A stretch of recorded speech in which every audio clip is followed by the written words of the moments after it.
What is up, ACL Nation? Welcome in to Open number 8. We're here in Winter Haven, Florida.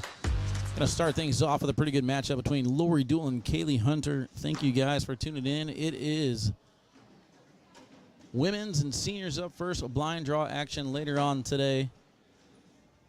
And then, of course, they have sit and goes ready.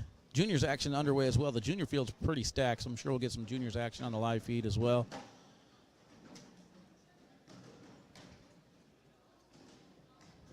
It's going to be a fun day, chat. I'm going to try and get my phone pulled up and get you guys in here. Appreciate you tuning in no matter where you're watching. If it's on the YouTube, the Facebook, or the ACL TV, I appreciate every single one of you guys for tuning in your downtime to hang out with me. They're finishing their down and backs. They're going to start things off over here on the right-hand side. We'll go through brackets in a little bit, and I'll let you guys know my picks.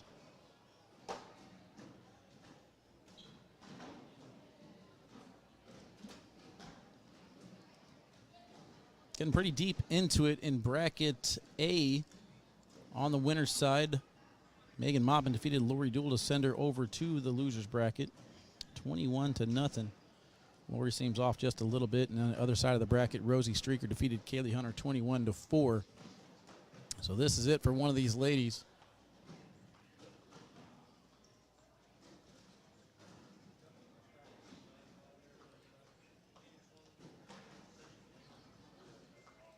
Get the scoreboard fixed here in just a second.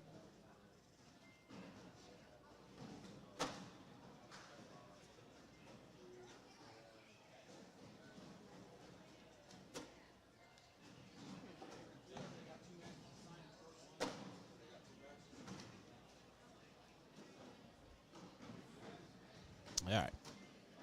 Uh-oh, Lori in front of the board there. She's been doing that quite a bit. Good collect from Kaylee on the other side.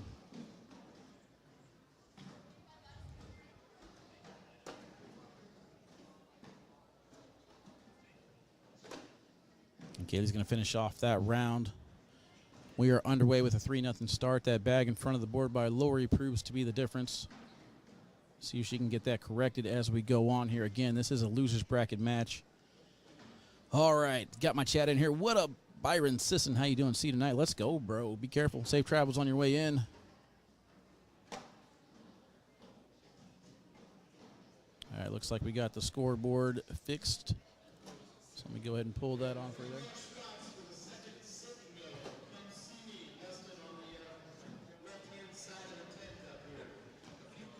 That's kind of like a blocker that begs for the airmail. Let's see if Kaylee wants to go up top. She's kind of already geared up, look like.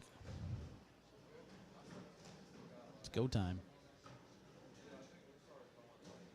I think she went for like a low cut to try and collect Lori's bag and then bring the other one closer, possibly trying to avoid the airmail, but not effective as she goes off the back of the board. Lori goes in.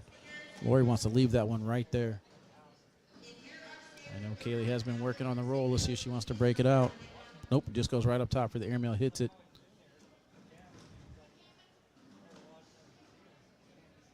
All right, what we got here? Let's bring in the chat.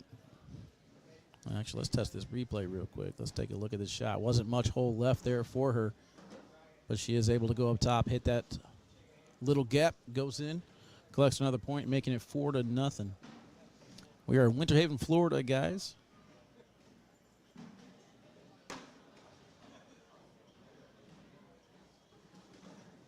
Tanner, what up, bro?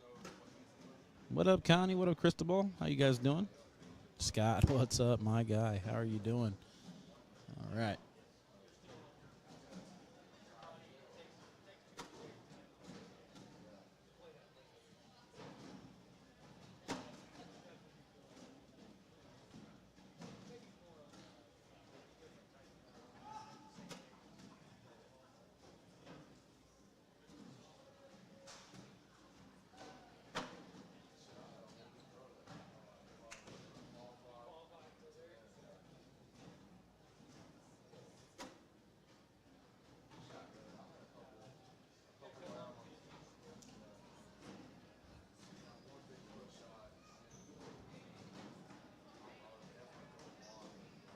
Need the Chucky Love Frank Modlin matchup? Oh, man, you're way ahead of me, Springdale Corn Stars. I don't even know where we're at in these brackets yet, man. What's up, Chandler? I'm still trying to get my emails pulled up and my graphics, man. You know me. I'm always working while I'm working. But all the brackets and matches that gets assigned, that's going to come from Josh Keck. We're moving through the brackets pretty decently, though, so once we get to the finals, I'm sure we'll start getting some of these matchups you guys want to see.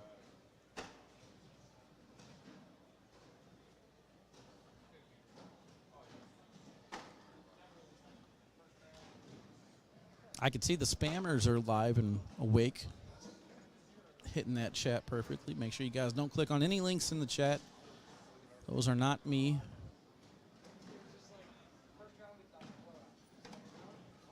Sparky, what up, bro? Hey, if you want to leave the room, man, you go ahead and leave the room. You want to stay in the room, I ain't going to be mad at you. Had a chance to go play in a blind draw last night, and I decided to go ahead and take a nap. Got done about 7 o'clock. Hit the pillow, stayed asleep till midnight. Ordered some DoorDash for the first time ever. I'm not going to lie, pretty nice process. DoorDash, pretty convenient. And then went from that on to take another nap. Woke up at like 7, so most sleep I've gotten in a long time. I feel pretty rejuvenated, ready to go. These ladies' games are rejuvenated right now. Everything down the middle and in the hole, except for that one. See if Lori can bully it off a little bit and collect some points and get started. So far, so good. Kaylee staying close to the board, tells me she just wants to go in, doesn't want to go after it. Lori's reward here, in for 2. And she'll stop just a little bit short, does not get it.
All right, so it looks like Rosie Streaker is currently taking on Connie Altice over on court 10. That scores 4-0. Rosie in the lead there. Winner of that one's going to play either Samantha Finley or Sarah Cassidy. That match is on hold, so that could be up next for the broadcast. Cameron Belvin and Annette Tedder getting ready to do a battle. And then Allison Peters taking on Megan Moppin over on court number 9. Those are all that's left on the winner's side for your A bracket. In your B bracket, we got Chelsea Hubbard getting ready to take on Peyton Haynes. Maya Cup down 20-15 to Julie Christensen. Deborah Odom waiting for the winner of that one. On the other side of the bracket, we got Michelle Horde getting ready to take on Isabella Soprenant. And then Lydia Crandall will take on Cheyenne Bubenheim on the top part of that bracket. That's all that's left on the winner's side for your B brackets. We'll go through brackets in a little bit. I haven't made my picks yet, so I think I'm just going to go ahead and take a risk. I'm going to go ahead and make a pick right now. I'll go with Cheyenne Bubenheim taking down the entire thing, and I think she is going to play. Let's see here. Let's check the other side out. I think we're going to get Cheyenne over Rosie. Calling it, chat. I went on a limb. I know it's not like me to take chalk. You know, I had to go with the high risk, high reward players. So I'll take Cheyenne over Rosie in the finals. As far as seniors goes, let's take a look at seniors bracket for the first time together. All right, we got Ricky Jernigan, the number 1 seed.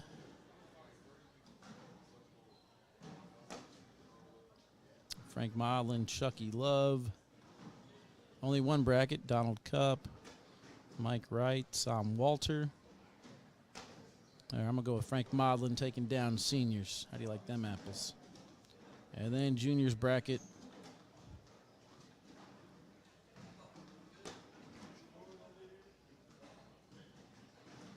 Ryan Trader's coming in as the #1 seed. He's one of my players to watch in doubles. Throwing with Jeremy Frazier this weekend. He's taking on Landon Bass right now on court 63. And then Braden Wilson on the other side taking Griffin Johnson. I'll tell you what, from what I saw in New Mexico, I'm a Braden Wilson fan. I'm going to take Braden Wilson in juniors. So there you go. Cheyenne, Frank, Braden. Very, very risky picks. I know. Steven says, I got Isabella. I hope we'll get to see that one. They're on path. If they both win their next matchups, they play each other. And we're at that part of the bracket where we can start pausing, so we should get to see them. Griffin Johnson, he says, okay.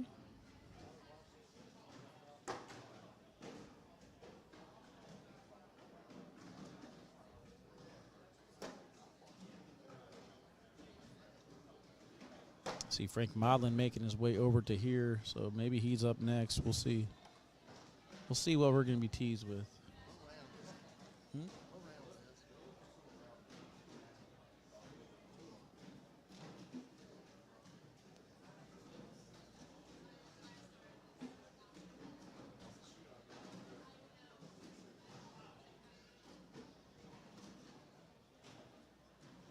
There we go. Now we got the stats working.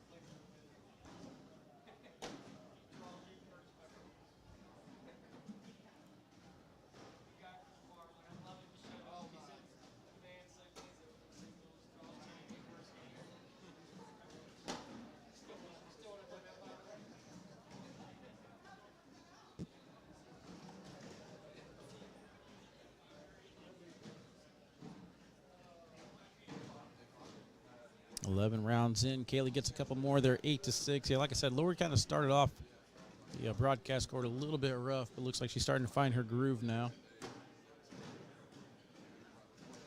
ACL video game release, any update? Yeah, it'll be March for console. Not sure when it'll be out for PC.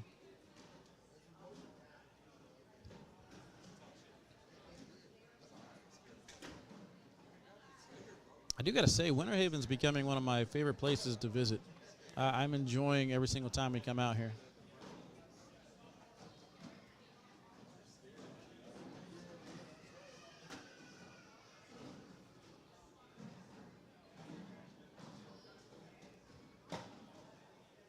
Well, I think she went for the airmail. That kind of looked like a line drive, though. I want a little bit more loft on that.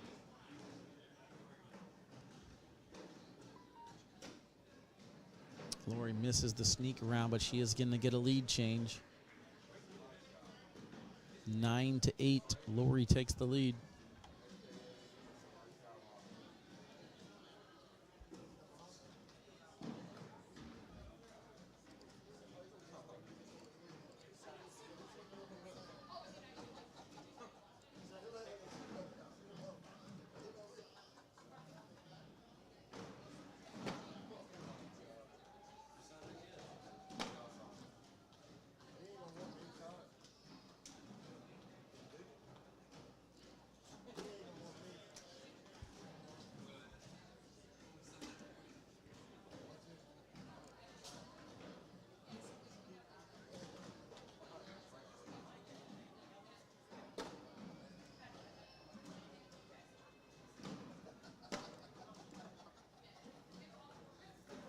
Connie Altai is up 13-4 right now over Rosie.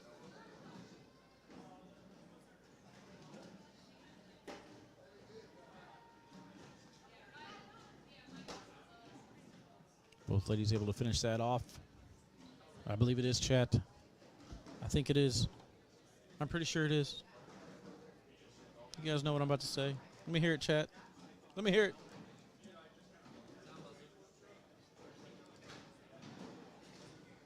Who's going to get the toast? Who's going to be the first one in the chat to pick up what I'm putting down? Zim, you ain't lying.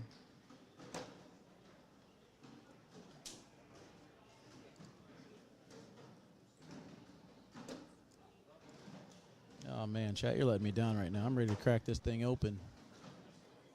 There it is, Scott Bassell. Social. This splashes all over my face. Let's go.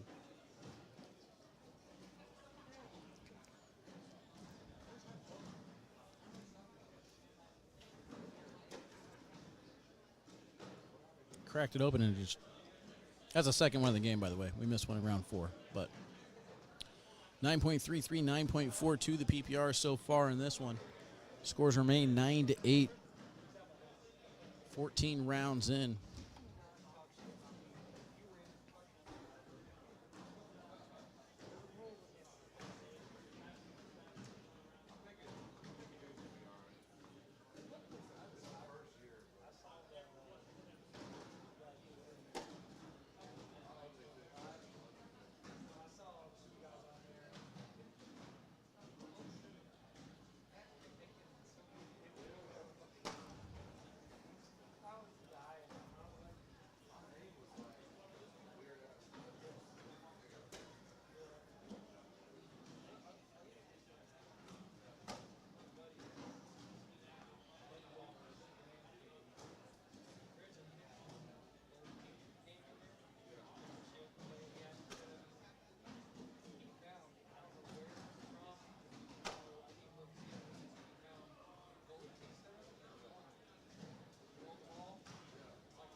All right, so it's been announced Finley and Cassidy will be the next matchup here on the live feeds. Again, I'll keep you guys kind of posted on that seniors division since there's only one bracket over there. What we got going on right now, Tony Franco Sr. is set to take on Jeff Cliff. Frank Modlin will take on Chucky Love. Over on the other side of the bracket, Donald Cupp and Tom Walter doing battle 13-8. Donnie in the lead. Scott Tedder and Jeff Brock set to square off. And the winner of Donald Cupp and Tom Walter will take on Mike Wright.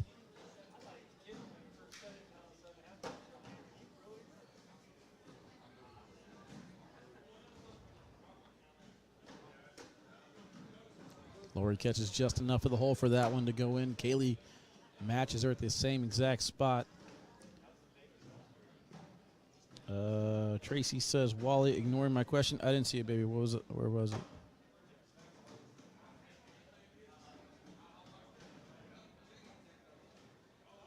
Sorry, I was working in between. Oh, here we go. Am I coming to Canada? I don't know. As of right now, I'm not on the schedule to. I messaged Todd about, was it Europe or wherever they were going? So hopefully Todd has interest in bringing me on board for those opens up in Canada and out of the country. I got my passport, so if they want me, I'm there.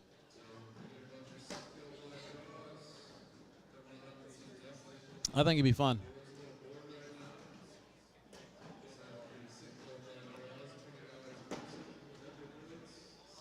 Daniela Luna, what up, baby? Donnie Cupp for a birthday boy for the win. Okay. Last time we seen Donnie, or at least last time I remember seeing Donnie, it was in East Moline. I think he made it all the way to the finals and lost to Tom Walter, if I'm not mistaken.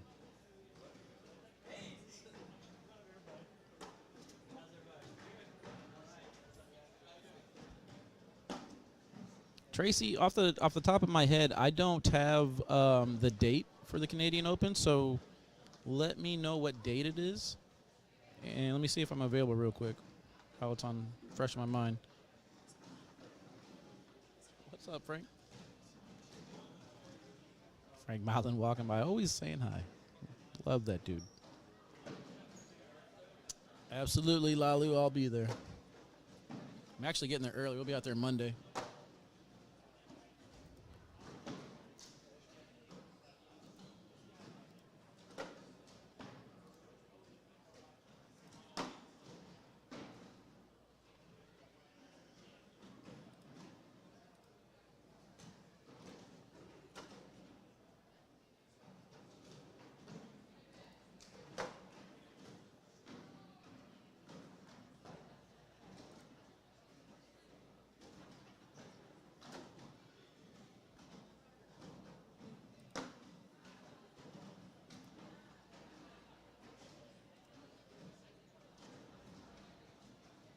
16-8.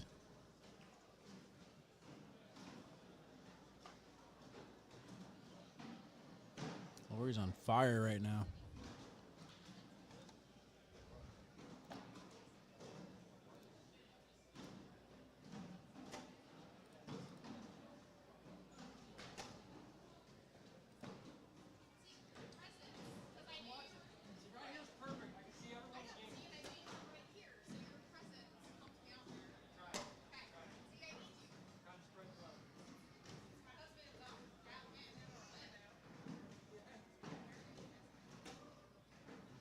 End of March. I think I'm free that weekend, unless there's another open somewhere.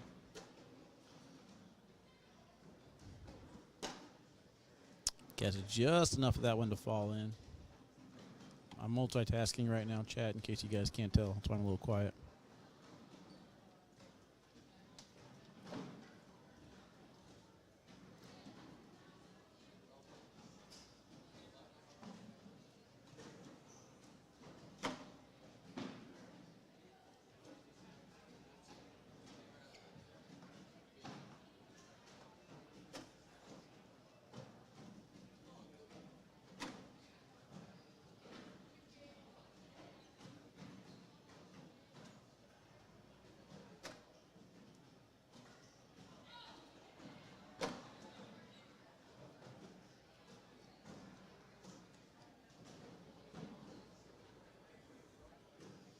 Is this broadcast televised anywhere or just streamed? Just streamed, man. No ESPN or nothing here this weekend. Just me. We'll be bringing you guys all the coverage. Again, rundown of the schedule. We got seniors, juniors, and women's going on right now. Blind draw action later on tonight. Doubles tomorrow will be live on K9 Unit for the sneak peek on Rounders for subscribers only. If you guys are interested in subscribing, that's how you get to see that. And then again for the first hour of the broadcast. After that, we go live on the ACL platforms to finish up doubles, and then single Sunday. Then off to, where are we going? West we go for open number 9. That's the back half of the season.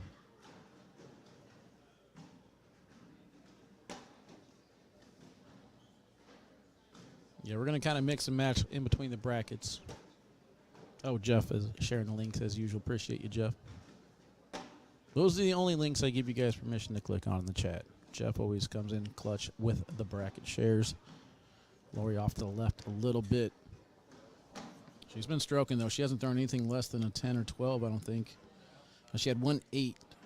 Or no, that wasn't her. That was Kaylee. So, yeah, Lori's on fire right now. Since round number 12, she's thrown a 12, a 10, a 12, 12, 12, 10, 10, 12.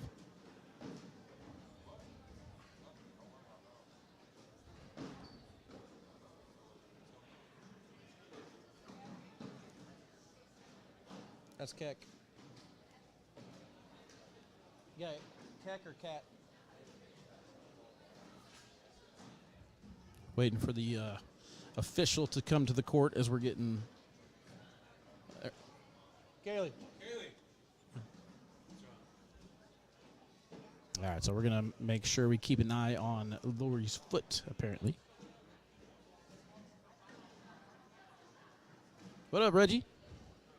The score being 18-12 right now. Again, this is a loser's bracket match. First bag there from Kaylee off to the side. So now that Keck is here, see if Lori can finish this off before it's a little bit too late. Personally, I have seen her go across the line a couple times, so I don't blame Kaylee for calling her out on it. But let's see if she corrects it going forward for these last few points.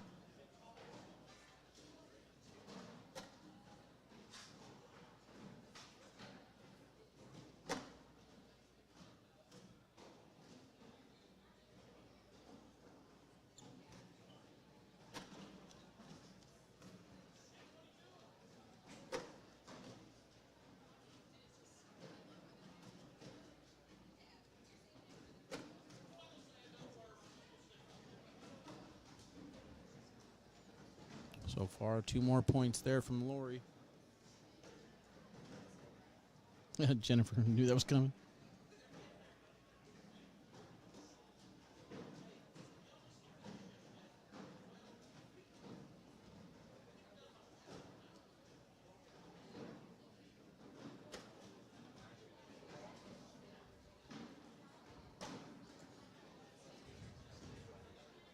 Foot foul's a little bit different than a 12-second violation. 12 seconds, that bag still stays in play. I believe for a foot foul, I think the bag comes off. Don't quote me on that. That's why I'm not an official. See Trevor Caballero making his way in. Lori's got 2 off to the side now. This is a big round for Kaylee to get back into it. And that bag off to the side limits the damage that could happen. Can Lori rebound this final bag? That one's right on the edge. And Kaylee is going to be able to hit that airmail there for the collect. I think I got the replay, chat. I don't know. I'm on the wrong screen. I don't think I got the replay. Doesn't look like it recorded. All right, so 20-16. Keck said something to Lori after that one with her. I think her toe was on the line, so he is definitely keeping an eye on it.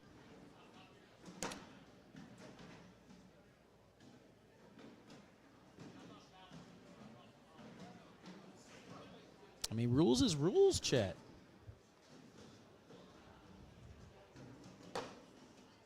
Off to the side. Chance for Lori to end the game right here.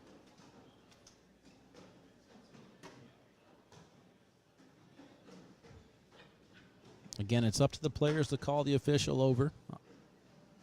Once they call them over, the official then keeps an eye on the thing, and if it happens again, the player will be called out on it. Lori catches just enough of the hole. Sneaks that one back in. One bag left to go. What's on her mind more now? Make the shot or keep my foot behind the line? We'll see. Stays behind the line, uses that bag, goes in. That's going to do it. Lori Duell's going to take that one down over Kaylee Hunter. Chat.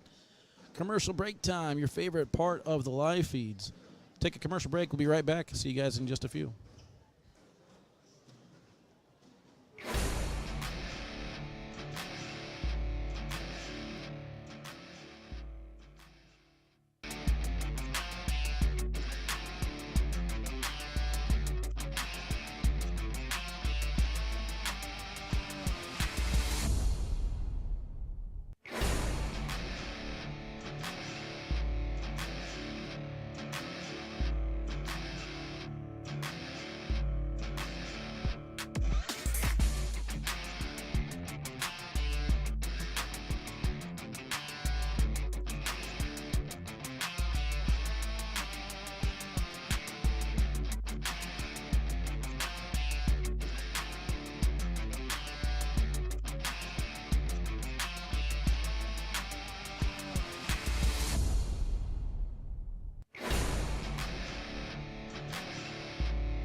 Chat, welcome back in. Samantha, Finley, Sarah, Cassidy, they are ready to go. The bag has been spun. Starting things off on the right-hand side. Let's kind of pick right back up with you, though, chat. We got some interesting discussions to be had right here. Jonathan Torres, what up, brother? He says, I agree with the comment. There should be officials on every game to enforce rules rather than getting a player involved in discrepancy. I'll tell you right now, that's a terrible idea for the way that the game is right now. Only because it's going to cost money. You got to get officials in. The money's got to be coming from somewhere. And the only place to come from right now is payouts, which is not going to sit well with the players either. So we'll eventually get to the point, though, as gambling becomes more prevalent in the game, that we will get officials on every single court, and officials will actually be keeping score for the players. That way there's no discrepancies, and they will call them out and enforce the rules as be. But until we get to that point, until there starts becoming a little bit more money in the sport, I don't really see how that's possible without creating more drama. Why didn't she call it beforehand? Again, same thing there, man. I mean, you got to call the official over. A lot of players don't want to be that person, you know? Like, if I'm playing a game, I don't want to complain about something that, in my personal opinion, doesn't affect the game. Like, if she goes over the line by about a half an inch, I don't really think that affects her throw as far as the bag is going in. But it is a rule. It isn't an enforceable rule. So, you know, if you know the rule book and your opponent doesn't, you're already a step up right there. Accidents happen sometimes, so there's warnings and things like that, but I definitely don't have any issue with her calling her out on the rule.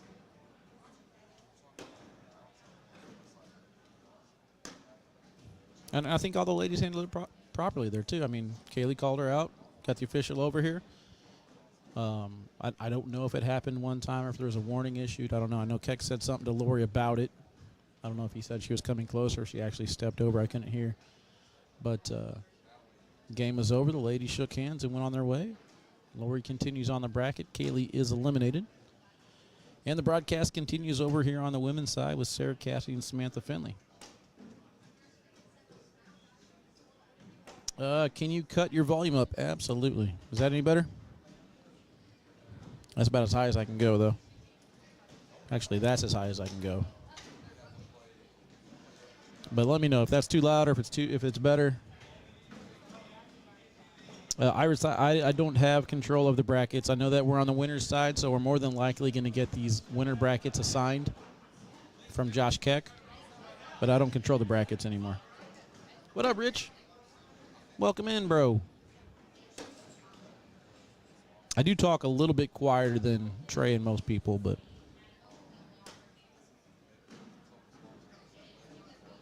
and that's the other part of it too there, Corey. Good point. He says, I think she might be trying to get in her head a little bit. Strategy unfortunately didn't work. It was too close to the end. That's the thing too, man. Gamesmanship is a huge part of this. Cornhole's a very, very mental game, so if you can take your opponent out of their element one way or another. I know a lot of people are petitioning for no headphones on the court. You know, I'm not a big fan of that one. I think I want all players throwing their best game and being comfortable. But if the no headphone rule comes into play, I'm wondering how that's going to affect people. So Sam Finley, my #1 female for the season as far as my rankings go. I got her projected to finish #1 Woman of the Year. Sarah Cassidy, I believe, is #5 in my standings. We'll see how it all plays out, of course.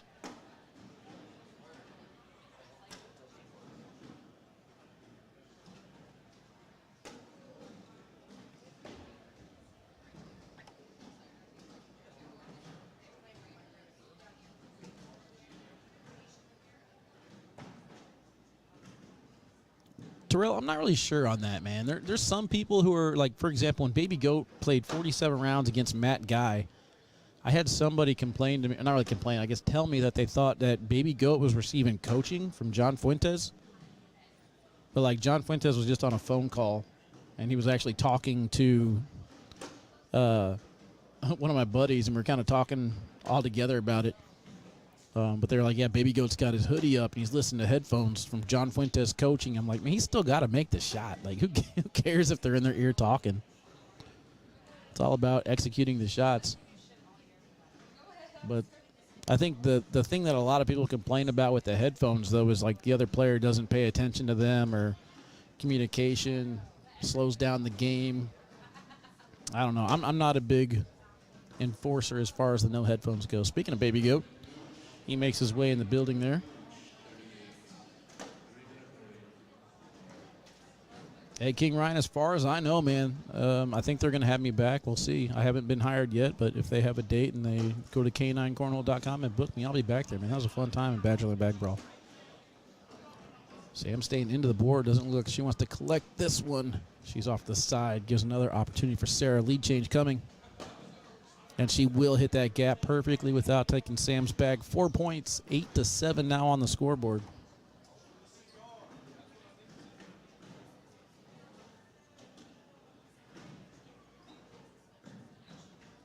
I don't see how they're going to take coaching out of it, Jennifer. You got people on the sidelines who can just yell something to the player, whether they have headphones in or not. You're not going to stop the crowd interference. I mean, if you get on ESPN broadcast, I'm sitting in the crowd, I'm like, lay up, take your 2. And they lay up and take their 2. Am I going to get kicked out for coaching? I mean, that's something that I don't think is going to come out of the game. To be honest with you, I think we should go the other route. We need more coaching. I think we should bring in celebrity shots.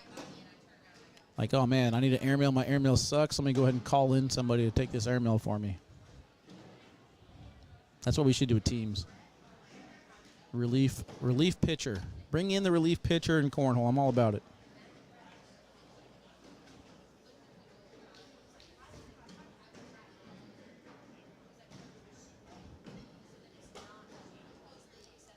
The crazy thing is, though, how much is the game going to change over the next 5 years? What are we going to see that's different? Teams was a good addition last year. I liked it.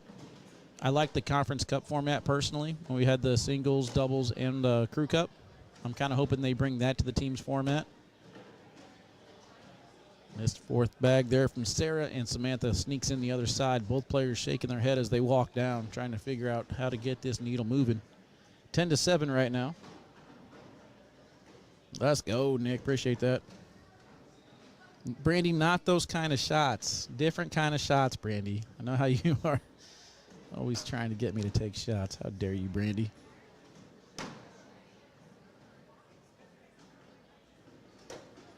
Yeah, bag change in the first 5 rounds.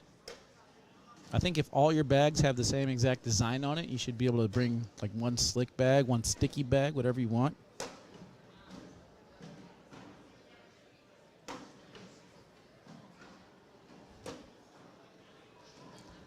All right, speaking of shots, let's go, chat. Social. A little 12 on 12 right here as we enter round number 12.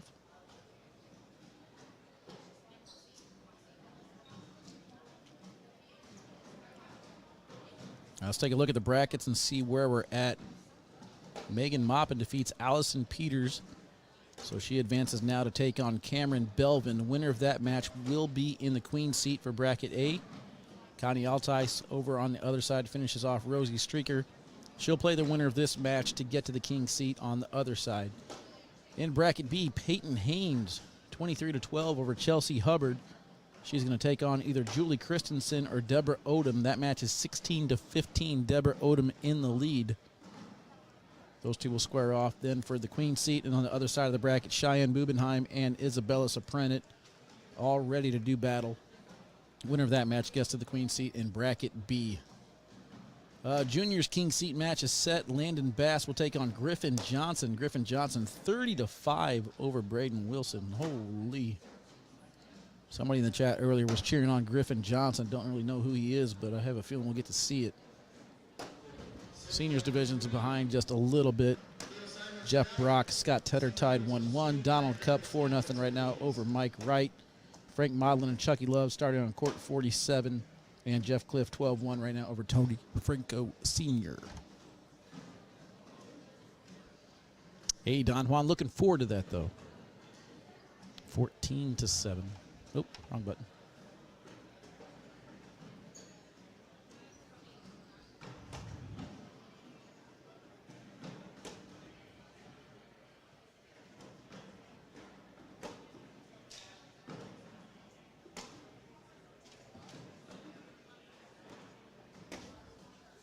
I believe so, Crystal. Not 100% sure, but I believe so.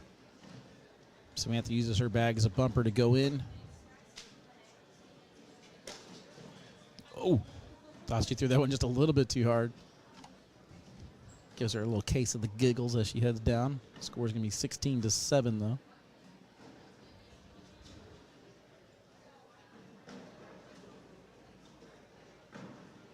Bust You Up Cornhole says, Landon Bass has had 6 points scored on him in 3 games. Don't sleep on our kid. Hey, I know all about him. He was on one of my players to watch for the longest, him and Eli. But I had to switch it up a little bit.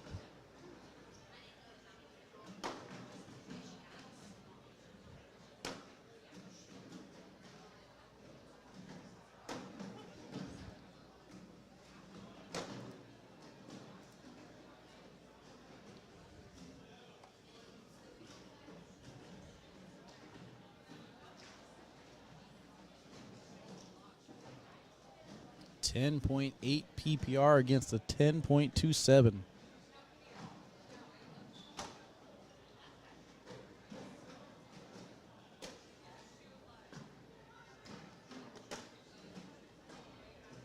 I like that bag there from Samantha, forcing Sarah to drive through it and collect it for her. Meanwhile, her other bag is out of play. Decides to go in on bag number 3. Tells me she wants to take the 2 points. Get control. Can she finish? She can. And Sarah on the other side finishes bag number 4, 12 on 10. Samantha now in double digits.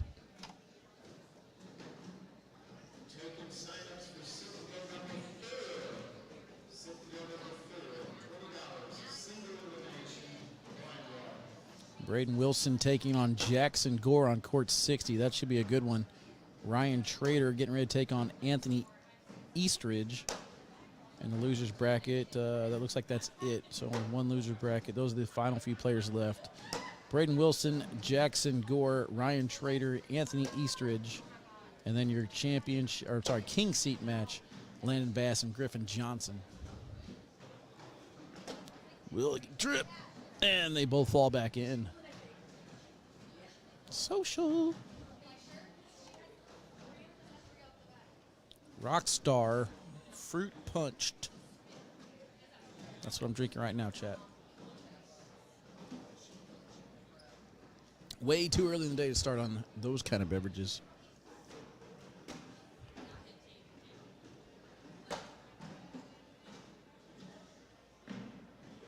Isn't Landon playing doubles with Jack or Jake Gore? I think he might be playing with Jack. I think that's who I had on the list. Again, that was Monday. That was a whole long time ago.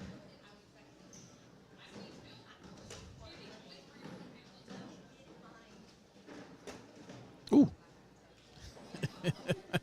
It's a dead spot, stays on the board.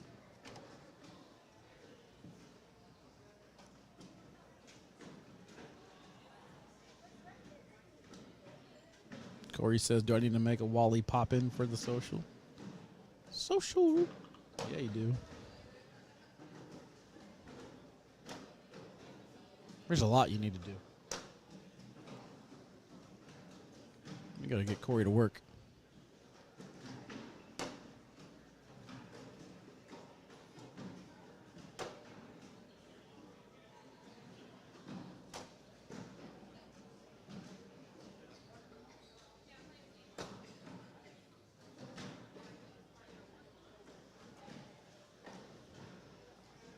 Is that another one? Holy. Holy.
take a look at the PPRs after they enter the scoreboard there.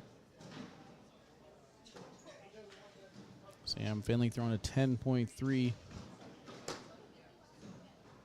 Sarah with a 10.5.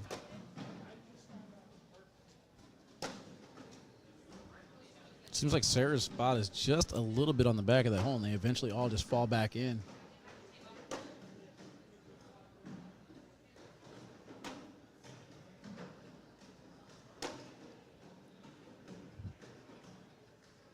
Hey guys, look, another one. Audio go out? Oh man. Hope not. Hope not. I'm able to hear myself. All right, next up on the broadcast court, Cheyenne Bubenheim and Isabella Soprenit set to do battle.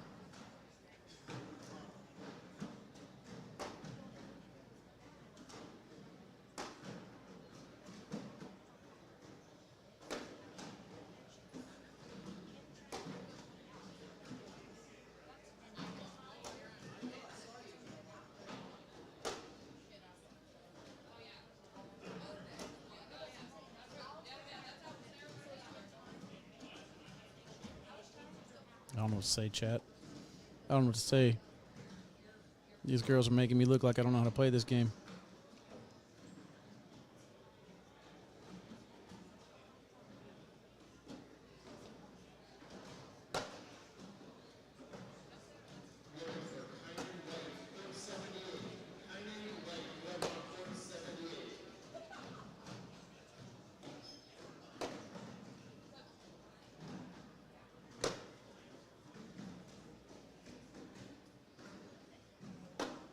Oh, she brought it back for her. Instead of using it as a bumper, she helped her out. That created a little bit of a roadblock situation. And she's able to sneak around. Nasty shot right there to get a couple points.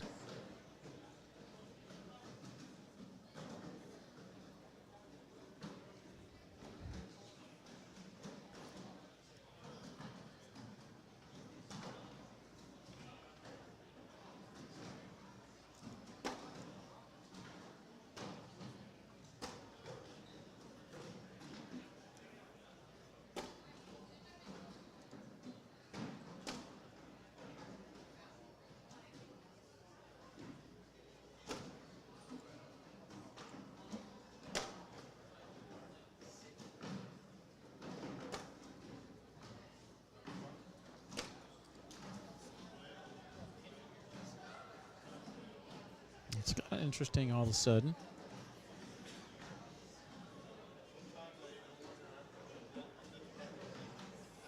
James, you ain't lying. 18-16 now. I mean, you got the big names, no doubt about it. Sarah, Cheyenne, Sam, Rosie. And these ladies are all making themselves better, too. Sam's got an opportunity here to try and tie this thing.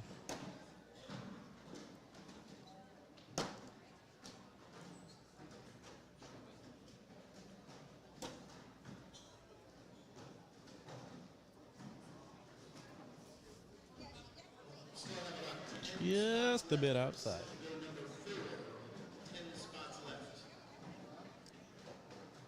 Sit and go number 4 already? I got sit and goes going on? All right, Chad, I got to go. I'm going to go play a sit and go. What do you think? You know, I am a regional champion now, Chad. You know, if you guys watch Bagging and Bragging, but your boy took it down. I'm ready to make my comeback. Sarah's ready to get to 20 if she can finish off this round. A couple bags left to do it for 2 points. That bag's there going to force Sam to be in. And she is, and Sarah has just enough on that one to collect a couple points.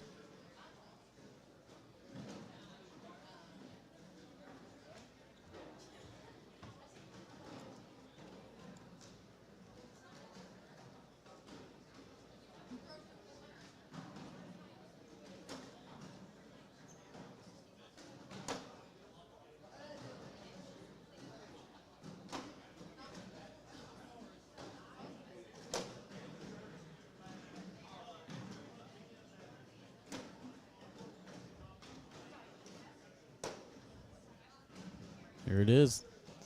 Could it be the final shot? Down the middle and in. Sam's going up top. Lands a little bit short on the airmail. That's going to do it. What a battle, but Sarah Cassidy's going to take this one down. Sam Finley heading over. Actually, is that it? Is that a loser bracket for her? We'll check it, actually. We'll check brackets when we get back here in a little bit, chat. But in the meantime, let's take a commercial break. We're going to bring on Bella and Cheyenne. See you guys here in just a few.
All right, chat, we're back. Let's go ahead and go through the brackets real quick and figure out how we got here. They're finishing up their down and backs as the match is getting assigned over here to court number 1.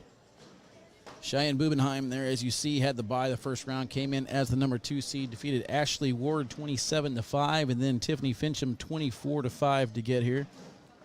And then Lydia was it Crandall? Was that 21-2? And then bottom half of the bracket, Isabella Suprenant. She came in as the 6th seed. 21-8 victory over Christine Schwarzkopf. 24-1 over Susan Sullivan. And then a 22-5 victory to get to this point. Winner of this match will have this spot here in the Queen's seat. Looks like the match is assigned. I'm not 100% sure if these bags are live yet, so we'll kind of play it by ear and see how things go. I forgot I was there. Just blasted. Yeah. Blasted Sheila Roy with my headphone. I forgot I had it on.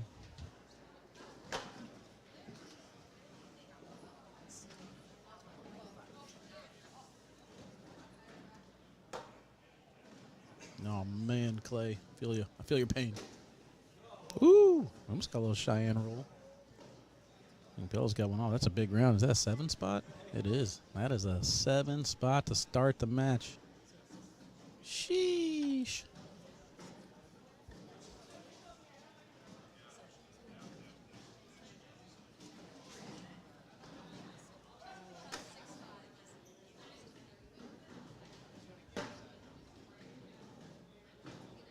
Now, where'd my graphic go?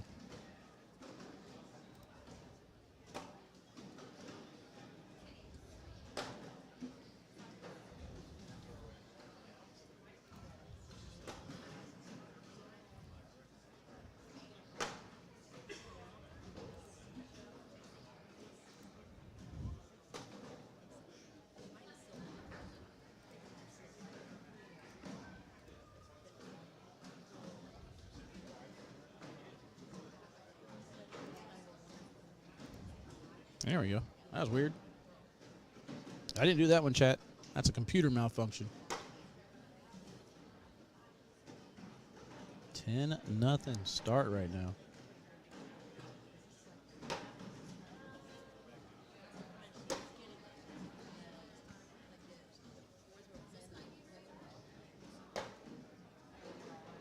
Bella kind of helped Cheyenne a little bit, bringing that one back in.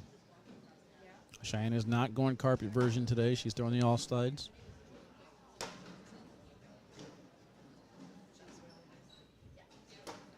And Bella's 4th bag off to the side. Bella yet to get it going. Cheyenne, meanwhile, just doing Cheyenne things. 12-0 start.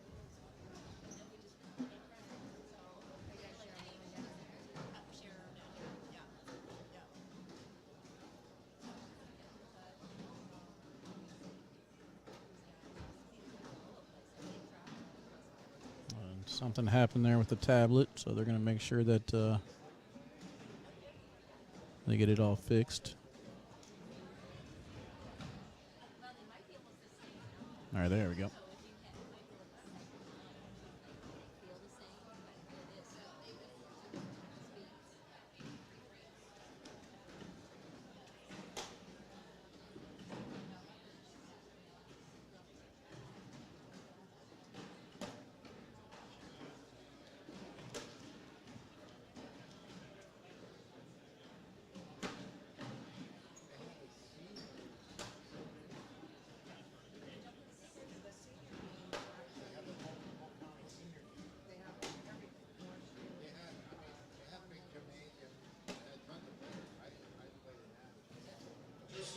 Looks like she found a rhythm right there in round number 4, but is it too late? 12-0 start right now.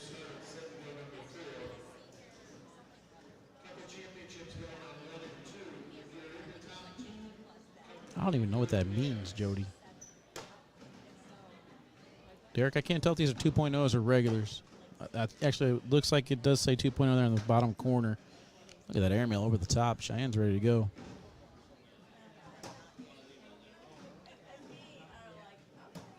That one lands just a little bit short. See if Bella wants to go slick side. She's staying sticky, try to collect it, ends up pushing it on the back of the hole. Meanwhile, Cheyenne goes right back to the airmail. Hits 2 out of the 3, shows a 10 on the round.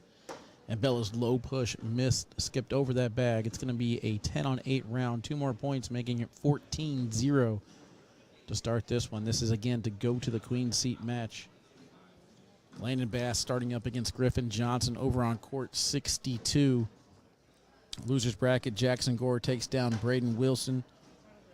2-0 right now over Ryan Trader on court 60. Those are the final 4 juniors left alive.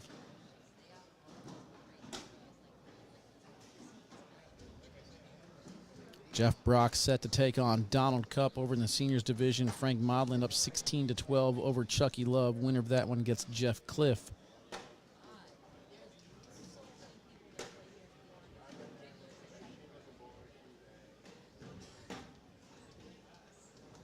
How can Bella get something started down 14-0?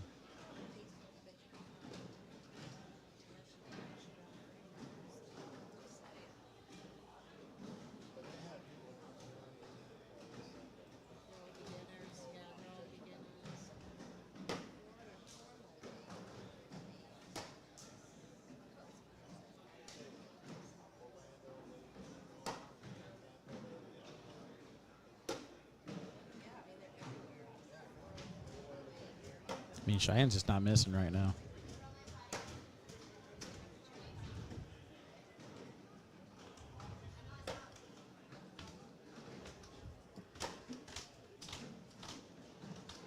So 12-on-12, 14-3.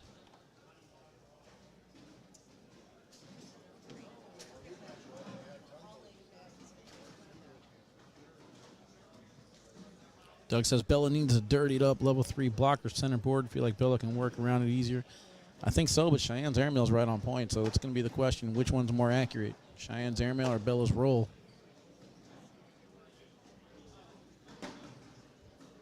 There's the blocker, and it's a little bit too high compared to what you were talking about, but it does work as it pushes Cheyenne off to the side. Good job there sneaking around it. Can Bella collect that front bag? That's a good shot. Pretty much guaranteeing herself 2 points here. Cheyenne tries driving through it, only collects one of her bags. Bag on the right side just hung up a little bit too much. I didn't think it was going to go. 12-on-10, 14-5 now.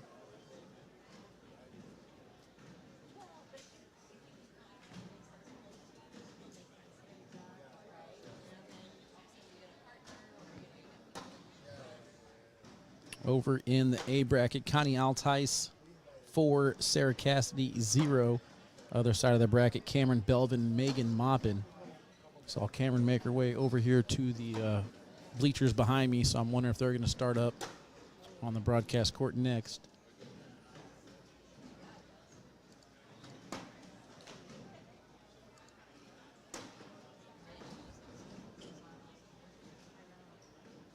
That's the thing with Cheyenne, though. You have to be consistent the entire match. It looked like Bella was starting to gain momentum a little bit, and then a big round right back in Cheyenne's favor.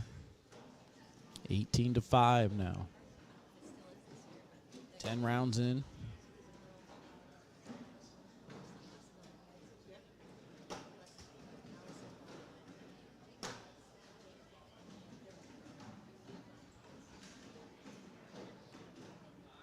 Bella takes a step out, rolled, missed. Cheyenne's push missed. Gave it right back. Bella staying out there. She's going for that roll again. Actually, that one's just straight cut. And there's the push through. Bella to go in now for points. And she will finish it up. Gets first throw back, 18-6.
There's a blocker over on Cheyenne's side.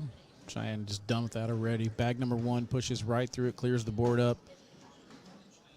I think Cheyenne is the best pusher in the game.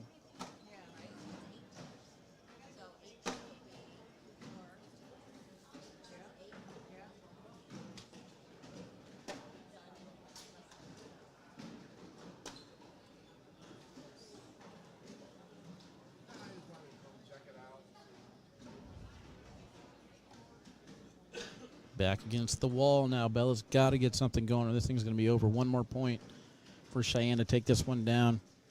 Keith says can't go hole for hole. Bella, Cheyenne is a shooter. The thing is, though, Bella has to sacrifice one of her bags with that level 3 blocker that you guys are talking about. And at that point, the roll or the cut has to be there to collect the 10. I think Cheyenne's airmail and sneak around can pretty much still get the 2 points that she needs. So Cheyenne's a dangerous player to go against. Sacrificing one of your own bags for a level 3 block, you have to hit that push, and your cuts have to be 100% to be effective. Could be a little bit too late. Dialed in, understatement for sure. 10.71 on the game so far for Cheyenne. 14 rounds in. I think she threw out a turn. That's how you get it right there. She giving it back to her? Ah, look at that. Look at that sportsmanship from Bella. I'll tell you right now, I ain't giving Cheyenne back. I don't care who you are. I ain't giving her that back. Kicking my butt like this.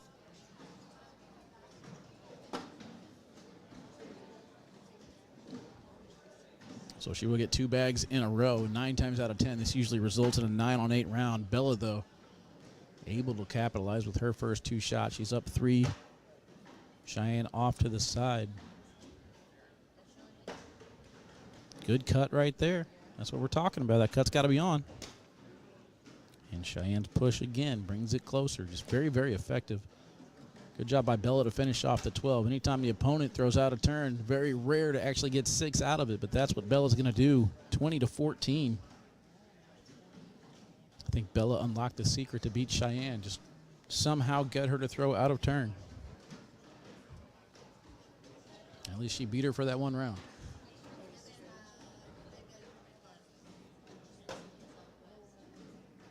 Landon Bass up 8-7 in the king seat match for the juniors division. She's got to collect that bag. Good job bringing it back a little bit. Has the front corner on there. She's got 2 bags left to collect it. Missed her shot there. Perfect block from Cheyenne. Bella's got to collect the entire pile here. And she'll miss. 1 bag in will do. And that's all that's going to happen. Cheyenne finishes this one off 22-14 over Isabella Soprennett. Isabella heading over to the loser bracket. Cheyenne on to the queen seat match.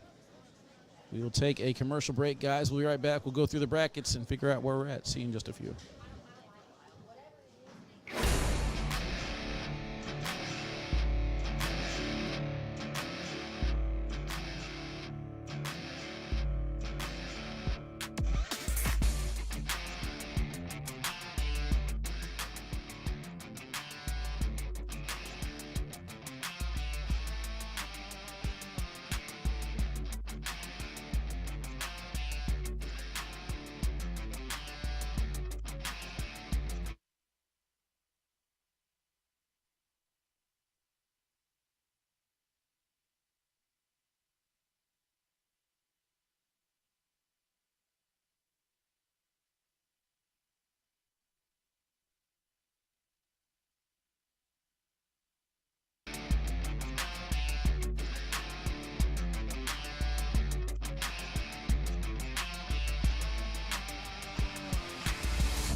All right, chat, welcome back in. The ladies are ready to go. Cameron, Belvin, Megan, Moppin starting things off right-hand side.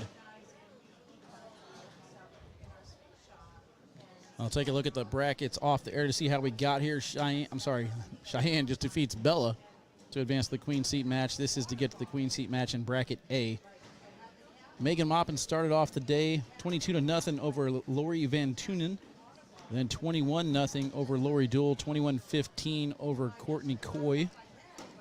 And a 22-12 victory over Allison Peters to get here. Cameron Belvin on the lower half of the bracket comes in as the 5 seed. Had a first round bye, then 23-3 victory over Amanda Hill, 21-2 victory over Nicole Pratt, then a 24-6 victory over Annette Tedder. Currently starting this one off 3-0.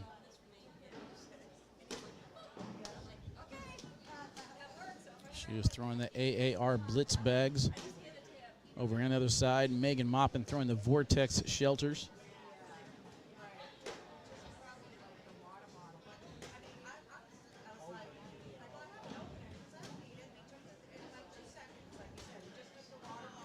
Gets hung up a little bit on the right-hand side, missed her landing spot, and it's going to result in 2 more points for Cameron Belvin.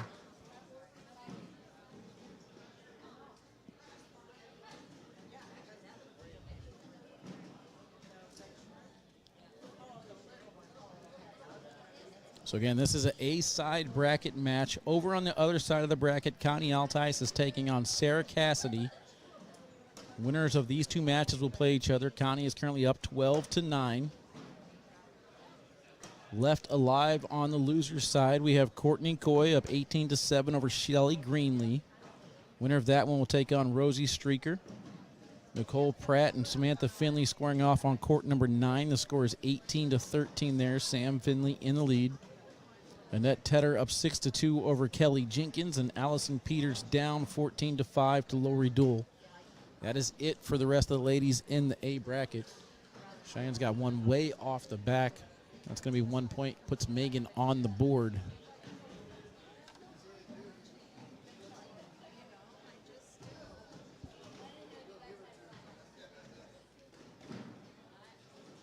Jennifer Rivenberg, I got you in the YouTube chat. Are you available? Because it says that you cannot see the numbers on the screen on YouTube. So if I need to move that scoreboard over, please let me know, and I can move it over to the side just a little bit if needed.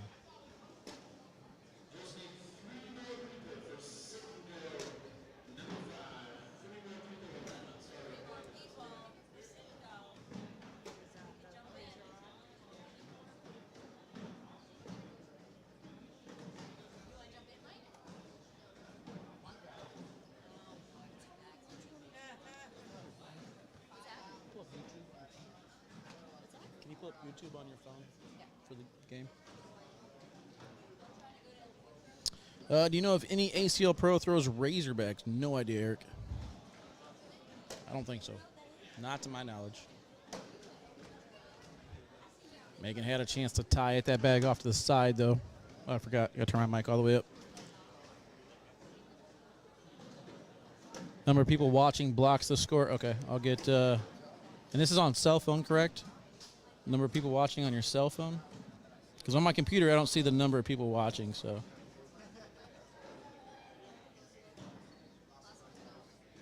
No, it's American Cornhole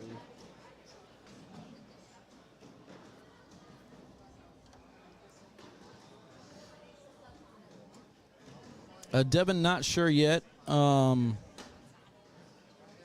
I will check after this match and see if we'll get any juniors action. I know that bracket is kind of moving right along, so Landon Bass has the king seat over there. Griffin Johnson and Ryan Trader playing on court 60.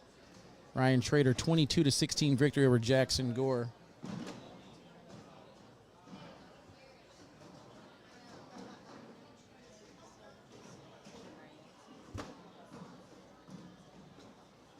The little live icon. Okay, so I need to go.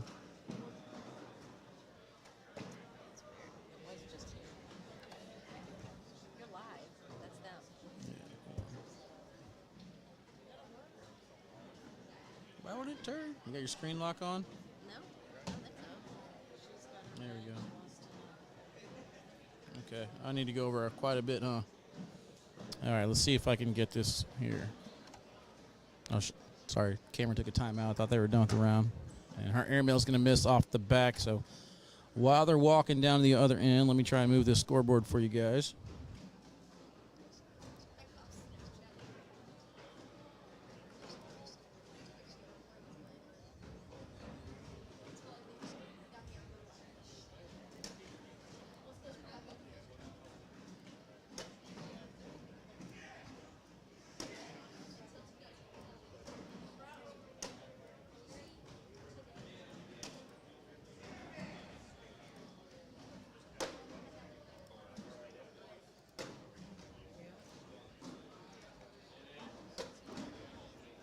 All right, let me see if that helped.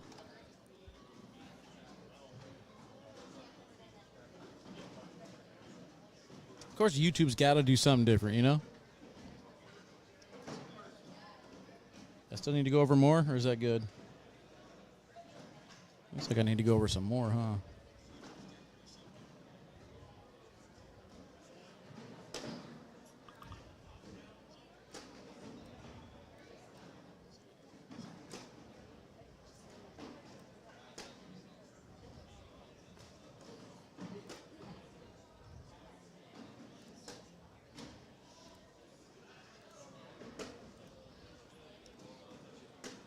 Let's try that.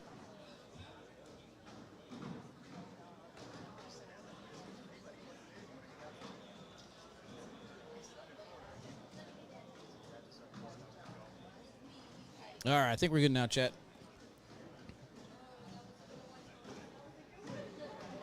All right, appreciate you, Don Juan. Let's go. Hey, Don, what up? Yes, sir. Definitely me. Definitely me. ACL Pro Don Cornelius, everyone.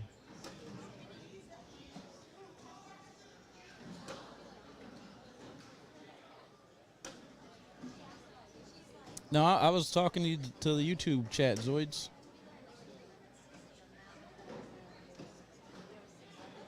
A tad higher. Can't move it any higher. I can move it to the side, though. That's about it. Airmail lands short, collects them all. Nice shot there from Cameron. Let's go ahead and bring in the replay. We haven't had a replay yet today. Let's take a wrong button. Let's take a look at this. Megan's a little bit deep. Cameron lands short, collects the 2-for-1 airmail here on her side. And you don't get to see it. I'm terrible. They need to fire me. Trust me, guys, it was a great shot. You should have seen it. I was making sure I brought in my YouTube chat, though. All right. Now all the scoreboards are set. Replay failed, but that's okay. Hey, no problem. All right. Trying to please everybody. I'm just happy to have two chats involved now. We got Facebook chat and YouTube chat. Megan going for the cut. Hits a dead spot. She's just happy for that one to be on there. Cracks a little smile on her face as she walks down. Score's going to remain 9-7.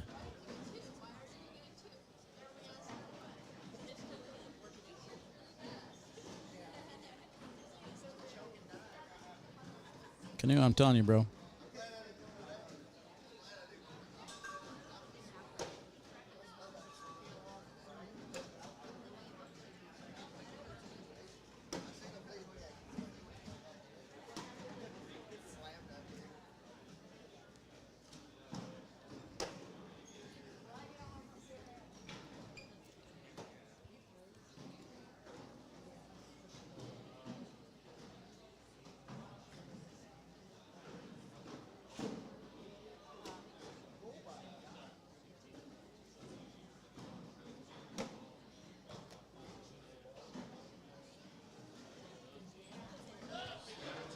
Hey, Amish, what up?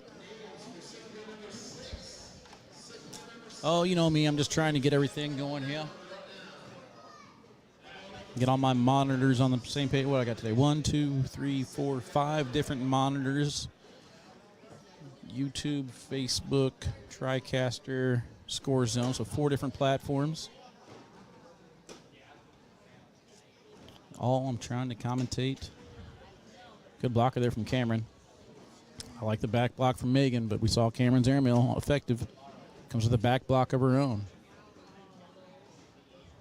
Smart play. She's already up on the round. She went for a deep landing spot, stayed sticky-sided, did not work. Boom. Big airmail from Cameron. She's up 3 at least. That's going to be 6. That's putting Cameron on 20 as Megan's airmail is off to the side. This is a winner's side match.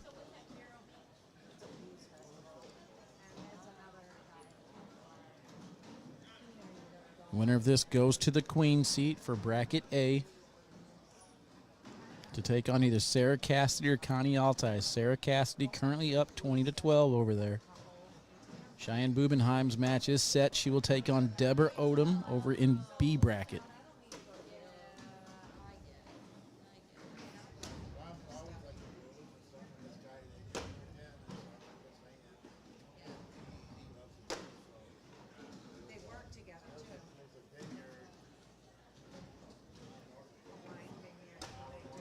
Megan drives sticky side hard at the pile. Nothing falls. We're going to get a timeout to look at this. Megan threw that sticky side really, really hard. I kind of would have liked to see slick side just to get underneath that bag. If you could raise that pile and go right at it with slick side, I think she might have been able to collect. Cameron, though, trying to figure out how to get one of hers to fall and keep this mess there. There's a possibility step out, go into the pile, and maybe get hers to fall, but I don't think it's worth the risk. I don't want to free up any bags for Megan here. She is going hard into the pile with the back block, and now Megan wants to see if anything has changed.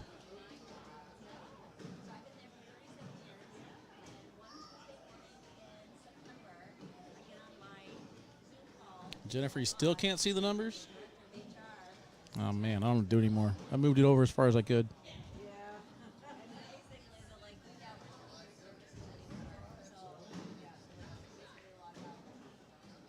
Jennifer, if you can, I'd probably switch over to Facebook. Facebook puts the live viewers in the upper left-hand corner. That might help you out.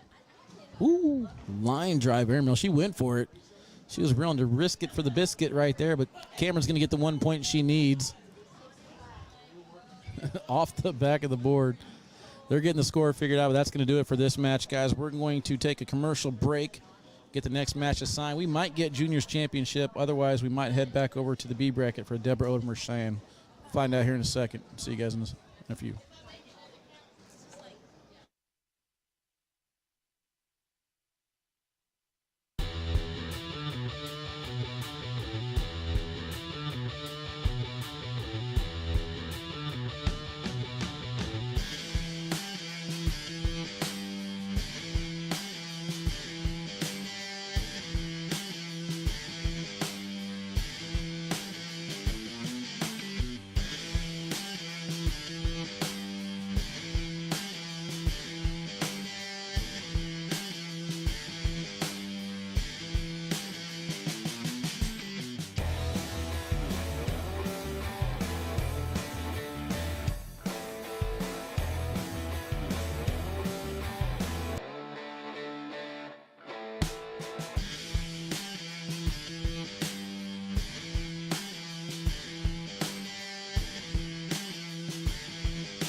All right, chat, welcome back. We are getting that Queen C matchup between Cheyenne and Deborah.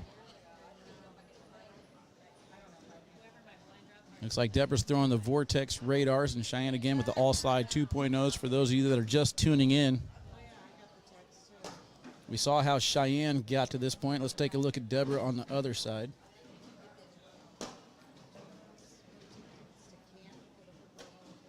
Deborah came in as the 21 seed, had a first-round bye, took on Kara Mather in the first round, or second round technically. 21-1 victory there.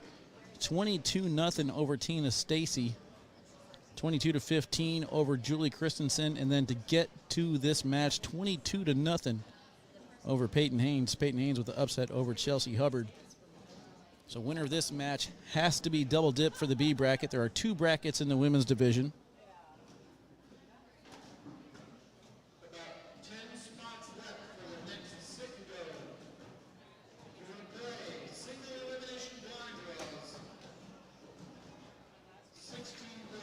There we go. For those of you on YouTube that have issues with the viewer numbers blocking the screen, go to portrait mode, exit off of the chat, and then go back to landscape mode, and the viewer numbers should be gone. Thank you, Jacob, if that works.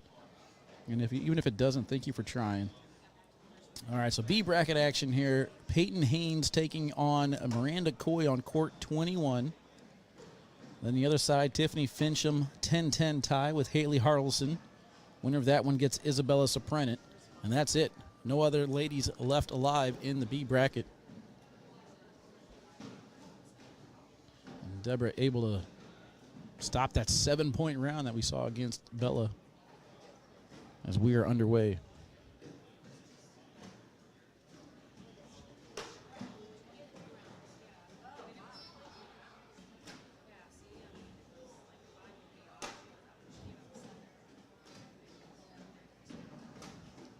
Oh, hits the bag and then rolled over the hole. Unfortunate break for Deborah. Let's see if she can get things going here. Otherwise, Cheyenne is going to have the lead, and you never want that if you're playing against her. Deborah finishes off that bag, doesn't go after it. Smart play.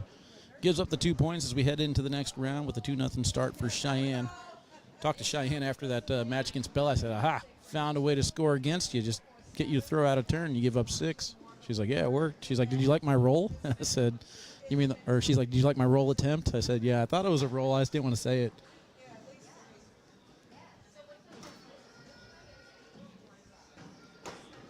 But nice to see that Cheyenne is actually trying to hit the roll shot.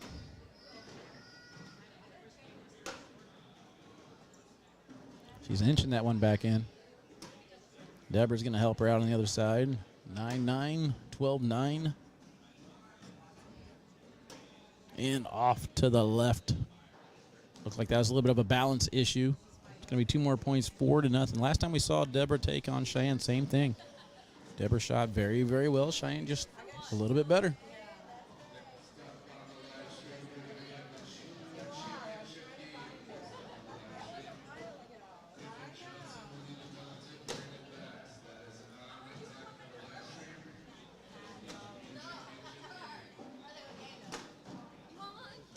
Justin to get you one. Oh my gosh, so good. Yeah. I went through yours. I want to be the grandmother of the owner here.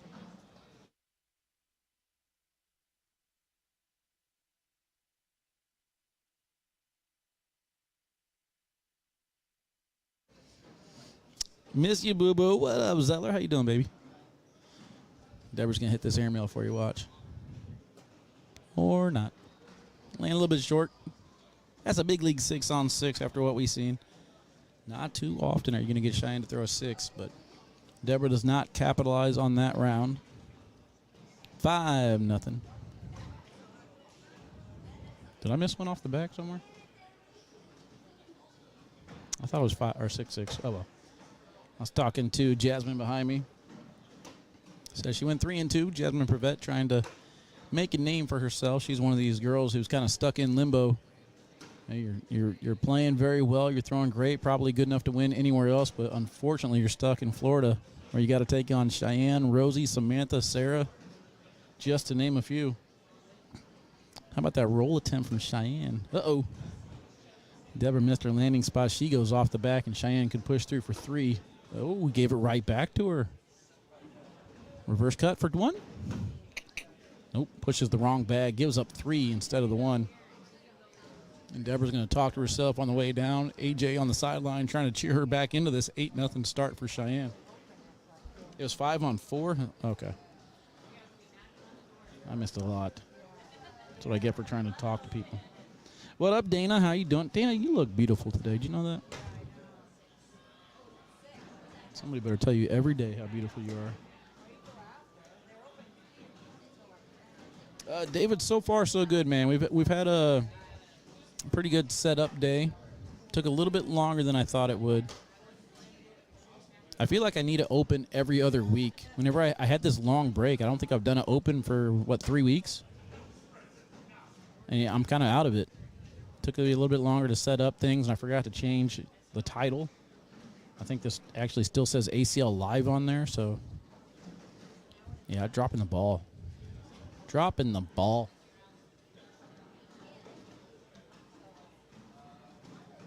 But overall, man, things are going great. Yeah, Lori and Miranda also in Florida. It's going to be hard for a female to come up in the Florida ranks as far as name recognition goes. You have to get past those. But, I mean, if you're able to pull off a bracket win against them, then, yeah, people are definitely going to know your name. Cheyenne misses the push. This is the opportunity Deborah needs. I want to see a side-by-side here. I think she's just trying to go in. I wanted to block this and force Cheyenne to push again. Deborah can go in for 1. Oh, it might come back. You create that side-by-side opportunity that makes that push a little bit more difficult for Cheyenne. Deborah going up top for the airmail, lands on the bag. And she landed on the front part. That one might have gone in. Well, she landed on the back part and actually took it out of the hole. So Cheyenne's going to collect more now, making it 10-0. I like the aggressiveness from Deborah. Just missed a little bit on the execution. Watching from Long Beach, California. What up, Eric? Yeah, I'm ready to go. I booked my flight for Spencer McKenzie. There's the airmail from Deborah. I like that. Deborah's looked like she just kind of flipped a switch right now. I'm not messing around, Cheyenne, just so you know. Oh, and then misses the push. Or misses the hole. Right past it.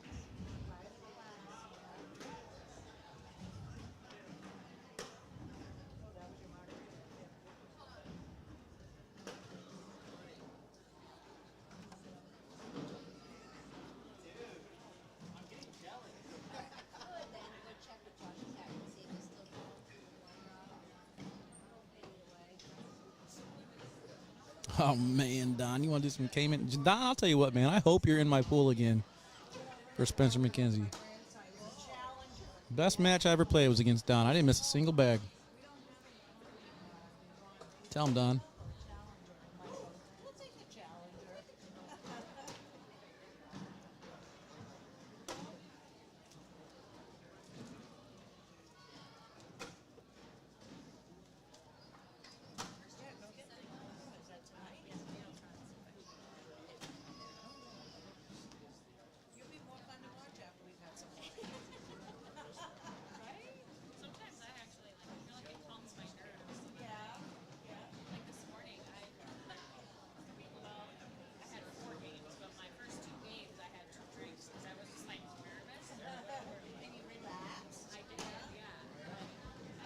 Cheyenne off to the side. Chat, what do you think her chances are bringing that bag back? You think she'll be able to bring that one back, or you think it's done?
Checking in on the seniors division, Jeff Cliff 10-6 over Frank Modlin. Winner of that match goes to the king seat.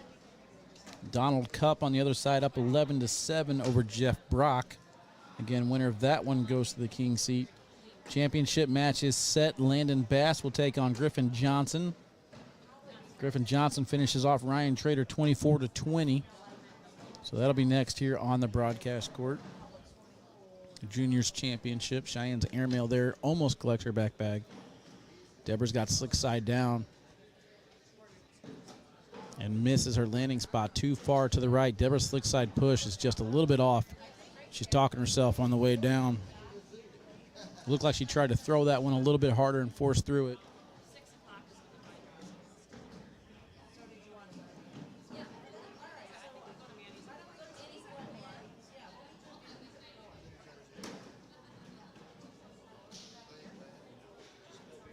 Hey, Jennifer's got to figure it out. Let's go, Jennifer. Welcome in. All right, Deborah needs this 12. Deborah needs to get on the board here, down 15-0. Kind of helps Cheyenne out a little bit. Cheyenne might be able to get them both. Oh, slick side too far to the left on her landing spot. My girlfriend's at the gym. I'm like, no, not going that today. Cheyenne up top. 7-on-5 right now on the board. And Deborah finishes that one off.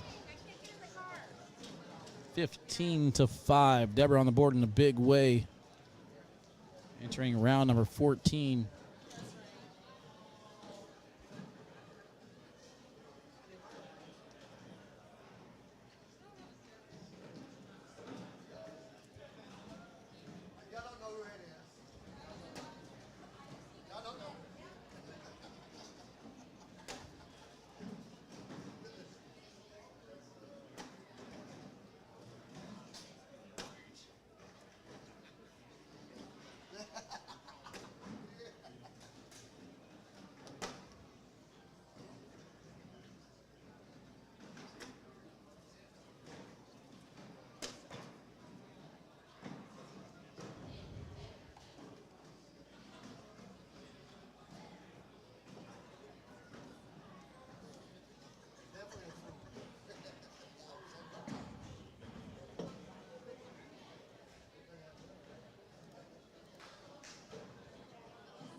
It's like Cheyenne's teasing Deborah just enough.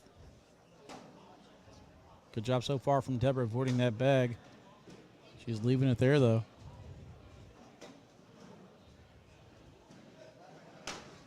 Oh, my gosh.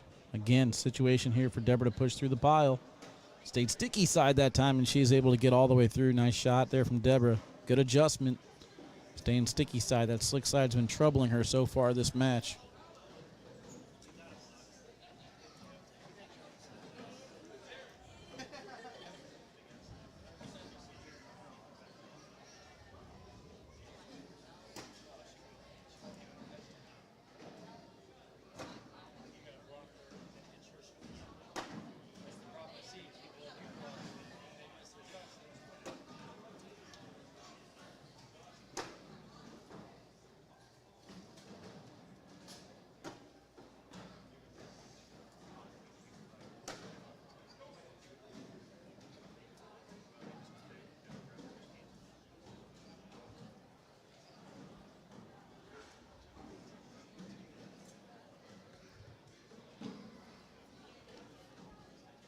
Game on the line here. She's going to try and figure out how to bring it back.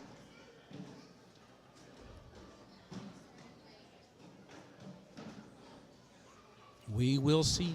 Airmail time.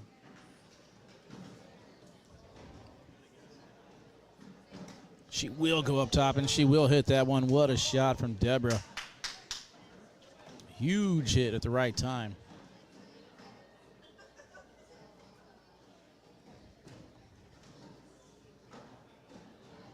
Oh, come on, replay. There we go. I was going to say, don't mess up this time. That one wouldn't have been on me, chat. If that replay didn't work, that would have been software issues.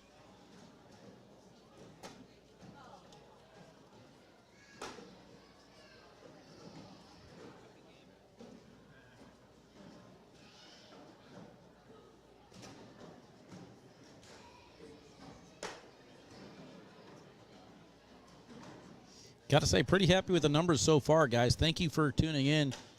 Closing in right 1,000 viewers right now. And that's pretty amazing for a Friday whenever you guys are supposed to be working. I know you guys are enjoying the content, though. So make sure you do me a favor. Hit the thumbs up button, guys. If anybody searches Cornhole, it helps bring them into the live feeds first. Eliminates all that searching, trying to find things. So show the love.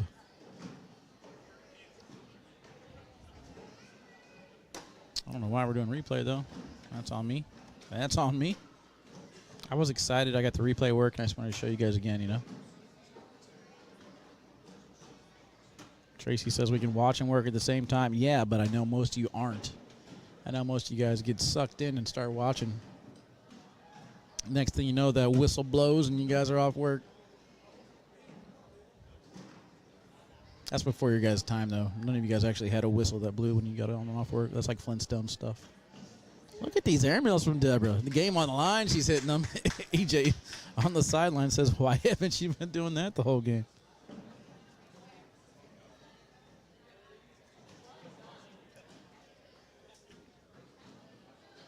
Hey, what up, Jonesy? How you doing? Welcome in.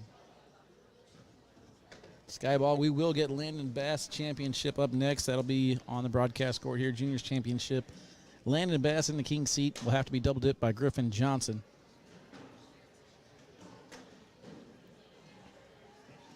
I mean, who doesn't like the cornhole mom, Deborah Odom? And then, of course, Cheyenne on the other side. It's like this is every single time these ladies play each other.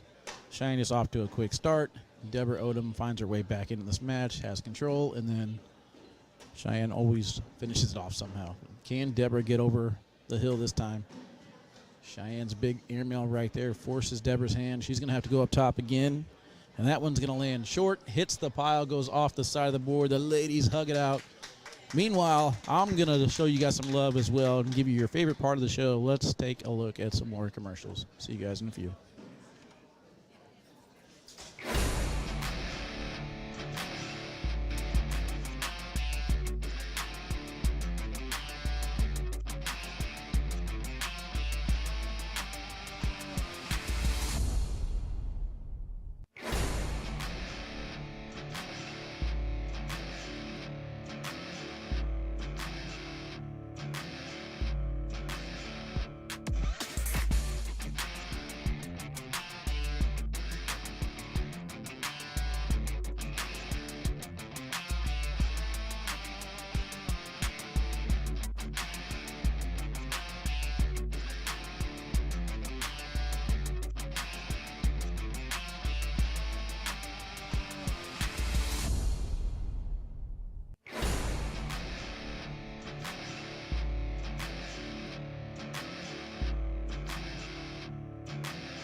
All right, what up, ACL Nation? Welcome back in to Winter Haven. Open number 8 Juniors Championship right here.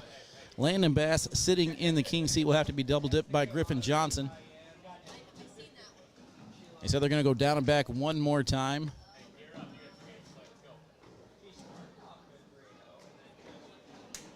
a wall, though. That wall with Cheyenne Bubenheim. I think everybody's hitting that wall.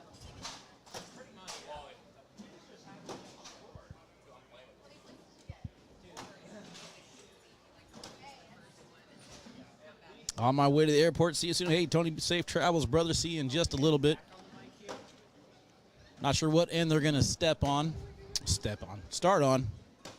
Sorry, I was trying to get my guy in here, so we're making sure everything's set up for him. So let's bring in Shibby. What up, bro? What's going on? How you doing? Not too bad, man. Having a good time.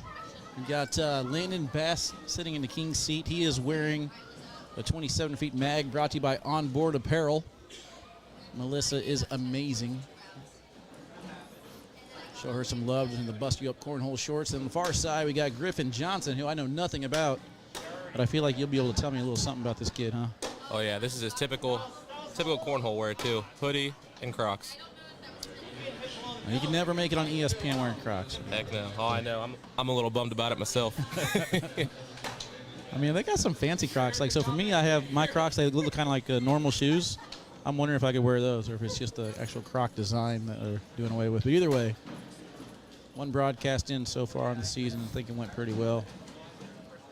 Ultimately, Kyle Malone, Cheyenne Bubenheim, and then Ryan Wingfield and Ryan Smith take it down. Got Donald Johnson checking in on YouTube. Griffin's granddad. What up? Welcome in. Yeah, it was fun to watch Kyle win for sure, because now that's who I lost to get to Arizona. So now I don't got to play him anymore. It's a good feeling. You're on fire that weekend, man. How long do you think Kyle can keep it up, though? That's my question going on this entire season. Like right now, he's got the whole shot. He's the first one out of the gate. He's in the lead. Can somebody catch up to him? Yeah, I think the thing different about this year is he's actually practicing this year. He's taking time to practice at least a little bit a day. Last year, he just wasn't practicing at all, just going off of blind draws, regionals. So I think that's going to be the difference maker. If he keeps that up, he shouldn't go away once nationals start. All right, so Landon on the board. One thing I love about the juniors division, I think the pros need to take a little bit of notes, is they just fire these bags, bro. I think the juniors division can get away with a 5-second shot clock and be still well within the limits. I think it was Eli Porter and Landon Bass. They played against each other in Virginia Beach in the juniors finals. Can't remember who won it, if it was Landon or Eli, but either way, they played both matches. The double dip happened in less than 12 minutes. Oh my gosh! Wow. So there you go. That is something I will say here is if next to Kyle Malone, no one knows about this kid, but his airmail is disgusting. There's a good blocker there from Landon on bag number 4. Not exactly what he wanted to do, but Griffin unfazed, goes up top, hits backside clean. 8-1 score. Big shots right there. One thing you'll see from Griff too is he could throw a 12 or throw a 1, and you'll see the same facial reaction. You get a lot of that out of the young kids. I'm hoping that as the season or as the game kind of progresses, that we start having interviews, training skills. 'Cause the interviewing the young kids is like pulling teeth. Not exactly the most social-friendly environment anymore. So everybody's got their face stuck in tablets. Yeah, they're just a little camera shy, young age. Brent says Melissa St. John is the bomb for sure. Her stuff is fire. I'm telling you right now, if you guys don't know, I'm going to force Melissa to have a vendor booth out in Kansas City. Or not Kansas City, I guess Topeka. Whenever you head out to Topeka Open, make sure that you guys check out the Onboard Apparel booth. Melissa, she's in charge of designing a lot of my canine bags. I like that. It was almost like a bar of soap in the hole. Pushes his bag over Griffin's bag, and he's in trouble. This could be a huge round. Does he go for this bag, or is he going? I'm not going for this bag. I'm just going in the hole. I'm taking my big points. And that's exactly what he's doing there. He didn't look like he was happy, though. He looked like he might have been trying to collect. Eli took the dub in Virginia Beach. Boomer says, what up, Zach? What's going on, Boomer? Hopefully I'll see you this weekend. He's down in the Sarasota area. So how far away is this for you? It's about an hour and 10 with a little bit of traffic, so not too bad, but was able to get a free night on a hotel, so me and the fiance are staying 2 minutes away. Make it easier. Yeah, so you better enjoy it now, because we're heading to Nebraska next month, right? No, not doing that anymore. You're not doing it anymore? It just couldn't. We just couldn't find anything to work out and animal-wise. So Gotcha. yeah, because I would have already been there. I'm not sure if that was an airmail. I think it was. Either way, it landed short and bounced right over the hole and off the back of the board. Landon's going to take a 9-8 lead here. Again, he is in the king seat. Yeah, talking about speed, I don't know if you saw Trey calling the Carolina conference, but I think it was Colby Shearer and Jake. They timed it for a round, and the round lasted like 12 seconds or something like that, or 20 seconds for the entire round. Yeah, so I've been kind of giving Chris Kingsbury a lot of grief for that match, and basically rolled over New Year's for me. And I timed it out, and I kind of fast-forwarded, had some fun with it on bagging and bragging. The whole round for 8 bags, between the first bag thrown there and the first bag thrown on the other end, was 3 minutes and 4 seconds. Oh, my gosh. So, yeah, they're gonna get a little grief from me in a long time. I mean, everyone else was partying, man, and having Happy New Year champagne and stuff, and I sat there by myself commentating Cornell. There's like 12 people in the building. Yeah, it was nuts. We were at Topgolf watching the finals of this, and then also the finals of the national championship, and the guy missed the field goal Right at midnight. And it was just nuts. So everyone said Happy New Year, and then all you hear is, oh my God. Yeah, that's good TikTok material. 100%. Play that Titanic music and then record scratch at the end. These boys are in their rhythm rounds now, just firing bags down the middle, in the hole, and off the back of the board too. Yeah, you won't get much out of him. Florida people aplenty. 12-8 right now. You guys are all pretty tight though. That's one thing. It's kind of like Texas in a way. Yeah, we play each other on a daily and support each other when we're not playing each other. Tell you what, man, the juniors division seemed to be pretty stacked. We had some strong names. I told you guys a player to watch this weekend was Ryan Trader. He pulled off some pretty big upsets to get in this position that he was in. Defeated Eli Porter over on the winner's side, and then defeated Jackson Gore over on the loser side of the bracket. But Griffin Johnson and Landon Bass showing me something. And then one of my favorites, the pick that I had to win, and Braden Wilson eliminated. I think he finished in 4th or 5th. This is where I want to see the youngsters do battle, though. When you're down big, how do you get back into these games? Mental fortitude.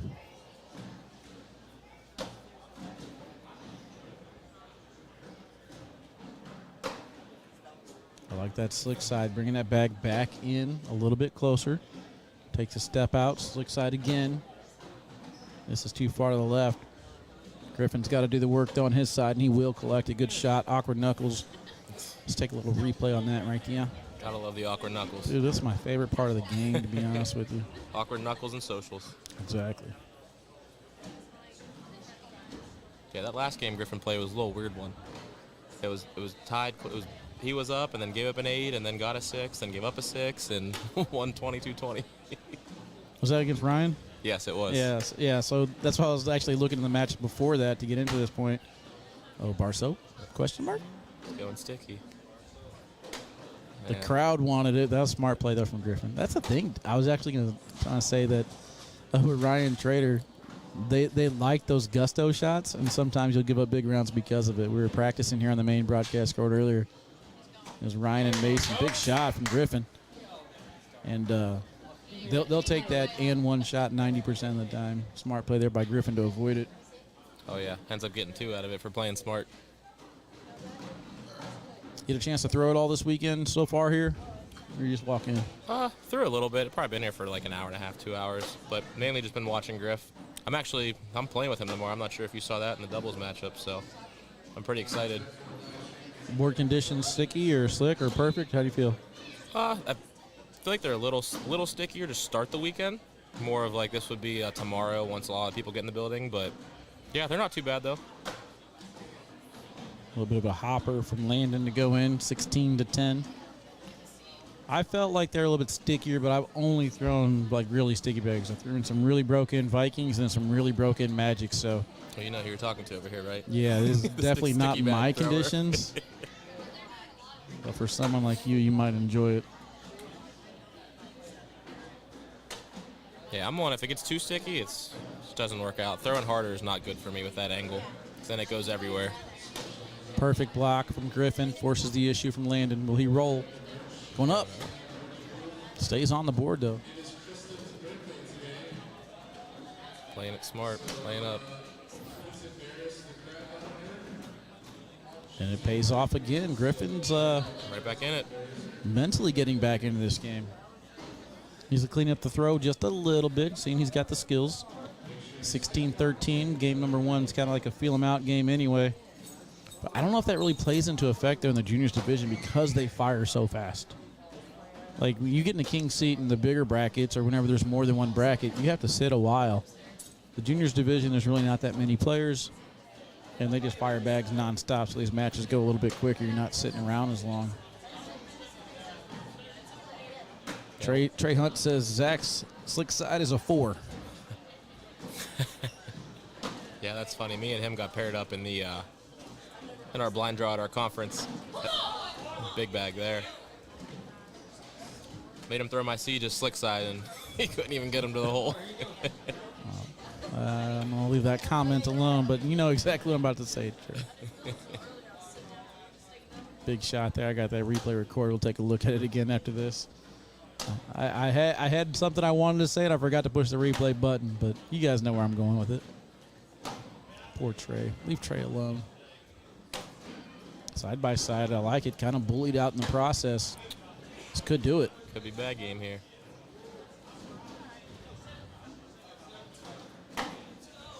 Good collect from Landon on the other side. The airmail drag from Griffin. That's going to do it. Landon Bass takes it down over Griffin Johnson. Let's take a look at these replays here as we head on out to a commercial break. Landon Bass with a huge airmail here to collect 4 points to get to 20, then a solid push on the other end to finish things off. All right, Shibby, I'll let you go talk to your partner, bro. I appreciate you joining me in for that game. Yeah, for sure. Looking forward to watching you guys this weekend, man. Appreciate it. Hopefully we'll see you again soon. Yes, sir. All right, chat. In the meantime, we're going to take a commercial break. We'll head out. Be right back with either the women's or the seniors division. See you guys here in just a few.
All right, chat, welcome back in. We got another Queen Seat match for you. Sarah Cassidy squaring off against Cameron Belvin. I believe they're still going down and back, so nothing live just yet.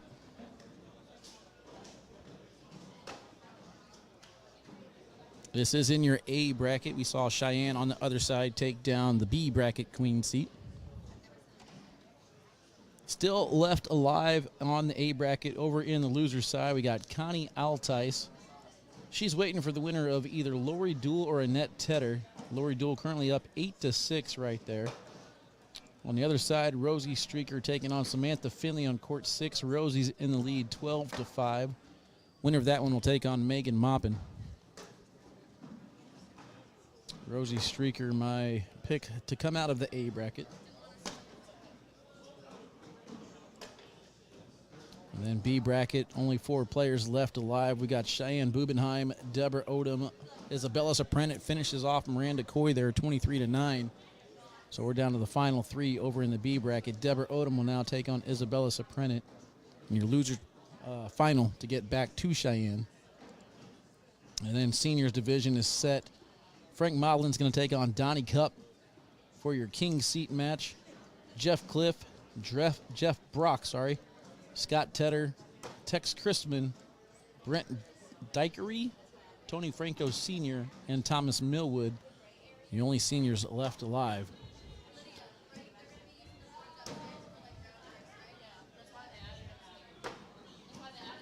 Not sure what version of the Vipers Sarah is throwing. Cameron throwing the blitz bags.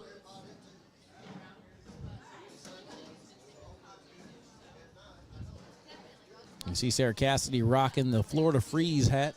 That's my team to win the teams event this year. Donnie Mason checking in, says, Sarah's one of my favorite players, great demeanor, and always keeps calm.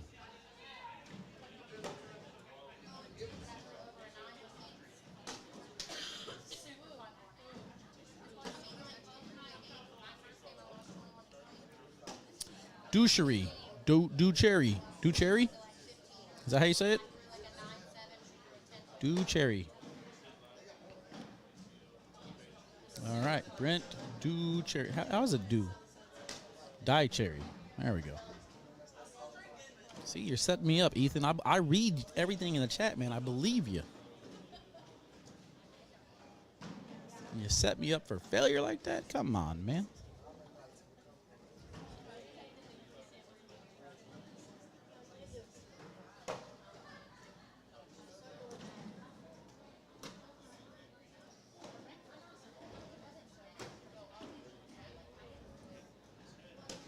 Bullied Cameron off the hole just enough.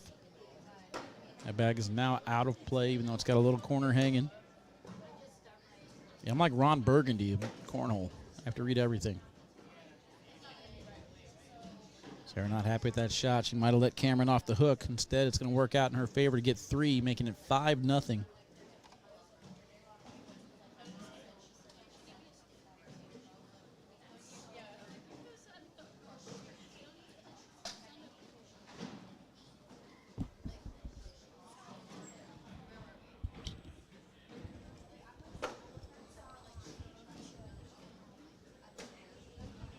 I can't hold the microphone, man. I can't lean back. It's buzzing.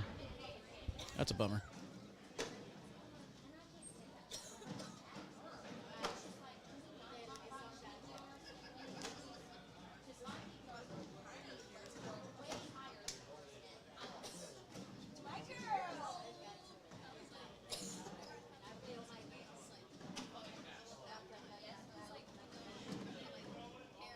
Cameron's final bag takes in Sarah.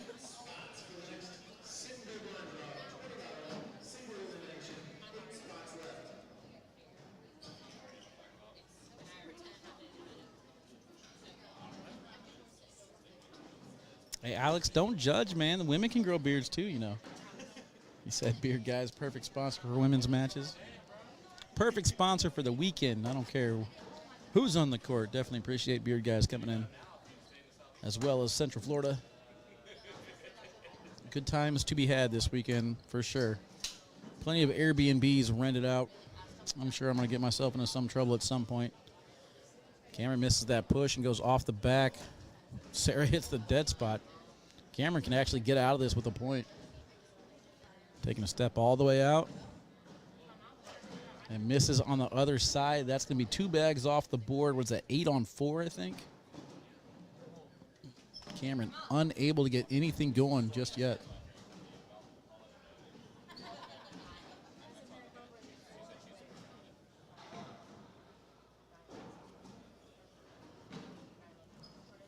Tony Franco Sr. up 9-0 over Thomas Millwood. Scott Tedder and Tex Chrisman 12-11. Tex in the lead on court 39. Rosie Streaker trying to finish off Samantha Finley 19-10. Again, winner of that one gets Megan Moppin. Lori Duel 17-6 up over Annette Tetta Sarah with a yip off the back of the board, and Cameron's going to capitalize. Mark calling it Sarah for the win. Alyssa Powell calling KB. Come on, KB.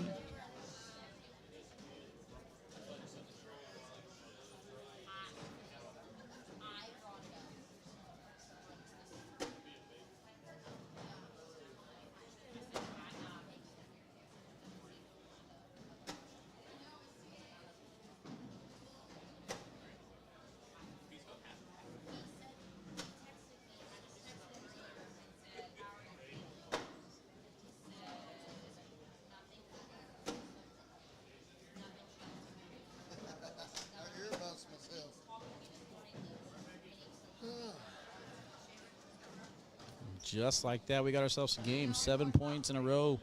Gets Cameron Belvin back into this one. Sarah struggling a little bit with her later bags in the round. Donnie Cup making his way over to the court. I believe that means he's going to be next. And take on Frank Modlin for the King Seton Seniors.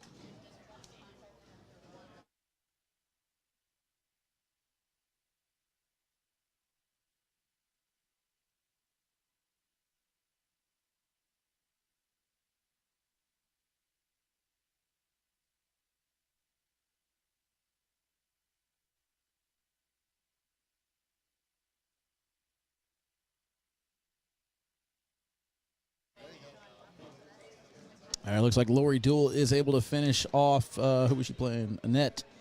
So now on court number 5, she's going to take on Connie Altice.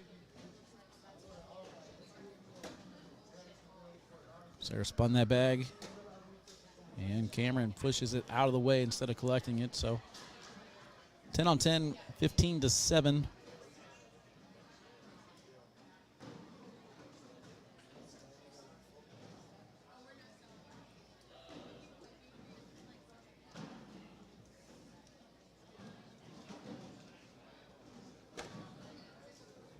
Oh, my bad. First bag blocker from Sarah, mixing up a little bit. Cameron tried to come in behind it, but she's off to the side. Creates a little bit of a lane and a bumper. See if Sarah uses it. Stays true, but ends up spinning off to the side. Good collect from Cameron. Now she's got 2.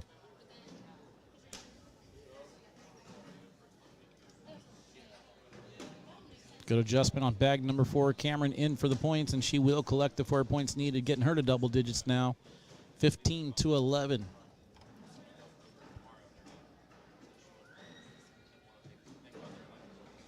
Peter says Sarah, Shark Bait, Cassidy, fire emojis.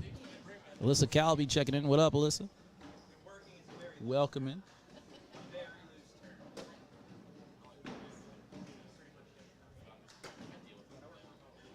Sarah off to the side. Cameron starting to heat up at the right time. Catches just enough to the left side of the hole.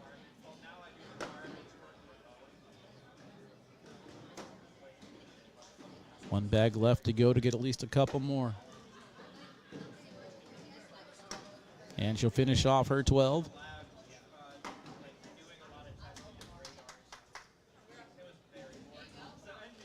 15-13. Dustin, what up? Hope Florida's treating you well. So far, so good, man. Biggest thing so far has been catching up on sleep. I've gotten plenty of sleep yesterday, which was day one, which is always good.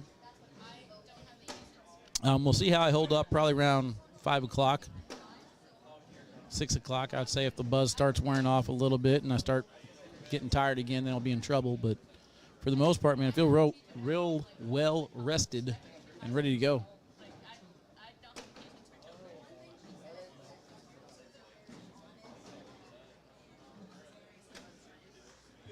But yeah, 80 degrees. Left Kansas City was 37 degrees. Landed, it was 80. A little hot. Can Cameron push? Oh, she went up for the airmail. Land short. Everything's sitting around the hole. Let's see if Sarah wants to even try and throw this. Going at the hole is going to be risky.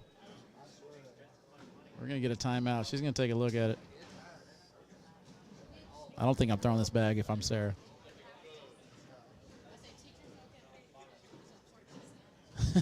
She took the timeout.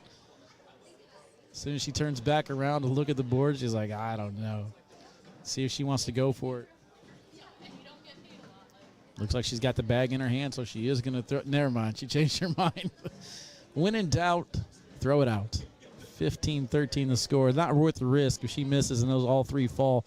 I think if one would have fell, they all probably would have fallen in. So it's just a matter if she goes in clean. If she misses to the left and hits that bag, that frees that one up, and they all go, that's trouble round. So smart play deciding to take her 1 point. 16-13. Now Kayla Calby in the chat. What up, Kayla? Welcome in. Mark Richards checking in now as well. How you doing, sir? Welcome in. Welcome in. Women's action. This is for your queen seat in bracket A. Cheyenne Bubenheim has the queen seat in bracket B. King seat up for grabs between Donnie Cup and Frank Modlin. And then earlier we saw Landon Bass take down the juniors championship, defeating Griffin Johnson 22-13.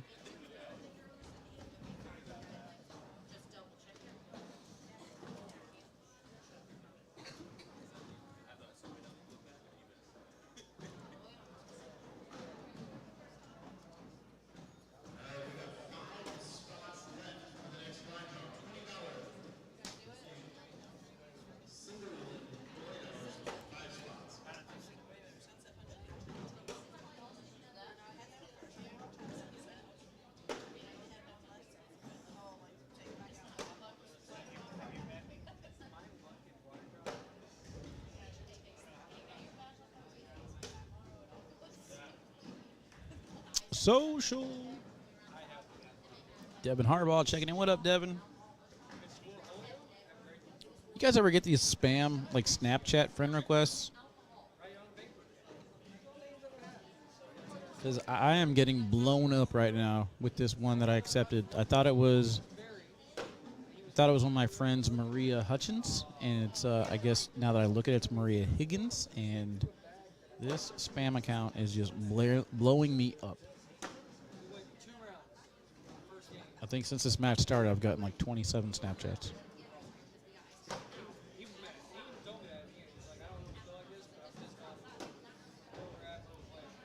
Sarah finishes off that fourth shot, and Cameron hung up on the other side. It's not over yet. 20-13, though. Sarah Cassidy. I was going to say. Cameron didn't put in her single digits there. I thought it was over. 20-13, though. Sarah trying to defend her home turf.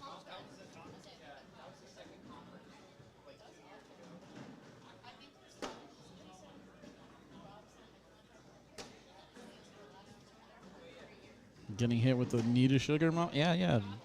Hi, I'm in your area. Just happened to come across your profile.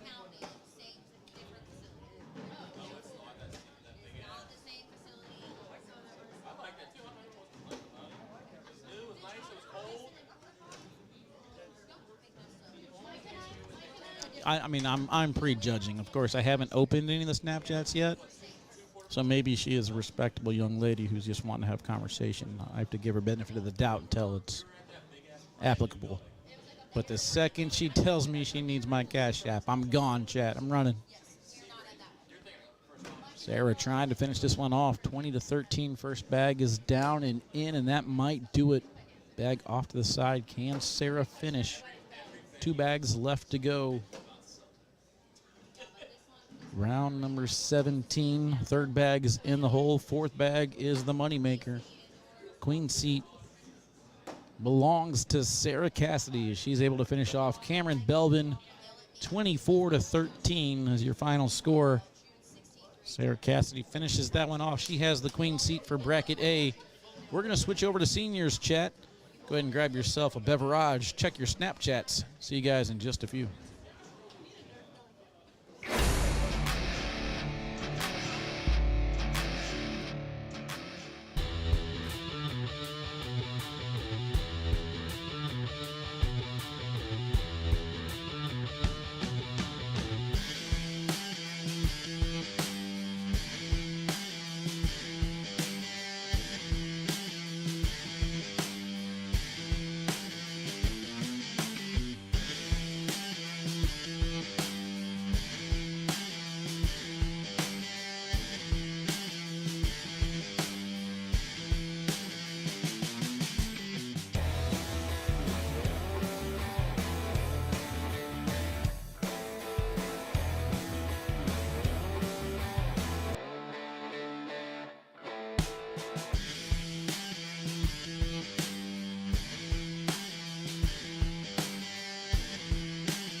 What is up, ACL Nation? This is Kat Kennedy Halbert. Wally needed a quick break, so I am going to bring you into this one.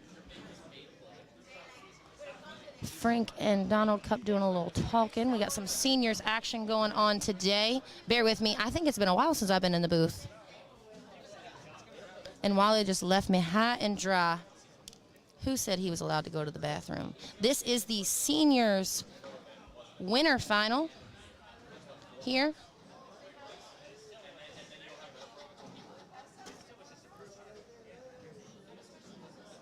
I believe they are finishing their down and backs. If Frank will,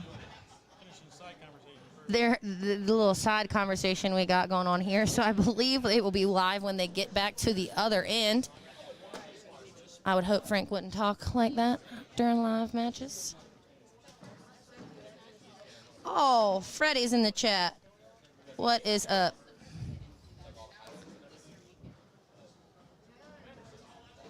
Love it when the boss man's in the chat. Means I got to be all professional and stuff. Change the game, Molly. Are you gonna stand here and like shake, or are you gonna go to the bathroom?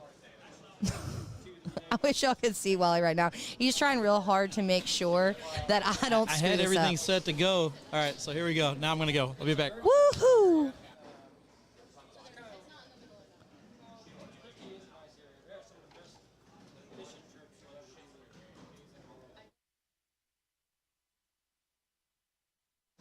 All right, guys, I'll be honest with you.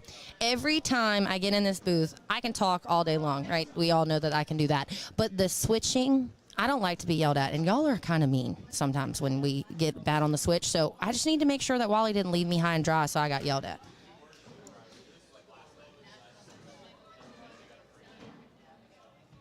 Oh, I hear you, Chad. I'm loving this Donald Cup in the seniors final here. We all know that man can go on a mission.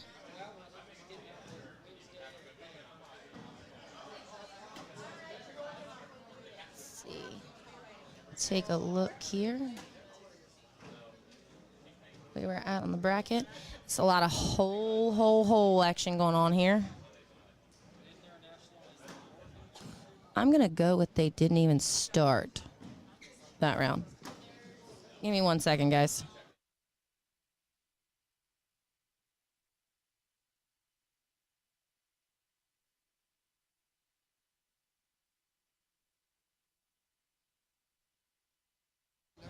Apparently, they were waiting on me, and I didn't know they were waiting on me. They didn't ask me no questions, so they're going to go live now, guys. Sorry about that.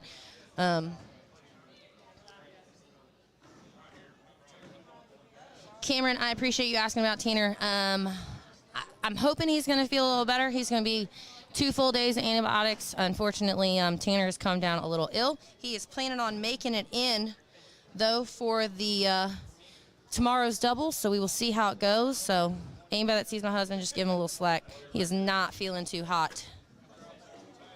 Frank with a good blocker there.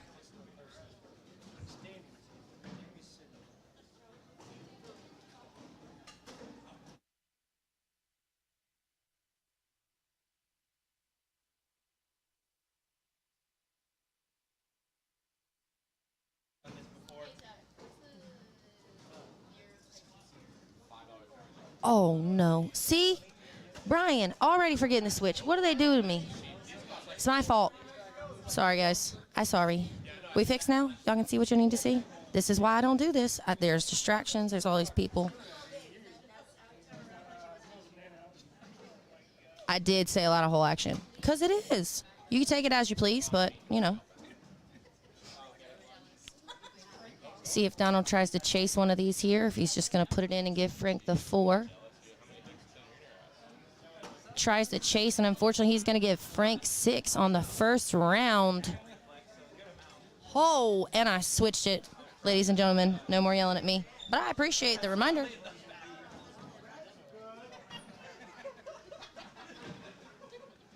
Chad, Easy, and Tanner are playing together this weekend. Donnie, of course Wally does good on the switching. He's the GOAT. I'm the old OG, okay? Wally's the GOAT.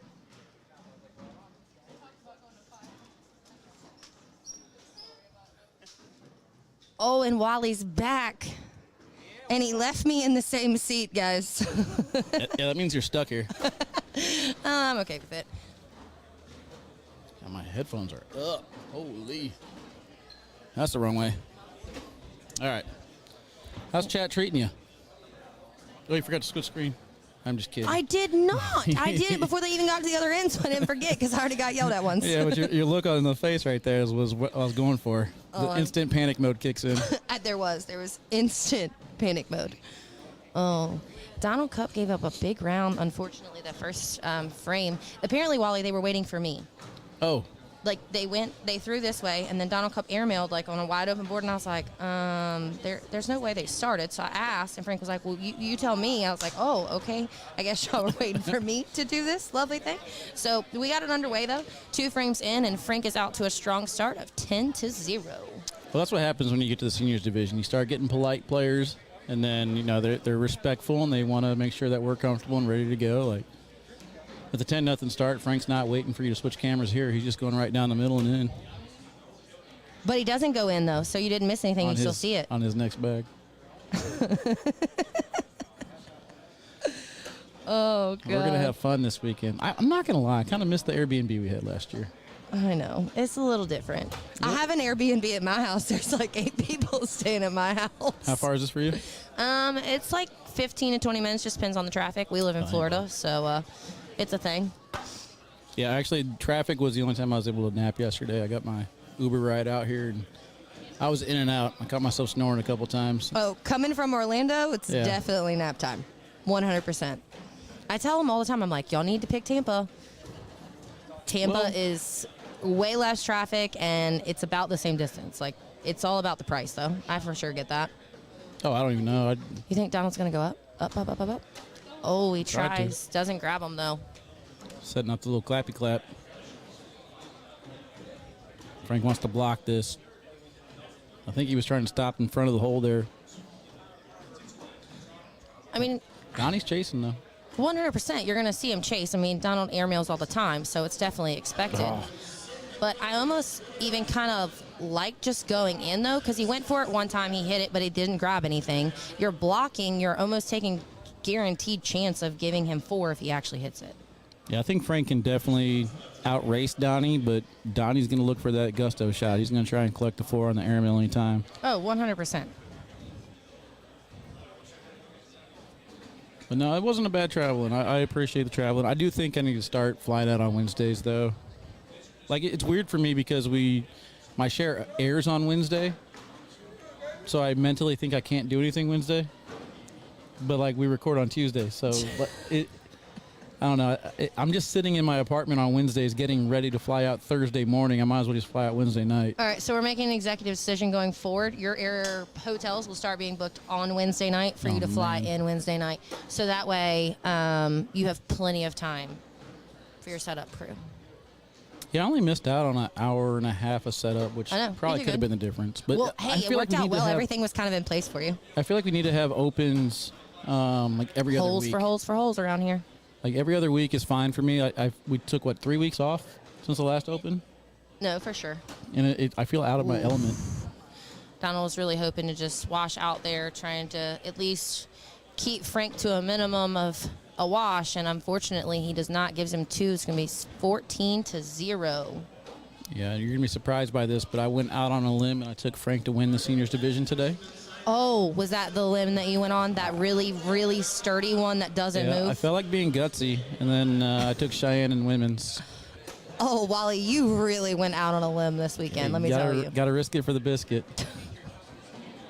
I bet you didn't take Landon Bass for juniors, though. I did not. I took Braden Wilson. I'm a Braden Wilson fan after New Mexico. Dude, the boy was on fire. I was at home watching. He was good. I was like, oh, my gosh. Like, who is this kid? I was like, he could be a pro. And then just didn't have it today. A little bit off, but we just can't really have too many people falling. Is Caleb Batson going to age up, or any of the underagers going to age up? What you mean? For was it 18U? I'd have to look and see if any of them age out. We're trying to figure out Fisher Hamilton, LT. 16. He's I only think. 16? Okay. I think he's only 16. I'm not really sure who we've got that ages out. I know the Gore boys definitely don't age out. Ian and Alex definitely don't age out. That's definitely something I'll look into this weekend, see if there's any age out. Bella's 16, so she won't age out. No. Oh, there's another one. This, he gave up those 2 bigger rounds, and then he's kind of fallen in the swing of things, but he keeps giving Frank these 2s, and Frank will just walk away with it. Make it 16-2. 16-0. Sorry, guys. We were talking about the 2s, and I was trying to give Donald points.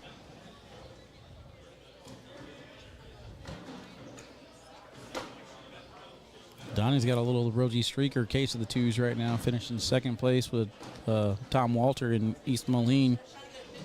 On pace to finish in second place here unless he can catch up to Frank in either this side or the next time they play each other. But I believe we got, 4 players left in seniors? We are down, let's see, this is our winners final. So then we've 7. got Tex Chrisman and Jeff Cliff. Tex back on the scene. He is in the 5th place game currently. Then we've got Jeff Brock, another Florida senior, waiting on the winner of Tony Franco Sr. and Brent Dycherry. Is that how you say that? Chat says Dycherry. Dycherry, that's how you say it? Yeah, they tried sending me in the wrong direction saying Ducherry. But then they blamed it on spell check. How you say Dycherry when there's no... Well, they said it was spell check. I think they were trying to get me to say douchery. It's okay. I already got whopped. Oh. 4 points there. Makes it 20-0. Maybe the best senior in the division, but he still gets nervous. You did not. Oh, Lordy. You got to remember, Frank is also the new senior, right? Like, he's, at his prime. He's at the low level of the seniors at this point. Oh, there's nothing low level about this game right now. 11.67. No. I don't mean, no one can say low level on Frank's game whatsoever. He's a senior rookie. He's the rookie of the senior division at this point. It's just like, Rocky was a prime example. Rocky, when he became the senior, he was the rookie, and he was stout, and he ran through. I expected to see that out of Frank this year for sure. This was Ricky Jernigan's breakout session last season. We're here in Winter Haven. This is where Ricky Jernigan came on the scene for me, taking down the seniors division here. Tough run this time, but deeper field. Oh, for sure. And Ricky was able to make PDC, made a good name for himself last year. Hope to see him continue to stay strong for sure. He's one of my favorites. Nice guy, too. Frank goes in here. It is going to be game over.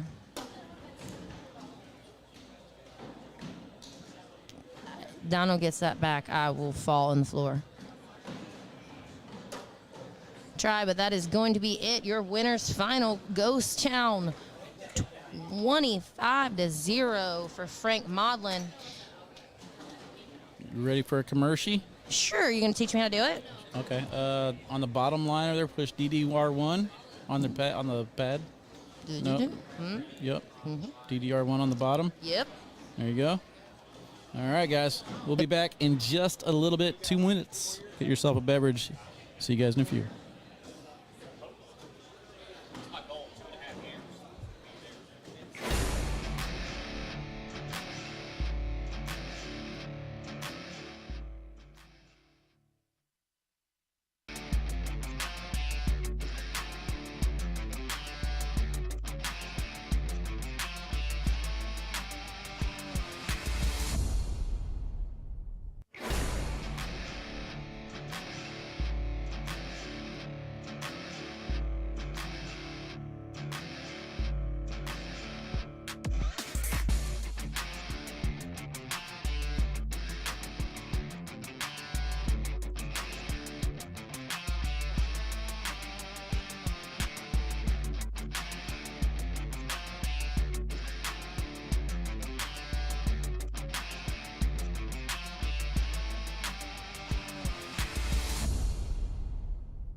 right, Wally says no touchy the buttons. We are good to go. No touchy.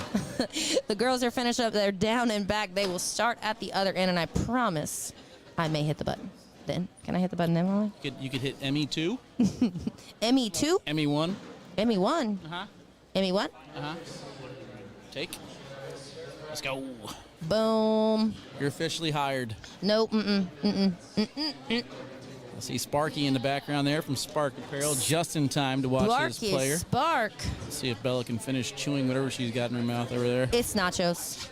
Because I was a little jealous. I almost asked her, since you have to play and those are going to be cold before it's over, can I have those? All right. And there's nothing worse than cold nacho cheese. I don't know. I'm not a fan of cold nacho cheese. Like, I have to eat them in the first 5 minutes or not at all. Well, not just that, but I need to dip them. I can't. Don't be put them all over my chips. Don't They those become soggy soggy. chips, No, maybe? that's disgusting.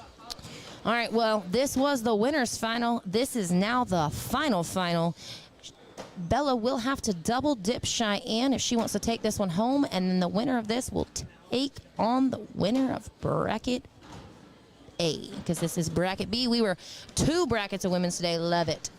Yeah, much better start for Bella there. Gave up a 7 the first time they played against each other. That time it's a 12-on-12 social. Get out your sippy cups. Hit your take buttons, and let's go to round number 2. Boop.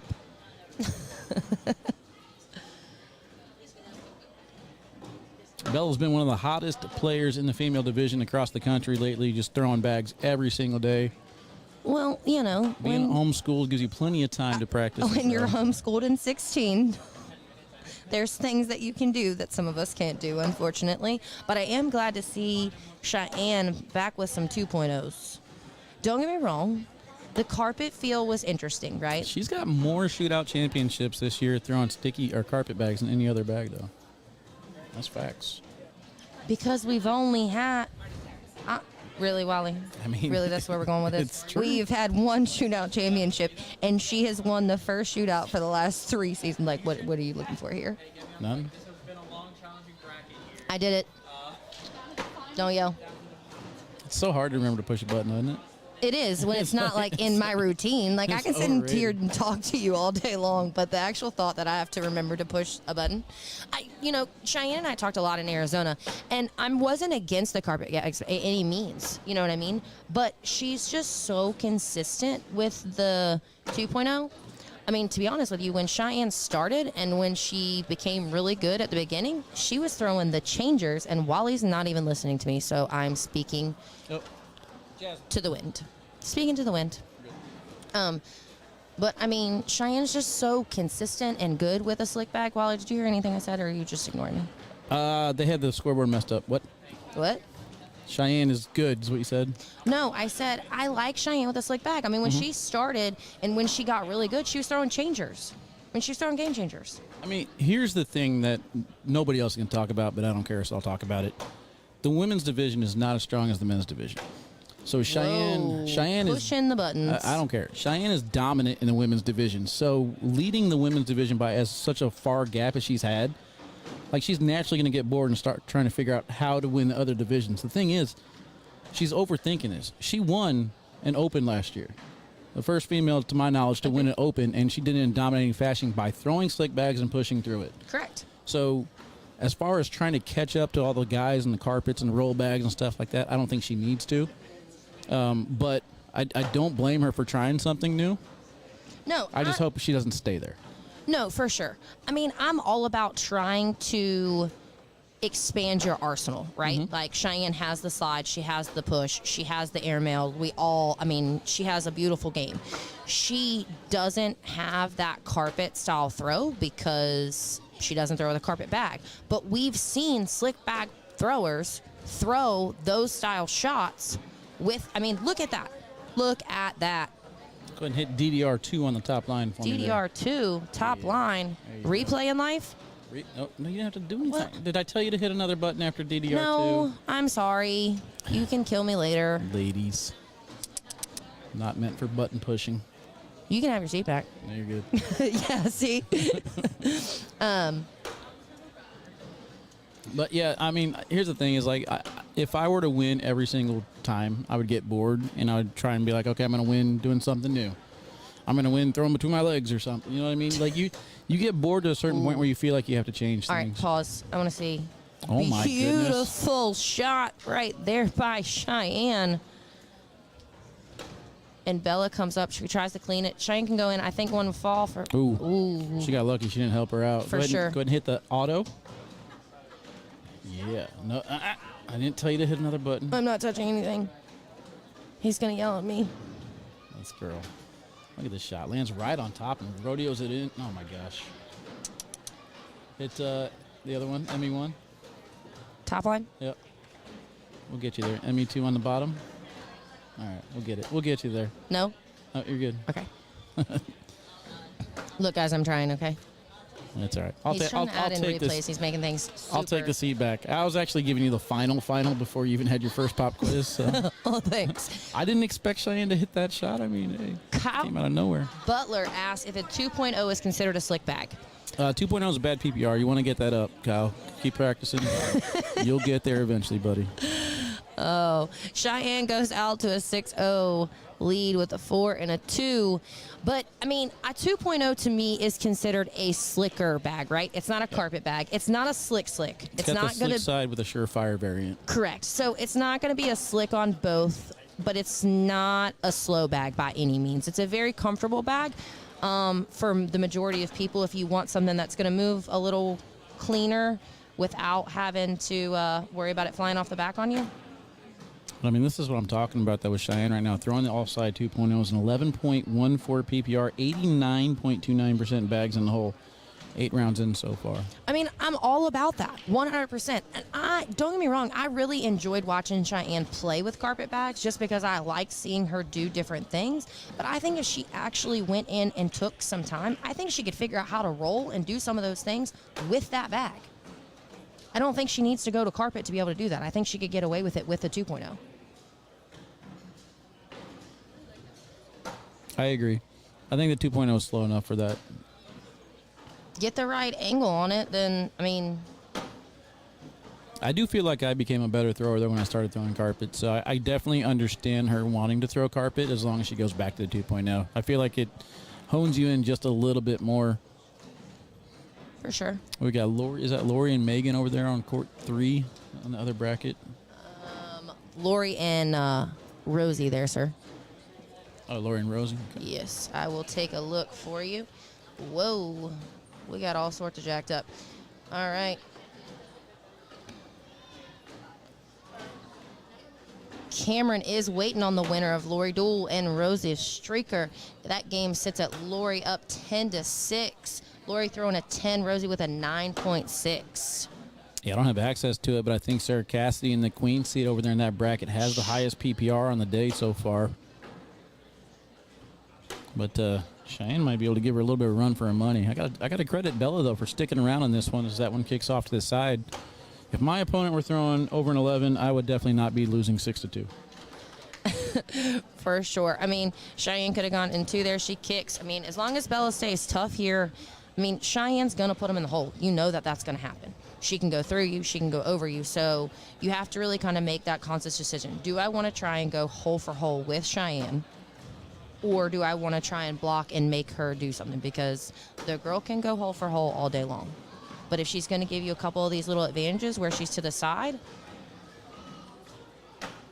take the 2 and rock on. I feel like Cheyenne's one of these people in the women's division that's just not going to get double dipped. It's just, she's way too strong to have 2 bad off games in a row. 100%. Ooh, Bella That was tried close. to cut. It looked good. Strapped 1. Cheyenne go in with the wash. A wash against Cheyenne, the way that with an, what are we at, like an 11-6? I'll take it. 10-9-1. Okay. Fell off. Poor girl. Oh, shucks. 10-5-5 for Bella on the other side. Score remains 6-2. But I think that's one thing right there. It's kind of a nonchalant shot, but that slick side push from Cheyenne there with that bag that was on the hole was on sticky side. She's got the speed adjusted down to go the slick side into that pile. Whenever you flip that carpet into the equation, it's a different push there. You have to speed up that push just a little bit more, and that's where her game struggles for what I've seen in the slick side. Or, I'm sorry, the carpet with that slick side push. Bella tried to chase him, and she rocked off to the side. She's going to have to try and do something here to save this round for sure. Showing a 2, goes up top, hits the airmail, nothing falls, and Cheyenne somehow sneaks in there. Bella just confused. Like, how did they not fall? They moved for sure when Bella hit it, but Cheyenne sneaked right in on the side. That is going to be a 7. It's going to take this game 13-2. Bella wants to make it through this first game. She's going to have to get her head into it for sure.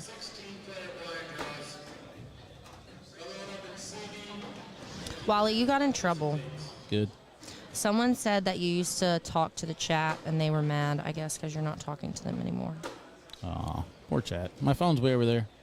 I know, I'm looking at it. I'll give, hopefully you're not messaging all my girls. I mean, I could really screw up some game right now, but I'll be nice. I just have to go in and supervise, make sure we're good to go. Is Jimmy one of them in the chat yelling at me? No, Say, Jimmy didn't yell at you. Jimmy messaged me earlier. You're not reading chat anymore? Ooh. Go for a 12-on-12 wash. I mean, you see how many monitors I got here in front of me. I got 5 monitors going. I'm interacting with all of them. 5? Yeah. Am I counting? Yourself on your hands, 1. Those 2 to your left. Okay, one in front of we you. can't call these monitors, Wally. There is folds out one into a monitor. Okay. Screens. 5 screens. 5 screens. 5 I'll give Wally screens. some credit. 5 screens that I have to monitor. I mean, And buttons you have to push, but you're not pushing buttons right now. Yeah, let's count all the buttons. We can't count all those buttons. There's way too many buttons that have to be pushed.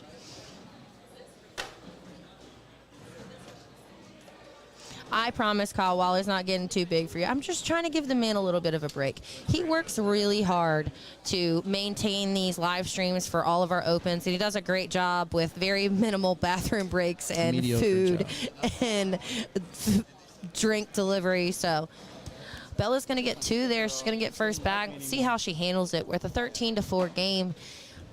I kind of almost want to see Bella block. This is the thing, though, is what we talked about earlier. So the first game, the chat was on me. They're saying that Bella should throw a level 3 blocker. So the thing is, whenever you block Cheyenne like that, you have to block her lower on the board. Yes, And 100%. when you do that, you're throwing away one of your bags. You're hoping that she throws an 8 because you're only going to score with a 10 on 8. You're not going to push that level 3 blocker with consistency. No, but the thing is, the other thing with Bella is, like, I just want her to, she got lucky there, and Cheyenne caught short of the hole. There's going to be 2 more for Cheyenne, though, making it 15-4.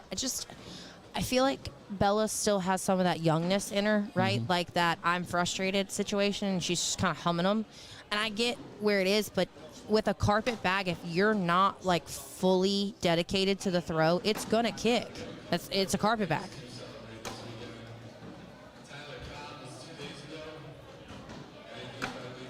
Josh is doing some birthday call-outs over there. Our merch girl, Miss Kristen's birthday is today. Let's go. How old is she, 27? She's over 30, 31? She's. You don't talk about a woman's age, Wally. That is just disrespectful. Kristen, I promise I'll get him later.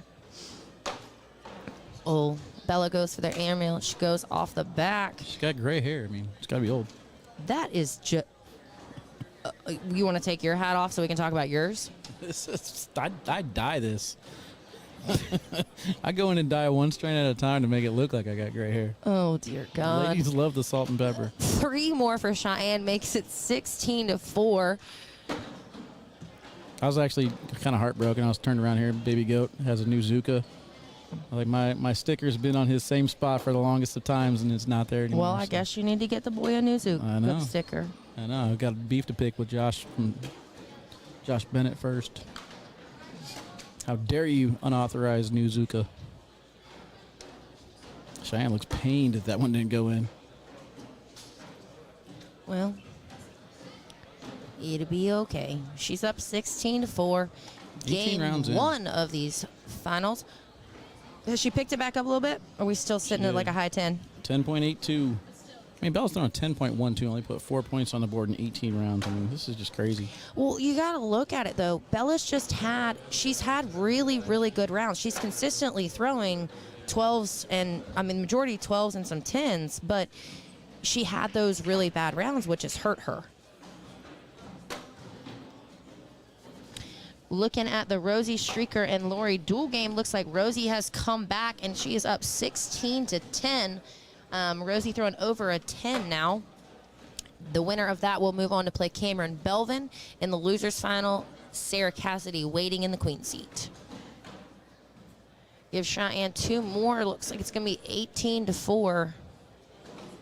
I do got to give credit to Bella. She's probably one of the fastest tablet users in the game. She's still young. The rest of us are old, Just saying. Wally. Baby Goat messes it up. I sank it. Baby goat, he's talking junk about you and you can't even hear him. That's what I'm doing. Alex looks at me, he's like, are you talking about me? Hey, there's that blocker you guys want to see. I'm telling you, it's not as effective as you guys think. It's not. I mean, but the thing is like when you're down, but she does miss. Like she is the goat, right? Like we all know Cheyenne can slide, she can push, she can airmail, she can do all of the things. But if you're going to consistently leave her with a wide open board, God help you if you miss.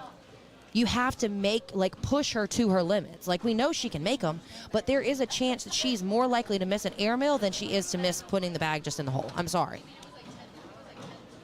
I mean, she still gets away with it there, 7-on-6. But, I mean, that's the thing is if you're going to hit that blocker and then you're going to hope for that one miss like she gave you right there, you got to hit your rolls and your cuts. Otherwise, you're in trouble. You have to take advantage of any chance she gives you. This could or be it. You end up in a game like we are right now. And Bella's thrown great. Mm-hmm. You can't take anything away from her.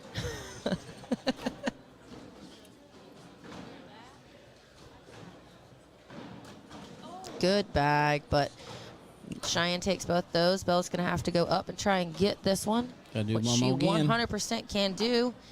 She went far. She hit the wrong spot. She pops off the back. It is going to end in a 21-4 game. Cheyenne takes down Bracket B for the winners here in Winter Haven. She is going to wait for the winner of Bracket A. We'll be right back with that bracket.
Oh, and we are back. Wally is pushing buttons and not telling me what's going on, and he unmuted my microphone and not his. So I'm still trying to figure out how I'm getting thrown to the wolves here.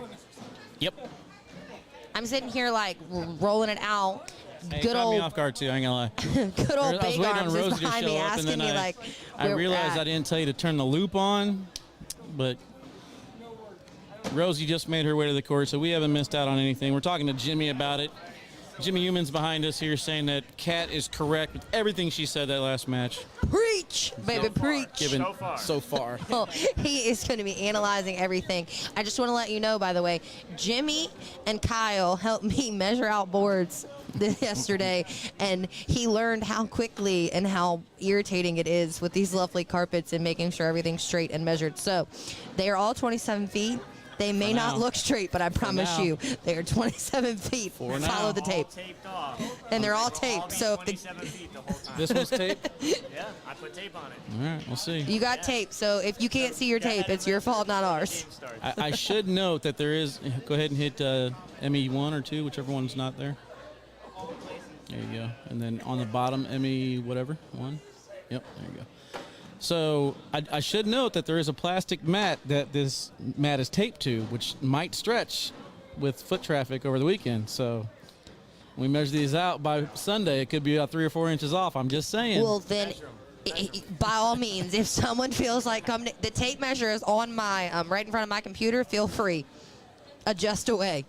I'm just saying. I'm just saying. The biggest culprit is going to fall victim to his own artwork this weekend. I'm just waiting for it.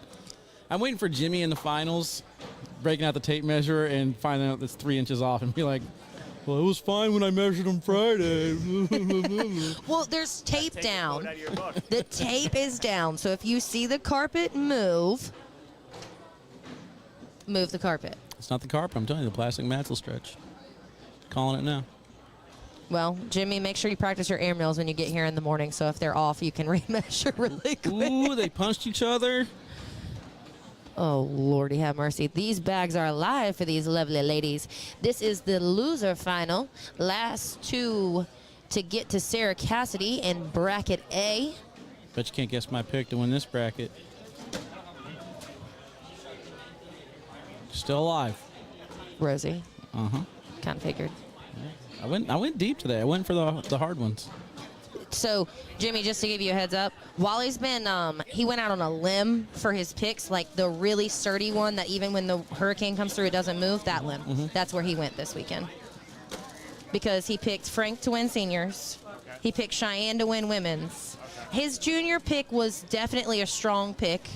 Strong pick. What, Braden? Boy that showed out in New Mexico. So he went on that really strong limb that doesn't move. He didn't pick the twig. He wasn't trying to go. He wasn't feeling frisky this weekend for sure. When the branch snaps, Wally's going to look like he doesn't know what he's talking about. If that branch snaps, we are all screwed. Then none of us know what we're talking about. I mean, the way it's set up right now, I do think Sarah and Cheyenne will give us a great championship match, but no matter who we're getting to take on Cheyenne, whether it's Cameron, Rosie, or Sarah, it should be a pretty good one. For sure. You know, I'm a Cam strong all the way. That is Aunt Cam in my life. Cameron has been like a huge part of our life for a long time. Sounds riveting. It is riveting. I got her into cornhole. I'm proud, man. Like I'm a proud mama over here. I'll tell you what, I'm not sure if he's going to be here this weekend, but I'm thinking about taking Trey Hunt for singles. What do you think about that? Surgery arm? Mm-hmm. That might. I mean, I'd be interested to see. I know he threw left-handed out of blind draw. It did not go well for him. Exactly. Well, he's been throwing with one eye closed lately, and he's actually aiming with the eye that's closed, which helps his game out. Because from what he's looking at, is just not good. So, using his good eye to throw bags, Trey Hunt's lights, I don't know. I'm interested. I haven't really. Just kidding, Trey. I did not pick you, bro. Cameron draws first blood with a 3. Goes up 3-0 in this lovely game. I promise we'll talk game. The girls are just getting situated. No, we ain't talking. We're just that talking game. all things open. No cornhole today. Well, I got yelled at earlier when we were By who? talking. I don't know. Someone said not talking about no game. We're just talking bull. They wanted us to cut it out. Oh, you I can feel mute like 'em. this is what keeps it interesting. Y'all can all watch the screen, right? Like You can do mute 'em. Do you want me to sit here and be like, oh, and she goes in the hole. Oh, and she goes in the hole again. Ladies and gentlemen, that is how you do a 4-bagger hole for hole. That is boring as all get out to me. I mean, don't get me wrong. Don't go on a tangent. Pay attention to what's going on. But, I mean, y'all don't need me to tell me you need me to tell you what your eyes can see. Social. See? Perrito. You guys want to have Perrito in the tab. If you guys want play-by-play, you need to call in Perrito. Perrito. Whenever you guys call out Perrito in the chat, I'll bring on the Mexican commentator. The score right now, 3-0. Camera and Belvin did the first shot down the middle and in the hole. Rosie streaker on the far side. She put a blocker. I like what we have situated here. And it's going to force Cameron off to the side one more time. Can Rosie push through? Oh, she off the back of the board. Oh, my goodness. Missed opportunity for Rosie streaker. And Cameron can try to All right, push I need the you to bag stop. You gotta stop. on the other I'm side. gonna hyperventilate. I need you to stop. I can't right now. If y'all could see his face doing this accent right now, like I'm legit. There's no accent. This is me, Perrito. I took the microphone away from Wally. Oh, my goodness. Camera and Belvin off at the back of the side rail. Go too far. And Rosie in with a push. Ooh, and she kicks to the side, though. Cameron catches a break. It's going to be 5 points for Rosie. That's actually only 2, but it's okay. Oh, did I miss? You went away for one bag. I was literally hyperventilating over here. Like, Okay. guys, Gotta bring back in K9 so Cat can focus on the match. See you guys later. Hasta la vista. Hey, appreciate that, Perrito. I'm back. Oh, my God. What are we going to do with him, ladies and gentlemen? This is why Wally is the GOAT, because he is keeping us entertained start to finish. We have got 2.5 days left to this lovely open. I don't want the chat to abuse that, though, because Perrito, he's on point with his play-by-play. So He is. He's so good with it. You can only call out Perrito whenever I'm not focused on the game. So if I start getting sidetracked with side conversation, you guys can put Perrito in the chat. And then we'll try to make this a thing. And I'll sell merchandise and make money off you guys. And then everybody wins. Cameron can get those points back right here. Goes in. She's going to get 4. Make it 7-2. No need for the camera switch. You already missed one. Well, look, I'm telling y'all, it's all Wally's fault. And he didn't even tell me that I didn't switch the cameras. And he took my phone. Well, his phone, really. But he took it out of my hand, so I was watching the chat, trying to make sure I was doing what I needed to do. And he took the phone, so I didn't even see this lovely comment that says, cameras. Well, it's on a 20-second delay anyway, so by the time you read it, it's already too late. But Well, at least it gives me something. I like that back block there from Cameron. Oh, 100%. But you know Rosie, and up she Boom. goes, leaving her bag in front. Going to make Cameron step out. She's going to try and wrap around it, and she Nicely does. done. Good bags, Beautiful. I expect Rosie to go up top again. If she fired on bag number 2, she's definitely going to fire bag number 3. Ooh, That one landed short. I feel like you think she tried to shoot the short one, though? No, I think she was just going normal airmail. It came out of her hand a little bit low. It still might pay off for her if she can go backside. Yeah, but Cameron's bag's definitely moved in the hole. She's going to have to go far back, and she does. She's going to steal a point out of it. DDR2. DDR2 Yeah. up, and we're going to watch a replay. That's what that button does. Yeah, we got an airmail and some awkward knuckles. You got to get it in there. He doesn't actually tell me what the buttons do, guys. He just Buttons. does the buttons.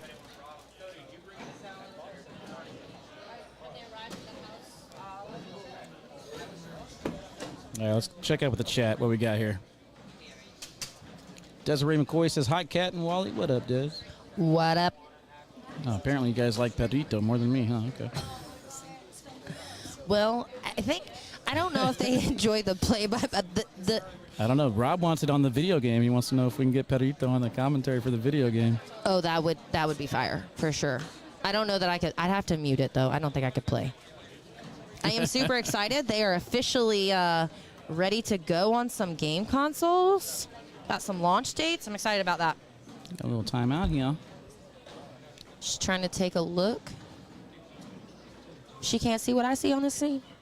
She don't have no TVs to watch. Oh, man. That's just one more thing that's going to come for me to set up in these opens. We need TV. No. Wally, I would never do that to you.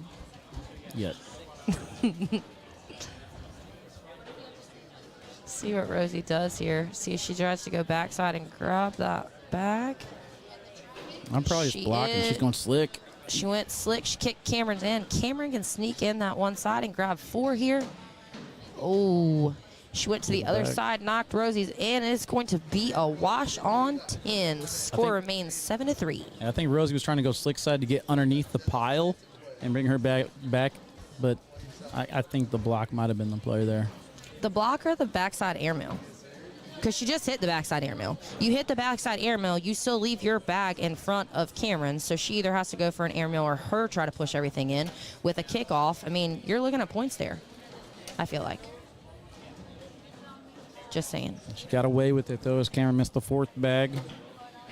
Caden English asking who is still in. Well, Caden, Final let's 4. lay it down for you. Cheyenne took the win in bracket B. She is waiting on the winner of bracket A, which is what you're watching right now. This is the losers final. Rosie and Cam, the winner of this game, will move on to take on Sarah Cassidy. The winner of that will play Cheyenne for our overall women's final here in Winter Haven. And that time she stayed sticky side. I would have liked the slick side push there. Mike, it's been fun, man. But, yep, this is a video game coming out in March. I mean, but everything becomes a video game. Can't wait for the ACL commentary video game to come out in 2024. We've been working hard on that one. It's basically me just pushing a whole bunch of buttons. You got to figure out which wire goes where. It's really intense. It's really intense. We're going to sell it for $49.95.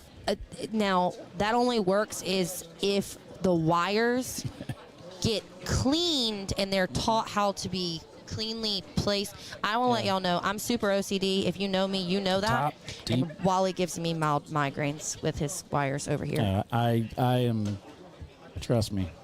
I got an idea of what I want to do. So and then many. About an hour and a half into the setup, it quickly changes to, I just want to get through this. But yeah, it's pretty cool, pretty intense video game. At the beginning of the video game, you start off with just painter's tape, and then you work your way all the way up to gaffer tape by the final season. It's really intense. Oh, Lordy. Cameron finished up giving her a 10. Rosie goes in, gives her a 9. Cam's going to get 1 point out of it, make it 11-3. There you go, Corey. Main court setup simulator. Yep. $49.95. All proceeds go to Wally's Tattoo and Fitness Fund.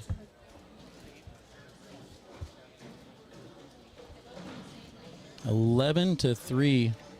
Cameron trying to get back to Sarah Cassidy, would put her in the losers bracket. Can you see who beat Rosie? I think it was Connie. But I'm not It sure. was Connie. I actually talked to Rosie earlier. There was a a slight child distraction. Hers? Yeah. Ella apparently made her way to the upstairs and climbed on the railing and was doing a little swingy swing. She got a little distracted. So, you know what happens? Moms, professional moms and professional cornhole players, they come one and the same, and sometimes things like that happen. I can't say it would be the first time I was ever distracted by a little chicken. Speaking of which, the little chicken is here. Uh-oh. Probably going to forget to push buttons, switch screens, huh? Whew.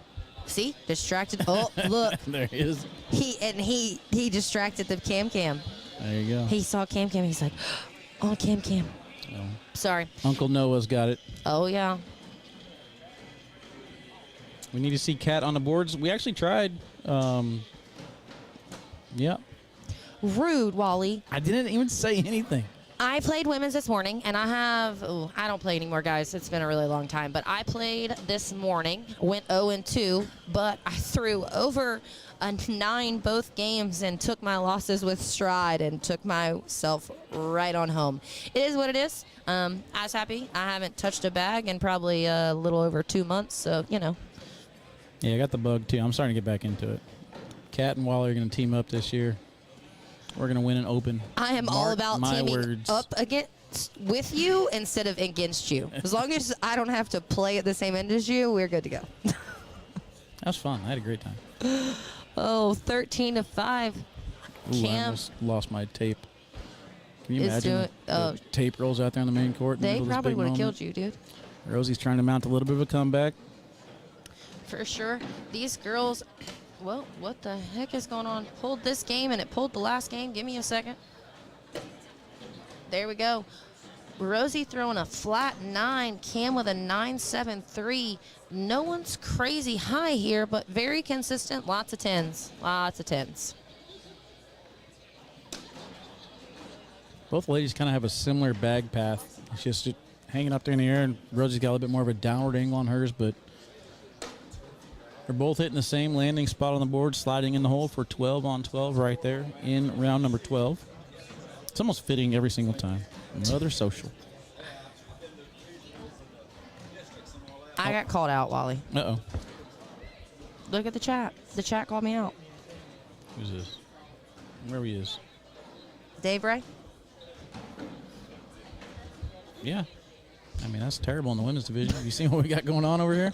Like, let's be real, Dave Ray. I'm being straight up honest. I really don't play anymore. I haven't played. I didn't play at all. I think I played one Open last year, and it was absolutely comical.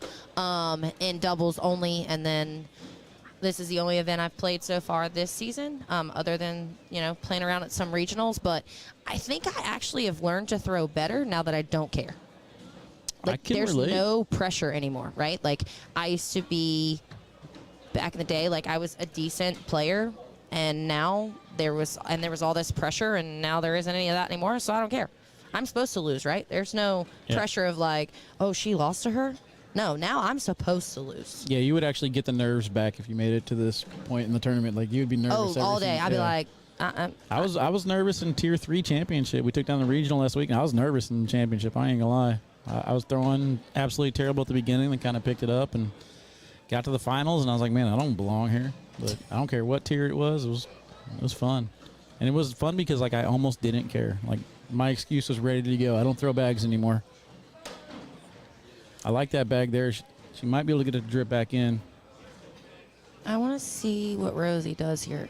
I feel like she's I would gotta go through it, yeah. 100%. I'm not giving that chance. Uh-oh. Ooh. Blow up Is round. she going to go up or try and snake? Missed opportunity. I almost wish she would have just gone up there. I think it was going on its own. She just missed her landing spot off to the right. Rosie going slick side. That's what I wanted to see last time. Good shot. Collects her bag. Up, up, up. And she hits it. Good drag. Cam is able to save 2 out of that one. And I'm pressing a button, hopefully going to get a replay. You got this. Now what are you talking about? You're professional. Oh, Rosie's beautiful grab. Followed by Cam's beautiful airmail. Yeah, it went in. And Trust us. it Trust us. promised it went in. Trust us. See Miranda across the way. Miranda always gives me grief. You didn't say hi to me, blah, blah, blah. So the first time I saw Miranda, I just gave her a little head nod, and she rolled her eyes and gave me a head nod back. That's how you can tell she's eliminated from the tournament. And there's a little attitude right behind it. Well, there is only 4 women left, and if she's sitting in the seat, I would assume she's done. I'm just saying. I don't care where she's at in the building, and you can tell how Miranda's day is going based on her eye rolls. I mean, look, the girl is competitive. She is confident, and I will agree 100%. But I feel like that's anybody, right? Like, if I know, I love it when someone, like, gives me their body language to tell me, please don't talk to me. It's fantastic. I much prefer that than, like, me trying to have a conversation with you and you being all happy, and then all of a sudden we just realize that this is not how this is going to go.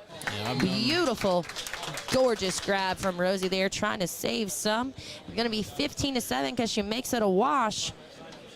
She is trying to keep it to a minimum. Yeah, I've known Miranda for a long time. She's yours now, though. We traded to Florida. I don't think we got anybody back in return for the trade. Draft pick. You know what I love right now? Your distraction right here on your hip. Ooh, is that?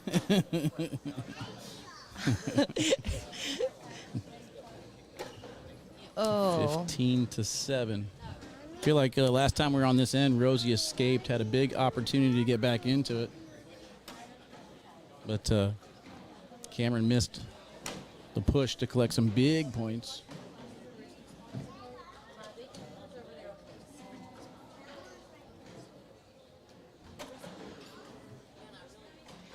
Both these ladies are in their little rhythm rounds right now. Cam finishes off her 12. And Rosie off to the left-hand side misses just a little bit, so Cameron's getting 2 more, going to 17 now. Sorry I left you hanging, Wally. My distraction showed up. My little birthday boy tomorrow. Big old 5 tomorrow. Uh-oh. Shots on me. Shots of melt. Oh, yeah. He's down. Yeah. He's down. Uh-oh. That bag is down on the ground. Opportunity for Rosie. And she takes advantage. She has got to see if she can make some, and that's the second advantage there. You'll get those out of Cameron every now and then. Will she just have an open board bag off the back of the board and then kind of a blow-up round? The question is how many now for Rosie? Can she get more than 5? Rosie's going to make sure she takes advantage of everything she gives you. Cam is going to finish up, make sure it is only 5, not give Rosie too many opportunities here.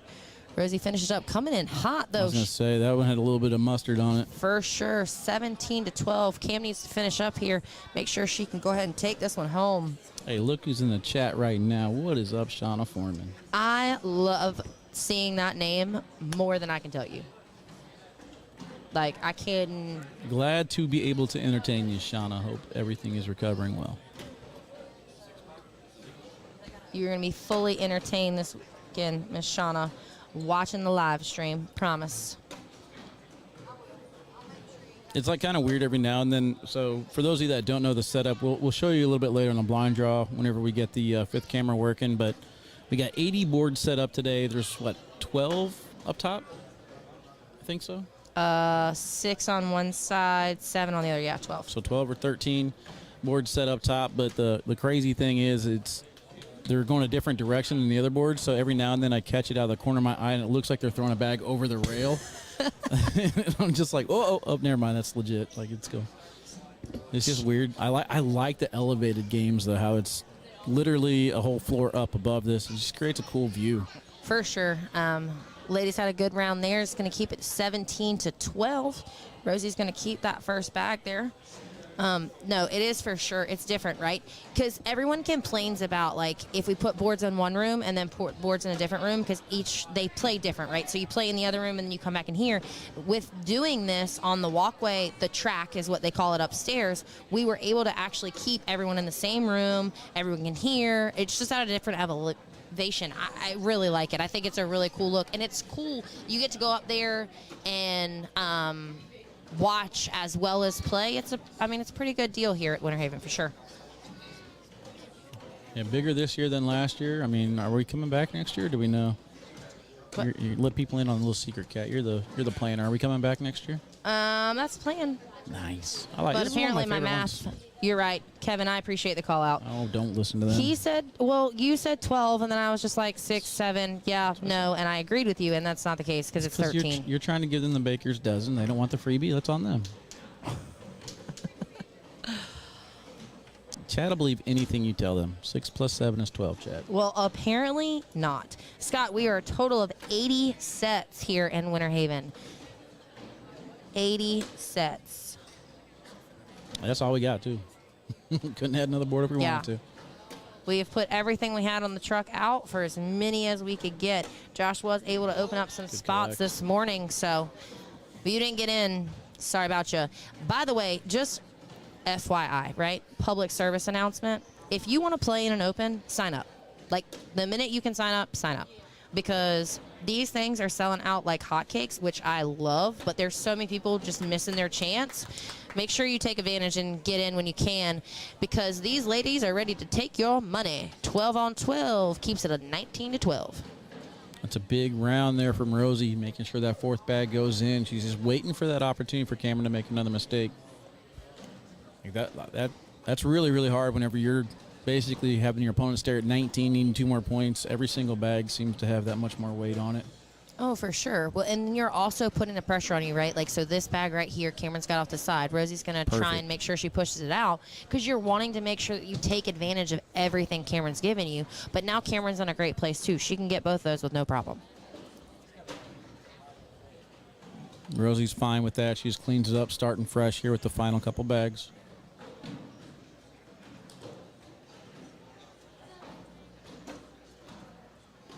The pressure is on with Cam at 19. Just got to make sure everything's in. Again, 12 pack with the game on the line. And Rosie and it answers. goes. These ladies are on fire. Yep, you missed it. 27 out of 28 bags from Frank Modlin to take down the king seat. He's okay. He's doing good. Speaking of which, I'll check in on that, see where we are. Oh, they've started to catch up. They're getting there. They are in the 4th place game. Jeff Clip versus Brent. Oh, nope. And it's moved to the 3rd place game. Brent Dycherry, is that what we said? Dycherry? Dycherry is going to be taking on Donald Cup for the 3rd place game. The winner of that will go to take on Frank Mullen, sitting in the King's seat. Yeah, so more than likely the way this will play itself out, the winner of this goes to the championship match here in the A bracket. We'll probably bring that to you next. Then after that, seniors bracket championship, and then probably women's final after that, if I had to guess. Of course, everything depends on timing and how far that seniors bracket catches up to us. I'm so glad I literally was getting ready to say something to you. She needs to look at this. This is textbook, slick side push, collect all 3, leave her bags there, win the game, slap hands, move on. Do what? That's what I would do. She'll show you. Step out, slick side push, collect all 3 bags, leave all 3 of Rosie's on the board. I'm telling you, 6-point round. Coming up. Okay. I'm all about your thought process here. She didn't listen. She didn't listen. I told her what to do. It's still a hard push for Rosie. But now though. Rosie's got to collect the one in her hand and the one in front. It's not a hard push because of the shot. It's just a hard push because of the situation. And she will get it. And she collects it. Beautiful bag there from Rosie. 0-2. Ha! Ladies and gentlemen, I know what I'm doing. All right, guys. I'll see you guys in West Wego. Kat's got it from here. No, no, I got to work. You got to work. We're not going that far, Wally. Don't push your buttons. Sign me up for doubles. Devin Harbaugh, where you at? My partner. Just get rid of that No Almanza guy. Oh, Lordy, have mercy. What are we going to do with you? I won a championship. Devin will be happy. Don't you think Devin will be happy winning Tier 3 with me? Sure he'll be happy, but not as happy. I'm sure Devin would have a blast playing with you, 100%. I'm not so sure he's going to feel about the Tier 3 portion. Look, Devin Harbaugh and myself winning Tier 3 championship is just as good as him winning Tier 1 with no Almanza. But look, the way that Devin Harbaugh has been thrown, he might be able to backpack carry your butt all the way to Tier 1, dude. Yeah, that's facts. I don't know how far you'll make it once you get there, but he could definitely put you in a backpack and carry you. Man, I got to give credit to Rosie right now. Her 4th bag has had to be there like the last, 4 or 5 rounds just to keep the score at 19-12. Click on their match on their bracket and see how many rounds they've washed out in a row now. All right, let's see. Pulling the lovely. All right, so we've moved up to a 10-4-3 on a 10-1-3. But the last 4 rounds they have washed. 3 12s and a 10. I love the way the ladies division is shaping up this year. I got it fixed. I got it. I don't need you. No, you don't. I don't know what happened or how that came up on the screen, but I got it fixed. No, you don't. You're still on the wrong screen. Look, okay. Well, a minute ago, it was Megan on the screen. I don't even know what you did to me. Once you hit replay, you got to reselect the screen because it automatically switches. Lordy have mercy. Well, it was perfect timing because Rosie stopped to look at it so y'all can see exactly what's going on. Don's trip. Oh, my gosh. Bar of soap for the win. You know, everybody else is thinking it. The whole crowd's murmuring behind me. Cameron's like, I'm not doing it. No. I'm not doing it. I fixed it. I promise. Mark, Brian, y'all don't yell at me. I promise. I fixed it. She tried it. Kind of. She's still in good position here. 100%. Knocking everything in, being in front. I mean, there's nothing wrong with that. Oh, it worked. Oh. Cam needs to make sure she does this here, and she does. It is guaranteed. Cameron Belvin moves on to take on Sarah Cassidy for the finals of Bracket A. We will be right back.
All right, Chad, welcome back to Winter Haven for ACL Open number 8. We got our next bracket finals up right here on bracket A. Cameron Belvin will have to try and double dip Sarah Cassidy. Winner of this one will take on Cheyenne Bubenheim for your Open number 8 championship in the women's division. Seniors bracket finishing up as well.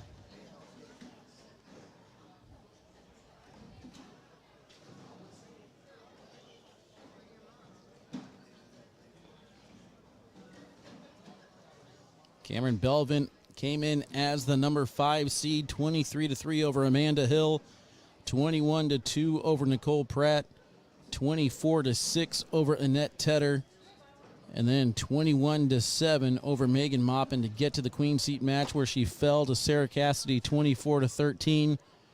Over on the losers bracket, defeated Rosie Streaker 22-12 to get back to this spot. Sarah Cassidy, though, on the other side of the bracket, undefeated so far on the day, came in as the 22 seed, 23-2 over Bridget Kirkog, 21-2 over Kelly Jenkins, 24-16 over Samantha Finley, and then 22-16 over Connie Altice. And then, as I mentioned in the queen seat match, 24-13 over Cameron Belvin to earn herself this double dip situation here. We're going to start things off 1-0 start for Sarah Cassidy. We're going to bring back in Kat as she is coming in clutch with that H2O. Gotcha, boo. Appreciate you. Mm-hmm.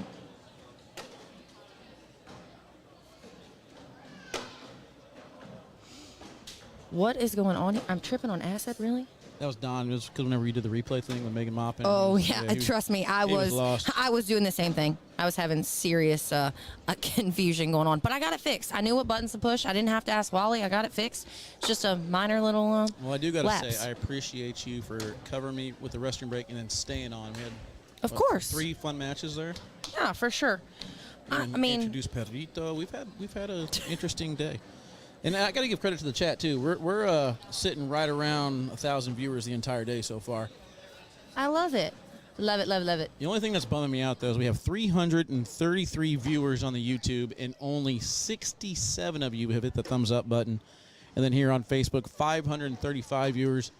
You guys have to hit the thumbs up button. That way, whenever anybody goes into these search engines and hits cornhole, we're the first thing that pops up. You don't want to have anything else pop up when you search cornhole other than the American Cornhole League. 100% agree with that one. Hello, Miss Amber. Miss you too, boo. Hopefully we will see you out soon at an open nearby. Interesting little situation going here on the computer. 138 error messages. That should be fun to deal with later. Oh, God. Just don't press anything yet, Wally.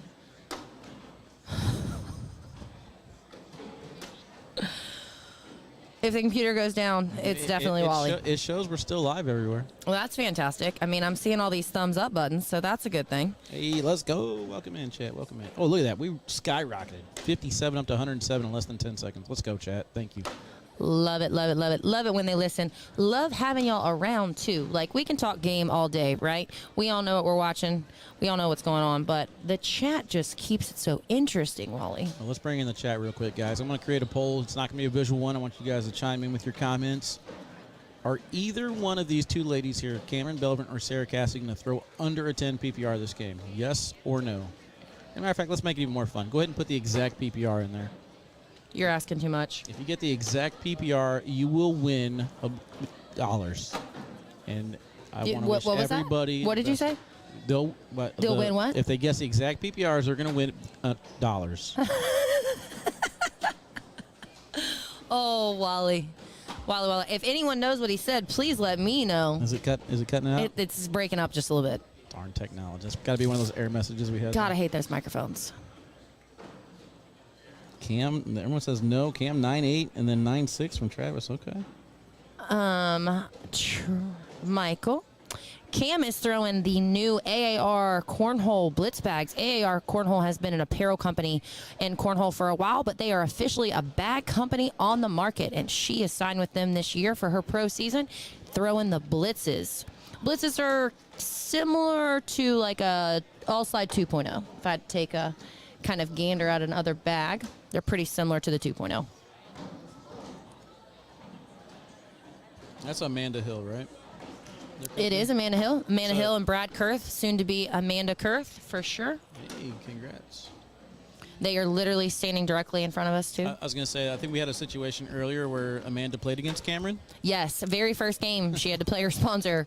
So that's always a fun time. So that's one of those things where it's like, okay, I would like to beat my player, but at the same time, if you can't beat me, do you deserve my money? It's just a very tough situation, right? Cam's going to grab 2 there, make it 2-1.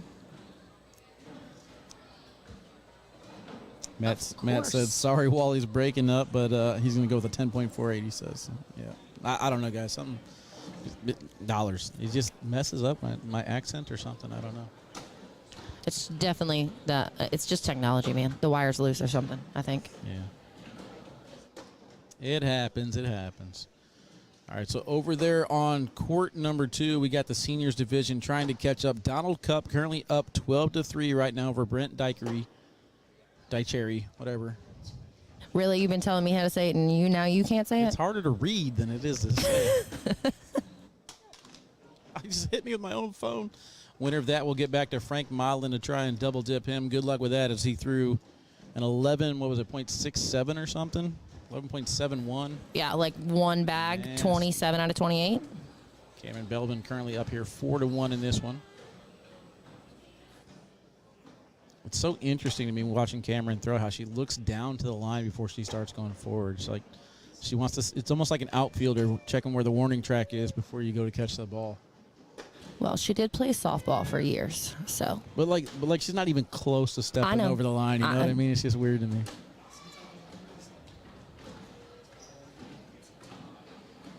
You know, the thing is like, I never ever had. Have you ever had a conversation with her about it? In all the years that I've played with her, like I've never actually asked her why she looks down. It's gonna be hard though to change your throw. I mean, we talked to Nico on the show, and he talked about all the years he's been playing, he's never changed anything. So it's just like Lonnie Williams, for example. Lonnie Williams is a player who looks up, like he looks above like the skyline, almost like he's trying to target where hhis bag height is gonna go before he throws his bag. It's just people have these weird little techniques. Well, and if it works, it works. I think one of the other things, someone was actually asking me the other day why I stood with my left foot forward instead of my right foot forward. Well, I'm left eye dominant.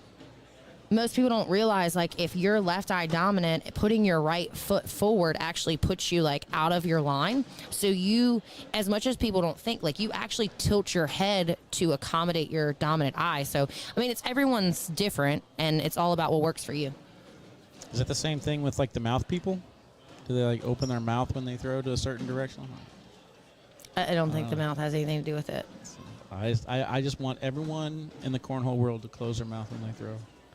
I mean, it's a thing. People just do it, okay? I used to stick my tongue out when I first started. It's weird. There was pictures. It was just very awkward. I want a collage. Like, you ever seen those collages where it's just a bunch of small pictures, but then when you pan all the way back, it looks like Yoda or something? You know what I mean? I want to do a collage of that with, like, the ACL logo, but you zoom in close enough, you'll see it's a bunch of people with their mouth open when they throw. Oh, my goodness, Wally. There's just all the embarrassing pictures, right? Like, there's so many pictures that are posted of people throwing that are just so. I'm like, oh my God, I'm so glad that's not me. That's horrible. Shout out to Fred and Haley for making some of us look good. 100%. All right.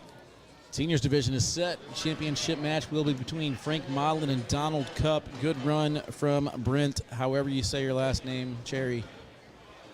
If you were listening, come tell us, please, because it looks like if you were that strong in the seniors division, we might be talking about you more this weekend. Score is 5-1. Hey, Tyler from Canada, let's go. Are you going to the Canadian Open? I was getting ready to say the same thing. Yeah, I don't. As of right now, I don't know, but everyone go ahead and tag Todd Kasicki and let him know that I'm available. Actually, am I available? That's the other question.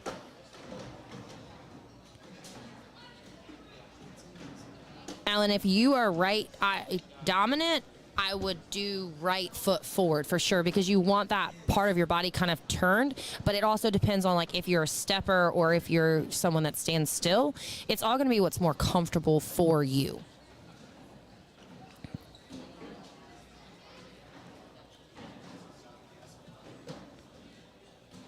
Oh, Michael, the double grip. There's so many people that do that.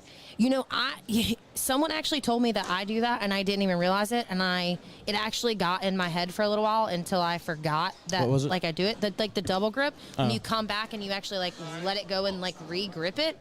There's a lot of people that do that, and most of them don't even realize that they do it. It's all about comfort piece. That's a great good. bully. I was thinking the same thing. It's a beautiful shot there from Sarah. Cameron's going to come back with the block, though, try and force Sarah to go up. She goes clean, though, leaves her hanging.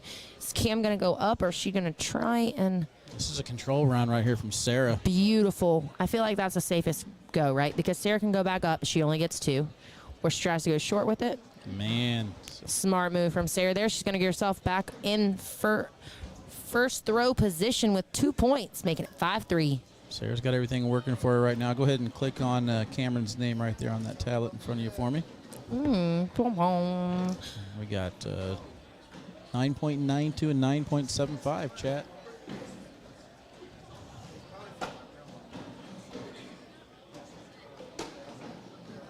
But yeah, I don't know. I think it'd be fun to travel. I know they got the, was it Europe on the block?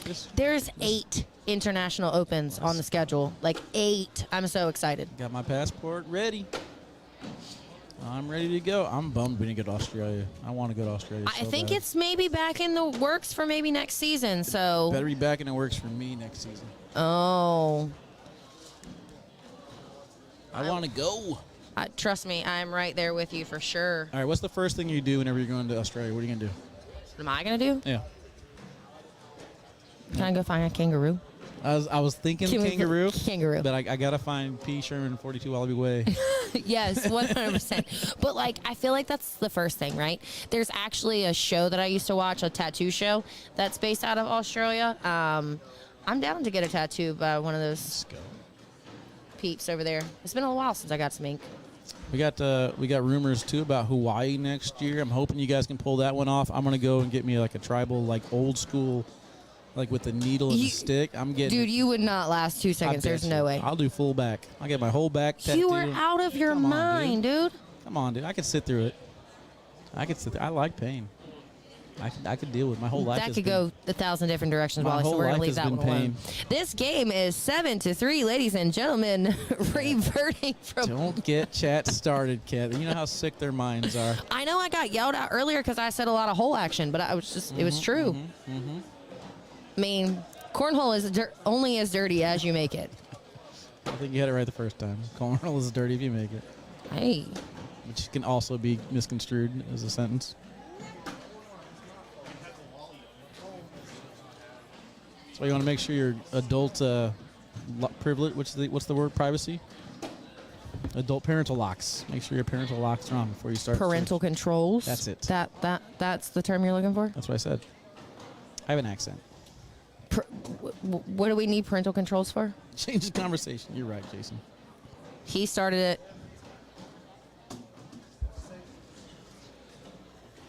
7-5. Sarah back with that first bag. It's all Wally's fault, by the way. 16 rounds in, 12 points on the board.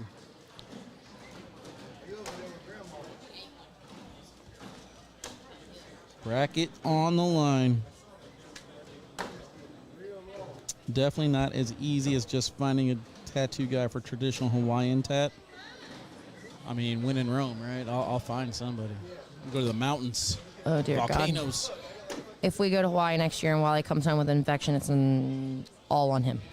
Oh, Hey, souvenir's such a souvenir. She was right there. Little deep. Gives Sarah 1. Make it 7-6. It's a strong shot from Cameron, though. Definitely want to go to it. I mean, you're so low still in the score at this point, right? And this is such a low scoring game at this point. Like your 1s and 2s, it's been nothing crazy. You almost got to feel like you need to push in that direction of like, I need to try and force something here to change the momentum and get us in a pace. And this could be it right here. With Sarah with 2 on the back of the hole, Cameron can 100% grab that bag. She pulls it in and it should go. I was going to say, after Sarah missing that first bag, it's really just go hole for hole, think about 10s. But then with her missing that second bag, Cameron can afford to throw it a little bit harder. And she is able to get that corner twice to collect possibly 4 points. Finish here for 4. Good round. 11-6. And my math was right that time. I redeemed myself from earlier. 7 plus 6 is 11. You said 13, I think it was. Either What? who. You said I said 7 plus 11 to is 6. 12. That's what you said. Yes, That's what you 7 said. plus 6 is 12, and it's not. It's 13. But, you know, it's been a long couple days, man. Long couple days. A little bit low on that blocker covering Stevie up. We've seen Sarah bully before. Just want to go right at it again. Good shot. Collects enough to get that bag on the next few. Yeah, but didn't move it out for Cameron. Cameron can still grab that for sure. Good Pulls shot. it all the way up. Exactly, Wayne. That's what I'm talking about. He's going to come back looking like a like, is it Maui? Like the Rock? I already look like him, to be honest. I just got more Are hair. you talking about Moana? No, Moana's the chick. Maui was the Maui, guy. yeah. But, like, we were talking about, like, the movie Moana. That's what I was trying to make sure that Kyle knows what's up. this child, I don't know what I'm going to do with him. Child, I'm older than you. Well, it's all about how you act, Wally. This is true. Age is just a number. This is true. 41 on the driver's license, acts like he's 22, feels like he's 67. I got all the bases covered. I love it.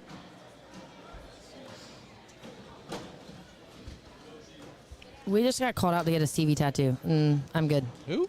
It says Wally or Cat get the Stevie tattoo. Mark, you weren't watching earlier. I'm going to put in a petition to change that to Wally instead of Stevie. So Stevie's got to go bye-bye.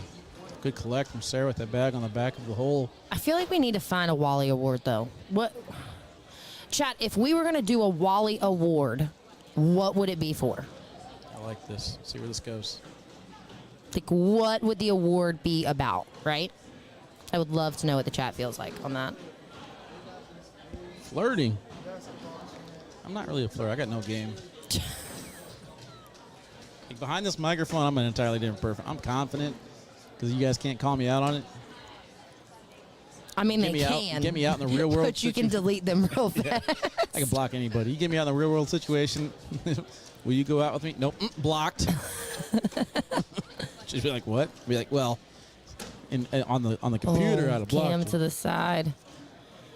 Sarah's going to go in now that Cam's an insured a 10. All right, 10 on 10 wash right there. We're getting ready to, round 21 now. 11-8 on the scoreboard. Best cockies. As soon as Cameron's done with this game, okay? The award would be for lowest PPR. Thanks, John. Noted. Call out.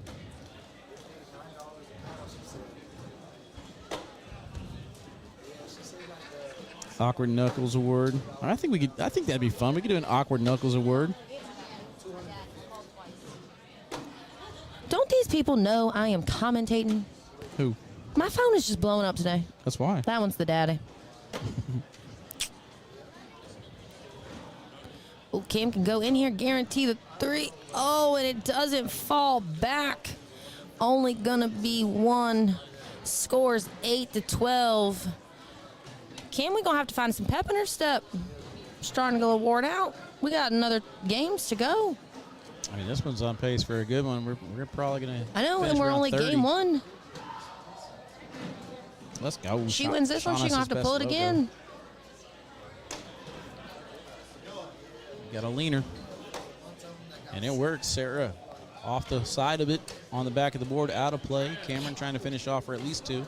Can we just make a note, though, on how much Sarah Cassidy's game has improved this season?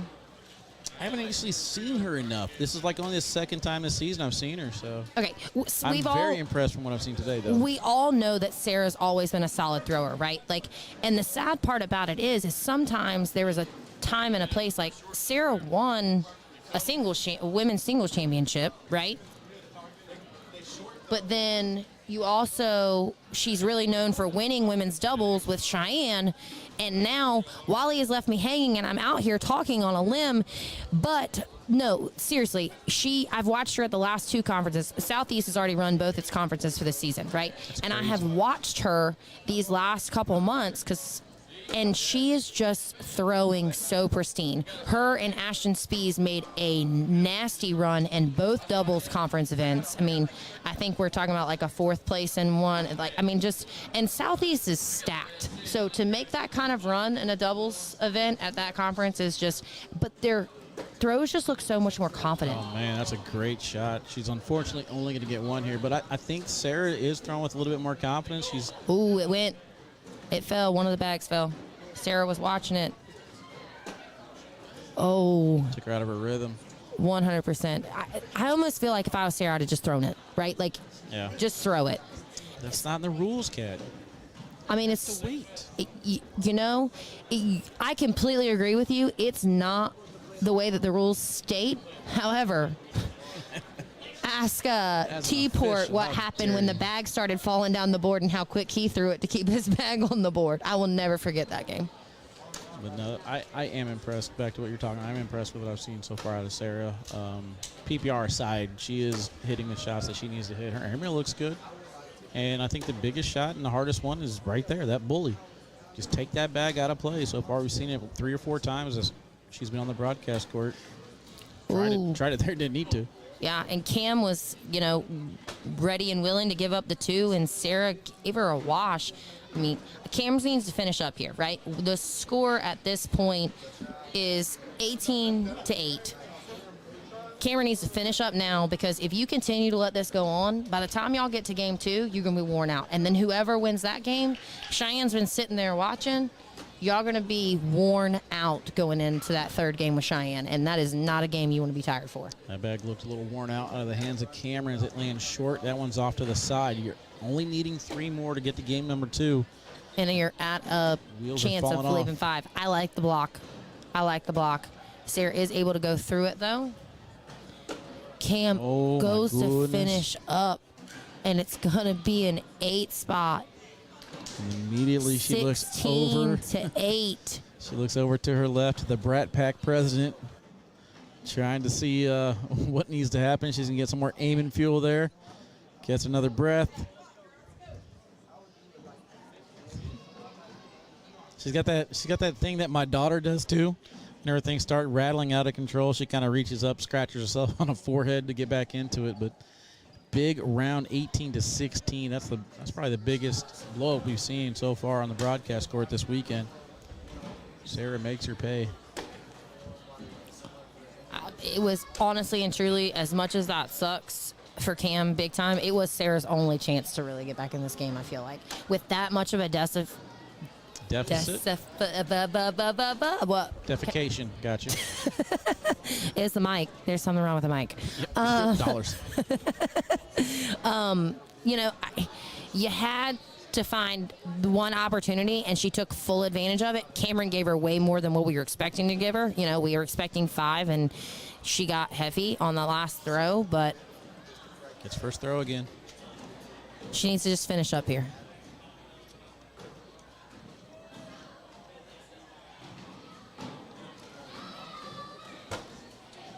Off to the side, but not completely out of play whatsoever unless Sarah tries to bully it. Now they're both sitting on the back. Sarah's bag moved just Sarah's a little bag's bit. going to go 100%. That blitz bag's got a little bit more on the board. don't think it's going to go unless she wants to go up for it. At this point, no risk. For sure. Let's go in for your damage control shot. She will be giving up 2 if Sarah can finish. Ooh. But Announcer jinx. no such Always thing. on Wally.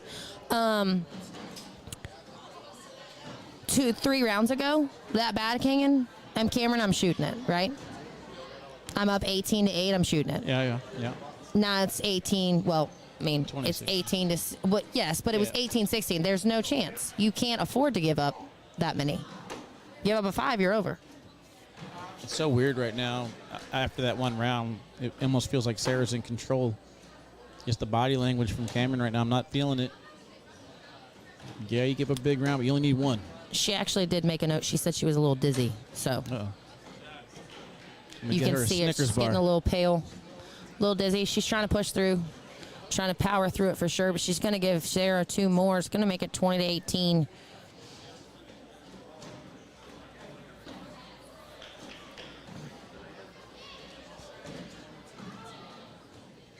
Are you allowed to take like in between matches, like in the king seat or whatever? If you have to double dip, if she wins game 1, are you allowed to take like a 2 or 5 minute break or something? I mean, I guess I don't know that there's actually anything in the rules against it. I mean, like if I played the entire first game and I really have to pee, and we're about to play a whole nother game, and we've played, let's see here, 29 rounds in one game. You got to pee. You got to pee. Like, I don't think either one of them would be against a short little break right here, right? Are you going to be just a short break? I mean, I'm not opposed to it. I'm just not sure if there's like even like a mental reset. You know what I mean? Like, hey, I just want to step off the line for a little bit, go to commercial break, or hey, I need to go get a candy bar or something. I think you got to have some kind of reason, right? Like, I completely agree with what you're saying, but it's hard to say some kind of reason because my mental reset could be my reason. So just tell them you got to go to the bathroom. Right? We saw in Sacramento, Devin Harbaugh in the championship match, or to get to the championship match, he started getting a nosebleed right in the middle of the match, like 18 rounds in or something like that. His nose just starts bleeding out of nowhere, and then they just kept it going. But, yeah, I mean, it's got to be some times where you can just take a break and your opponent's just like, it is what it is. Yeah, because it's not, I mean. Is seniors next? Yeah. After Yes. this. Seniors will be after this. This is game 1, though, of the finals of this bracket. So let's check out the chat, see what they're saying here. Brian says exclamation point. Yep. True. Kyle Butler says, I'm surprised nutrition isn't more of a focus point for professionals. I feel like most don't eat at all during playing. You are 100% correct, Kyle. Like, no questions asked, 100% correct. Oh, my gosh. Oh, my That's going to do goodness. it. Just that one blow-up round did it. 8 points, and all of a sudden it's over. Sarah Cassidy holds it off. She will now take on Cheyenne Bubenheim, but first we do have the Seniors Championship coming up next. After that, Sarah Cassidy will take on Cheyenne. We'll take a quick break. We'll come back, guys, and we'll talk about that. See you in just a few.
What up, Chet? They're going down and backs, finishing up here. We got Frank Modlin take on Donnie Cup. Frank is sitting in the king seat. He'll have to be double dipped.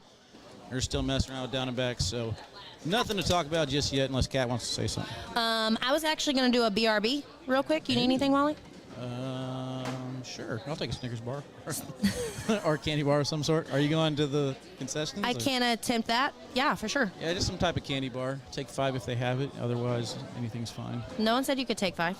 I love take 5s. All right, BRB, guys. He is going to bring you a strong seniors match. I'll be back. Absolutely. Mediocre performance coming up. I'm sure you're going to see some strong throwing, though, out of Frank and Donnie. It's a rematch earlier. Let's see if I can get T-Nuts over here.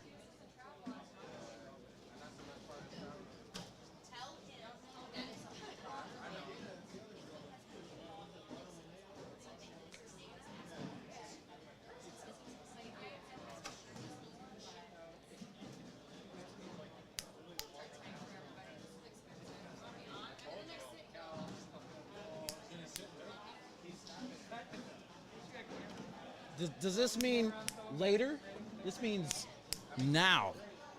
We gotta get you back in here, T-Nuts. This is where we met. This is how we met.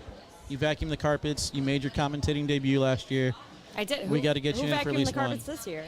I don't know, but I told him, I said, you're no T-Nuts. He left a couple spots. You said that to nobody. I said, he's like, I'll tat it up. Completely different contrast from what I saw last year. Did you mute my mic? No, you're live. Okay, am I live? Yeah. Oh, from Like last Rhode time? Island? Yeah. He gave me a headset last time, and it wasn't even plugged in. It's like the little kid controller. These guys make me nervous stepping around my electric cords. Is that 2 phones put together? No, he has a weird device. Tracy DeCoste says T-Nuts. Hi. Hey, Bernie Neighbors says Sarah Cassidy. I see you. What up, Bernie? Welcome in, brother. Michael James, I agree. Take 5, best candy bar out there. It's up to you guys. Ready when you are, man. I forgot they did this last time. So we were sitting here waiting for them to start. They're throwing open board airmails. Donald. There he is. If anybody remembers Nashville. Oh, yeah. It's been in the chat every time Donnie's on. Frank gave you the mean That was look. the Nashville chant.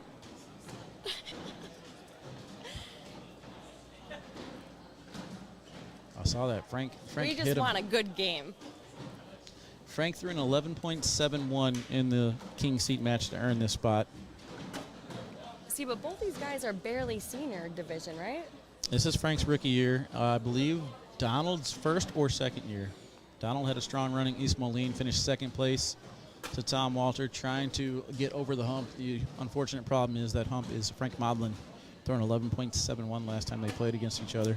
Big hump. You can't do that if you're going to do this. Double dip.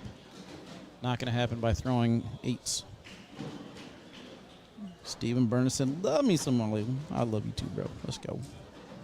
All right, T-Nuts, so you in for the next sit and go? Have you played in sit and go yet? I won the first one. Oh, my goodness. Tina's the only pro making money at these events. Sit and go style. I love me some sit and goes. You're the only person I know that purposely gets herself out of the big bracket to go and play in sit and goes. I'm the only one? The only one I know. See, I tried to stand out, but... Was that not live? I don't even... Dear God. I wasn't? Getting seniors. So now they are. They got patience. Got to give them that. All right, here we go. These bags are live. Maybe. John says, I don't love Wally. Fine. John. You still owe me money. I'll tell you what, man. I had a great time being on the Chicago radio show. It was a great interview. Had a lot of fun. The Wi-Fi was terrible, but your boys were professionals, man. They did a great job of overcoming my Wi-Fi issues. Oh, that was your Wi-Fi issues. Oh, yeah. Yeah, I was in the hodl up in North Dakota, which is basically South Canada, so Wi-Fi kind of shoddy. Uh-oh. North Dakota. Who'd you get? I'm up on court 75. Who'd you get? Brian Arnett Ah. against Jamie Fincham and Chris Tornatolo. Tornado. I actually don't know how to say his real name. Tornado. I don't think anybody does. Well, T-Nuts, I'm pretty sure you got this in the bag. You're the sit-and-go queen. Good luck, my dear. Me and Brian are going to take this down. Yeah, or not. Whoever Brian is. All right, let's go. Arnott. Ornat? That's a play on his last Do name. you want me to send somebody over here to? No, that was a play on his last name. You missed it. Oh, sorry. Arnott. Oh. Right. You are or are not. Yeah. All right, get out of here. Good luck. Bye. All right, that's it for T-Nuts. What up, Zeller? Welcome in. Southside Bags, Man Hour Radio. Yes, sir. Is this Maya Cup's dad? No, it's her hubby. It says her dad. That's probably the comment of the day. Johnny, you want to go double or nothing? I'll play you for 2K. I'm down. All right, 2-0 start for Donald Cup. Already scored more points into the first game. That bag is off to the right-hand side. He's going to trip over my banner. Oh, my goodness. That would be something Donnie would do. Trip over the beard guys, banner in the background, fall off the back. AJ wants to know, why are the 4-baggers called social? Well, funny that you asked that question, because it was a question that came up on the Man Hour Radio show in Chicago. Socials, I basically say social because there's a card game. Anytime that you draw a 4, that you play a 4, it basically clears the deck. I can't remember what it's called, Circle of Death or President, I think is what some people call it. I think it's called President. But anytime a 4 gets played, everyone, takes their drink, they raise it up in the air, and they say social, and then they drink. And it's kind of the same thing here with Cornhole. Instead of just cheers and tipping your cup to the players for throwing a bag in, I yell social. It cues everybody to, grab their beverage of choice, take a little sip to kind of congratulate everybody on a good round by making all bags in the hole. So something I came up with. There's one guy in the YouTube chat who always hates it, and every time he hates it, I say it even more. Waterfalls. Presidents. Yep, that's it, Matt. That's the game. But it's fun. It's a way for me to interact with the chat.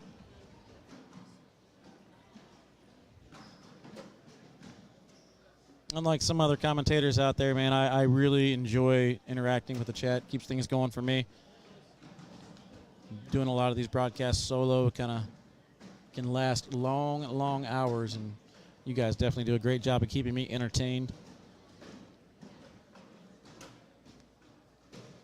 It's on Slick's side. It looks like it's moving just a little bit. Should fall by the next vibration on the board. So Donnie's going to want to go in here to finish off this 12-on-12, and we'll kind of put that socials to use. Chat, go ahead and grab your beverage. Let's tip them up in the air. Social here in round number 4.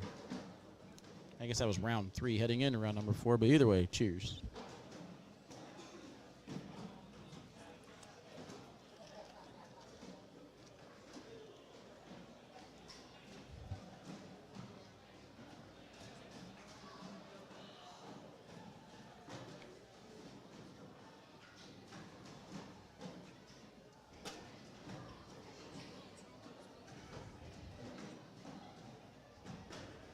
I'll get the scoreboard back on the screen for you guys here in a second. Score remains 2-2, though nothing has changed as far as that's concerned.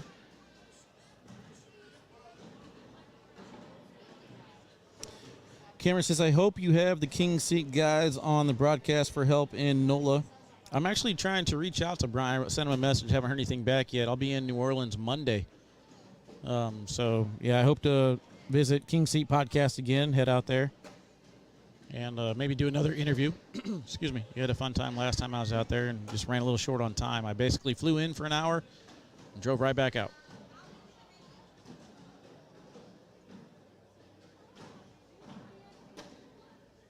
Uh-oh. 4th bag yip off to the side. No beverage yet, chat. Got to play by the rules. No drinking out of turn. 4-2 is the score now. Frank back on top.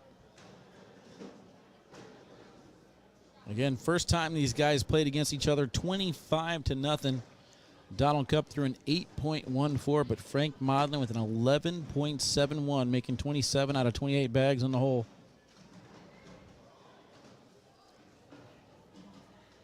Very, very hard to beat anyone that does that.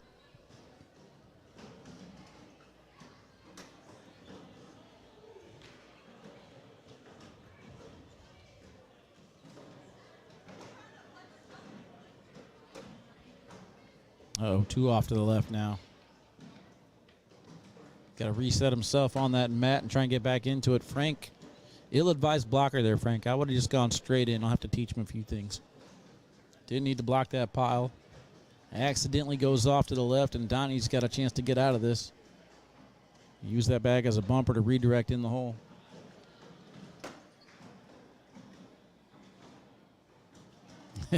Frank without the visor.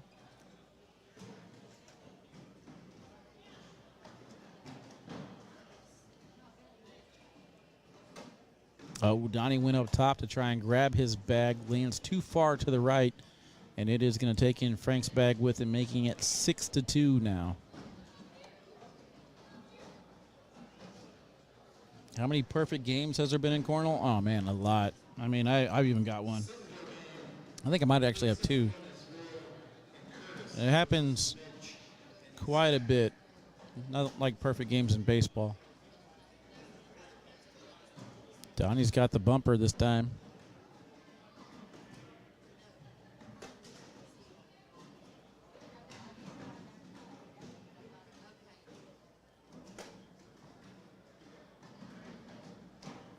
Johnny, it's 80 something right now. Should be 80 all week, and then down in New Orleans it'll be 80 as well. At least according to what I checked before I left.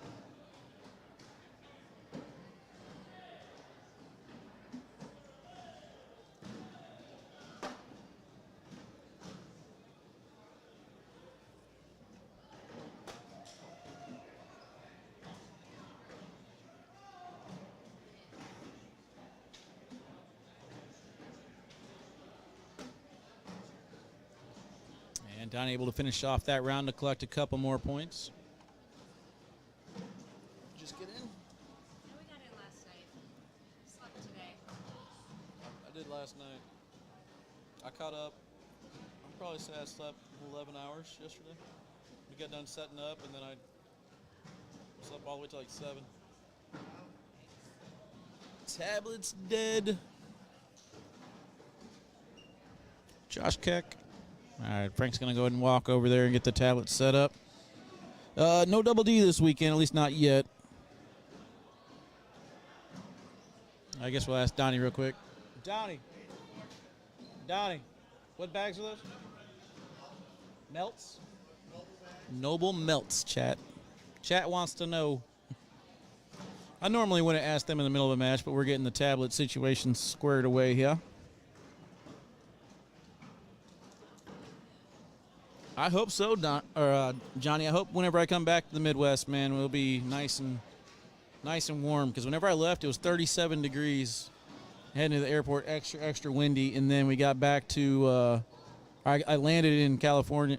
Where am I at? What am I talking about? I landed here in Florida, and then it was like 82 or something like that. I was sweating. What bags is Frank throwing? He is throwing the Game Changers. I know that's hard to believe.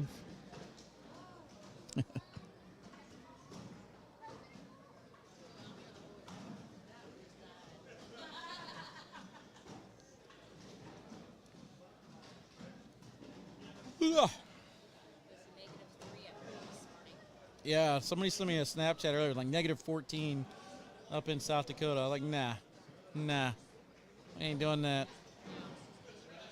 It's so crazy it can be -14 somewhere and then 80 somewhere else in the same country. I guess it makes sense. Yeah, it's just so. I mean, like the time of years for us in the Midwest, though, it's like we're used to it being 10 degrees on Monday and like 70 by Friday. So it's just crazy going from different temperatures.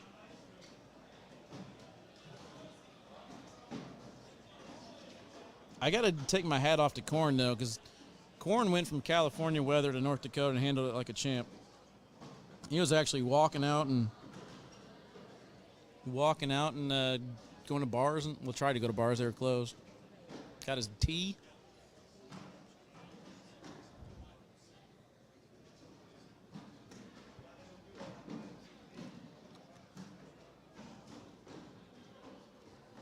I told you guys this is the time I'd be worried about, though. Right around 5 o'clock. Right around 5 o'clock.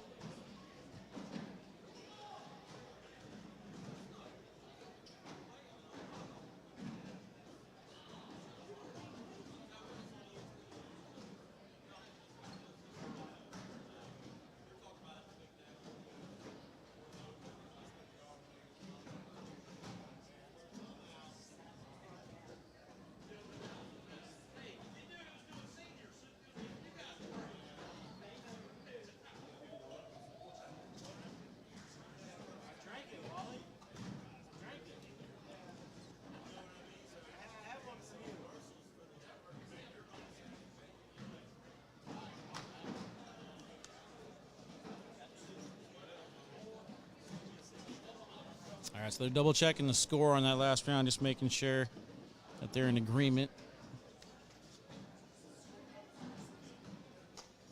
6-4, they're ready to go. Tablet's got a battery pack in it. All right, back to live action, guys. Next up on the broadcast court, we're going to get the women's championship match between Cheyenne and Sarah Cassidy. Blind draw action a little bit later today. I think my computer times are still, so 4:26 here. For those of you guys that know where that ACL graphic is, what time do I go live tonight for the blind draw? Help me out. How much downtime do I have to eat?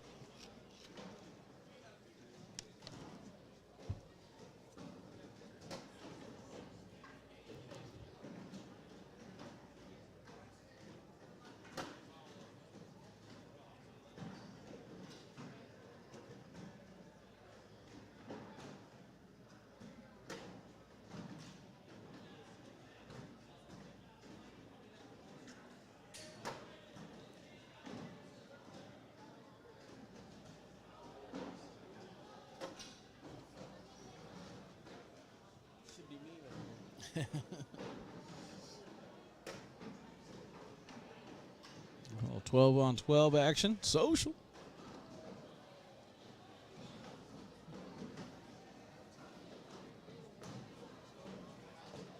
Yeah, just start right where you left off. Bags down the middle in the hole.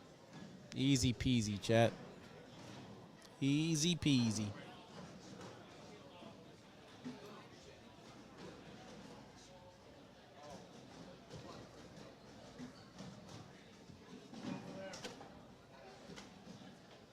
Donnie yelled at it. Unfortunately, it does not work that way. Frank off to the side as well.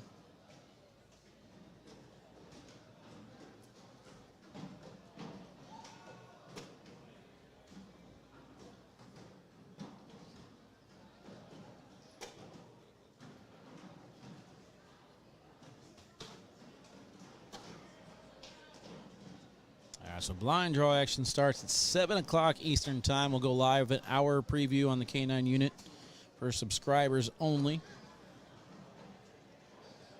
So if you guys are subscribers, we'll get some extra coverage in there. We kind of just hang out and enjoy the extra content. If Rounders is your sort of thing to see how things are shaping up, be live tomorrow morning for Rounders as well. Both players a little struggle round, 8-on-8. Hey, appreciate that, Scott. Welcome in.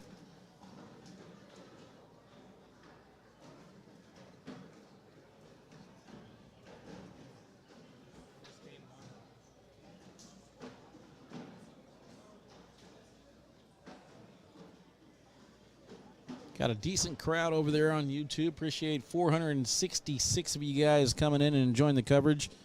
Do me a favor, though. Make sure that you hit that thumbs up button while you're in there.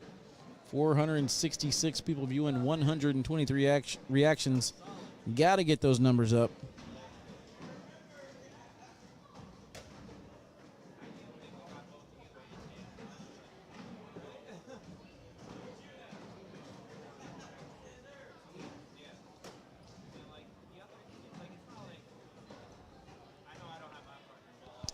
There's the thumbs up coming in from the Facebook chat as well. 490 viewers over there. So, again, good viewership all day today for women's and seniors action. We did see the juniors championships play out.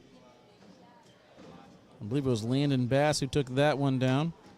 Nathan, this is for your seniors championship here for open number 8. Frank Modlin looking for his second title. Meanwhile, Donnie Cup looking for his first.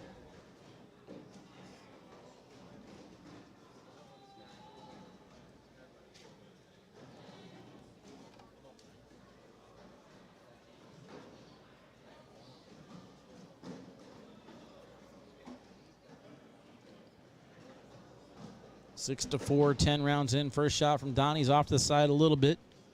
Should be able to get that one to melt back in.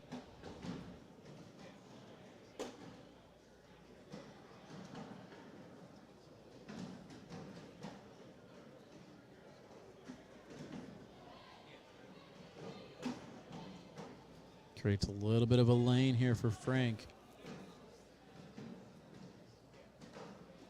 Got Bumpers on both sides. Roll bag. Frank is rolling game changers, folks.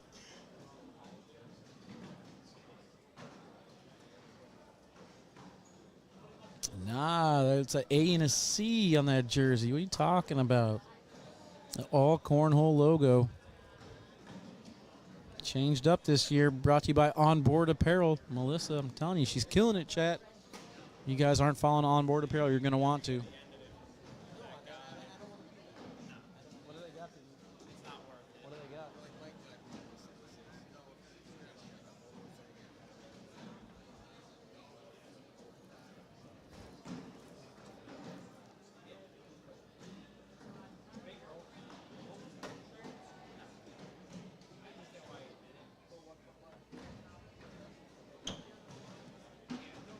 See Sarah Cassidy over there warming up on, looks like court 5, just sitting there by herself, throwing bags, getting ready. Frank off the back, another point here for Donnie. I don't see Cheyenne anywhere, but that match is next. Cheyenne will take on Sarah for the women's championship. Noel Monza in attendance now. Ryan Wiedenfeld in the building, I believe.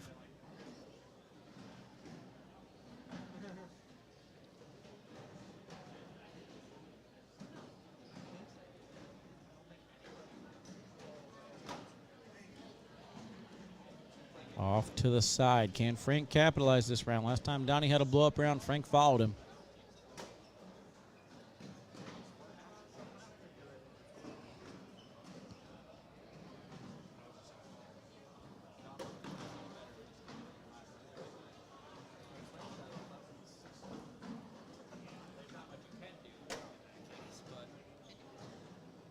Oh, I forgot to do the replay on that. We'll show you after this.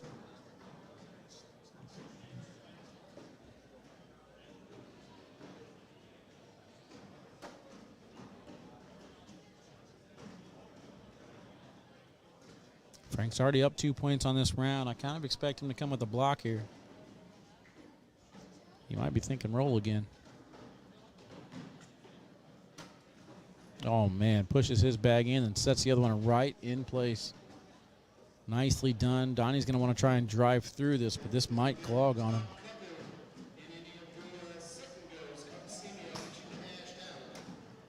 And he will only get one to fall. Frank can now use that bag on the right-hand side as a bumper.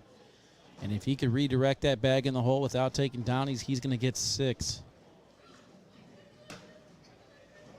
Just like that. Excellent execution. Donnie tried to run down to stop it from just not enough. He's going to yell, come on, at the end. Not going to do anything, though. Let's take a look at these shots here from Frank Modlin.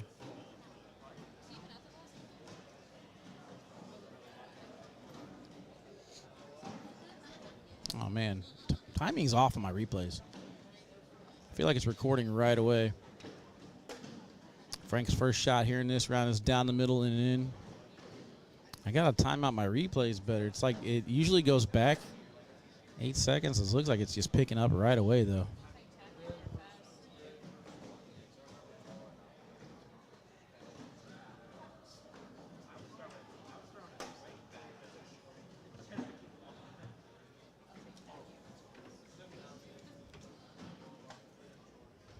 Welcome back, Kat. This is the show where Wally's replays are terrible.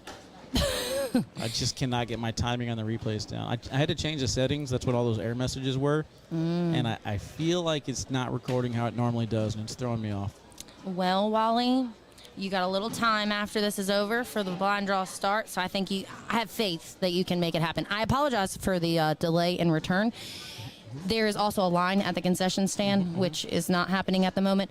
But I took a short BRB, and I got sucked into a lovely conversation outside that I just love having. Where and when and how do we choose venues? I love those conversations. Oh, yeah. I love There's only lessons. 16 places in the whole country, and we only get offered 16 places, so we got to take them all. That's it.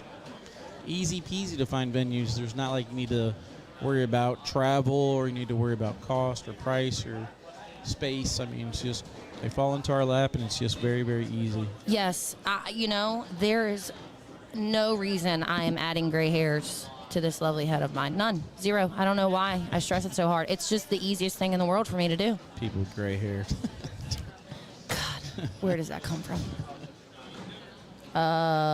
Donnie's doing better this time than we saw last time. Uh-oh.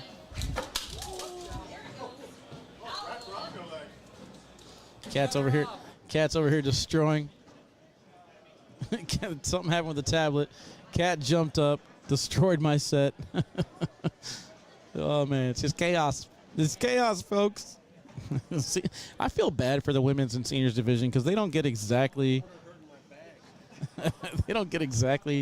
the amount of love and attention as the rest of the weekend goes. It's almost like a trial and error period. But, I mean, even though if we have everything working perfectly fine for women's and seniors, it seems like always something goes wrong. So, don't know what the tablet issue is now. Kat tried to... I thought for a second her kid was running out somewhere because she hopped up like it was an emergency, but then she had the cord wrapped around her leg and almost took out my entire table here.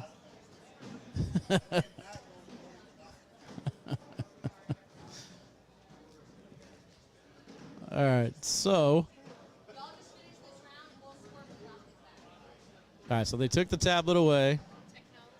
And currently throwing one-on-one. They're making sure they know who goes first and who goes where. And Josh is coming back with the tablet. And you got a little whistle in your microphone now. I don't know what's going on with that. I don't know. This is your shindig over here. It was perfectly fine until you almost killed yourself over there. It's not my fault. And I'm sure Wally gave y'all like a play-by-play so we could talk about Catherine trying to kill herself back here. You're lucky I didn't have my fifth camera going. I would have replayed it. No, not nice. It's not nice, sir. But the tablet is fixed at 16-5, and they're going to finish this round and score it out with no problems. Except for that one. That bag off the back creates a problem. For Donald, it does. It's going to be a 7 at least for Donnie. Maybe Frank will knock him in. He won't. 8 on 7. I guess Donnie's got to make that last bag.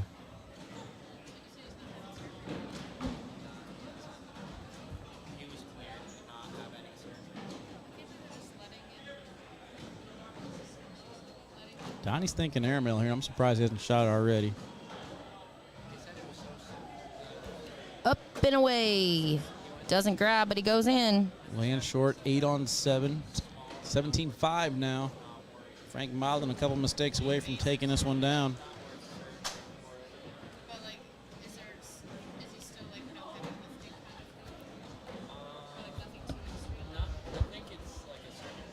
Just checking all my connections. Is it better?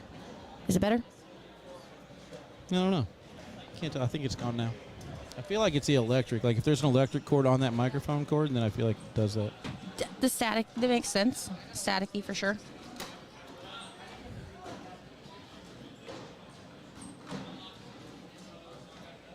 Hey, replays will be fixed going forward, chat. The only thing is I have to like count in my head how long it's going to take. So like I got to see the shot, count to like 4, and then hit the replay, which is hard to do because sometimes I get excited, man.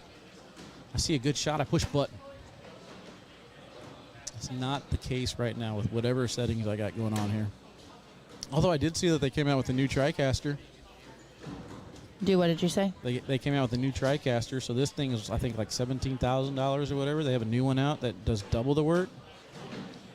8 cameras. Woo, let's go. Trey Ryder. Come on, Trey. Denied. Come on, Fast Money Fred, buy it.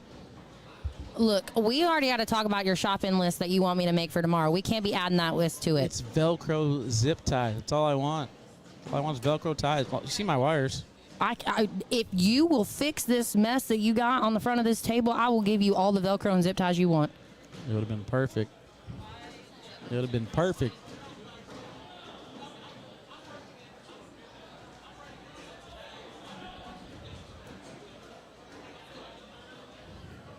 That's my favorite thing is whenever I get people across the room, hey, what's the score? Who's winning? Well, you know you could hop on the live feeds and see. I got all the information right here. I think Maya's trying not to watch that. Like, Donald's wife is standing over there with Tina, and she's asking the score. I think it's just Maya wants to know but doesn't actually want to ask. Corey, I promise I will get Wally all the organizational tools, okay? That's another thing. That's another reason we need to hire Corey. Corey's favorite thing to do is tape down wires.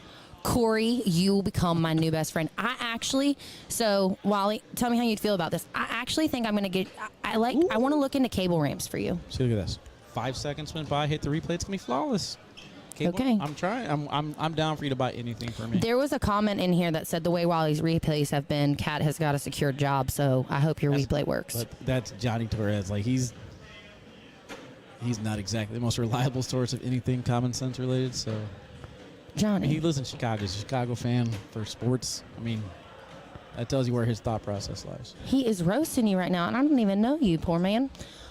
See, you're she my called best him poor. friend. Yeah, he's poor too. Way to pick on his financial situation. That Kat. is so disrespectful. That is not what I meant at all. Do not try to throw me under that bus. Well, he owes me $1,000. Play $1,000 cash game. He ain't paid up If yet. Frank can hit this, Frank is taking him a timeout. If Frank can hit this, I think he's going to get the 4 he needs to end this one. Am I correct, Wally?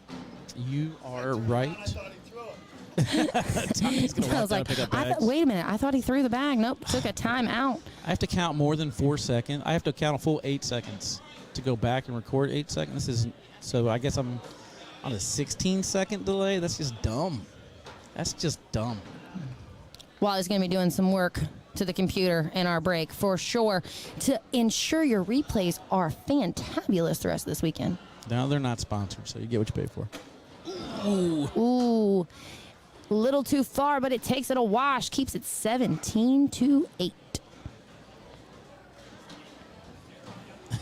Frank with a choke symbol. I wouldn't exactly say you're choking, Frank. Not by any means. Throwing 11.71 to put yourself in this situation to miss airmails like that as you're up 17-8. Frank again confirming that Donnie has first shot.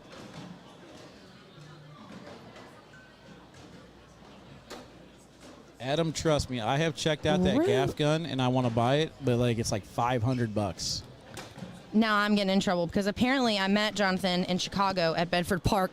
And if anyone saw me in Bedford Park in Chicago, you would know why I might not remember you. So I do apologize for that. Please make sure Take care that you now. get back in front of me again so that we can meet again, and I promise I will remember. Therefore, I used to be really, really good about like remembering everyone's name and all of the things. And now this new world of computers, and I never even see anybody. I like the world when everyone had to like check in and report their games and stuff. It made the tournament go longer, but I at least knew who you were. Well, Johnny Torres has a face that's very forgettable. Again, with the digs at Johnny. That is a perfect speed bag right there from I Frank. love this setup from Frank here. Because that back bag is definitely going to... started moving. That's the announcer jinx. That's on you. No. And it goes. See, I said it was going to fall. I didn't say it when it was going to fall. I love the seniors division because they always interact with the crowd or me. Look at this replay. This is a 16-second delay, and I timed it perfectly. That's going to be hard for me to remember. Well, you wanted me to remember buttons. I guess you got to remember the time. I got to remember to count 8 seconds after the shot. Sheesh. 1, 2, 3, 4. Meanwhile, I'm talking and insulting Johnny. That's going to be hard. Johnny, do me a favor. Count 8 seconds. Even though there's a 20-second delay, so that won't work either. Never mind. I do have the Frank Stream with Deck. the It's block. not that simple as the TriCaster. It only allows me to do certain things. See if Donnie's able to go through it here. Ooh, push and replace. Love that setup. Frank going up strong. He is trying to get out of this game. Yeah, that was all right, Donnie. It's been fun, bud, but I'm done.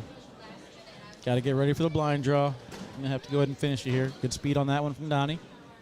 I'm loving this round from the two of them. Frank is trying to get out of here. Oof. Donnie is like, I'm going to make you work for it.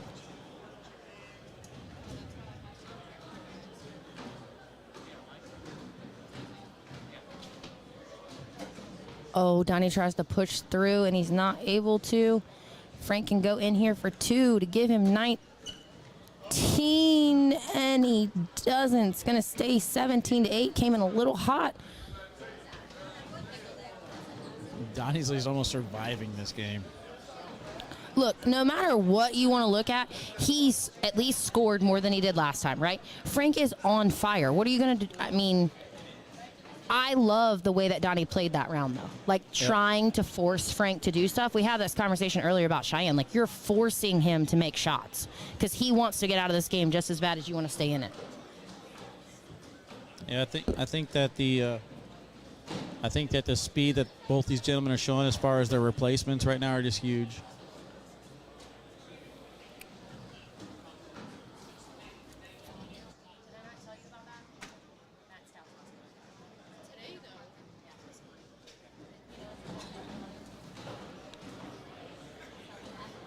Donnie's going for the collect, and this is risky. Side by side now. I expect. I'm Frank. I'm blocking. I was going to say, it's being a Frank roll cover. Calling it right now. Frank roll. Frank roll. Ooh. Shark bait. I literally, as soon as you shut your part, I was like, hoo ha ha. But that's exactly what I was talking about. You could tell by the way he was throwing that bag, he wanted to land on top of the pile. Didn't exactly want this formation out of it. I kind of liked it, though. Like, it almost makes you think about it, right? Like, Because it, split. It split the bags. It split the bags perfectly, stood end on end, and it's like, what? He tried it again. That time I didn't like it, though. I wanted him to go drive through on that one. For sure, and try to bully that one out to the side so he couldn't grab it. Wayne says, I'll be a senior one day. In high school? Or college? Oh, Donald goes for the grab. He doesn't get it. Now, let's see how aggressive Frank gets here. If he times out here. He does. This is his last one, I believe. That roll bag chant from the crowd. So, I'm going backside. The way Frank just hit those airmails down here, I'm going backside. Because he hits it, that's 4 points, game over. See, this is what I'm talking about, though. This is where we need something new in Cornwall. The celebrity shot. Where Frank tags me in. Wally, I need an airmail here, and then I'll just hit backside on him. Wally, I love you and your dreams.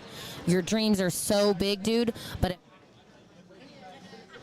disrespectful, ladies and gentlemen. He just muted me. We've been having problems all day with the mics. It cut out when I said dollars, and now sorry, Cass. Just technical malfunctions. Oh. You're missing deep. Hey, he missed deep, goes off the back. He still gets one out of it, makes it 18-8. He is 3 points away of taking down the seniors here in Winter Haven, open number 8.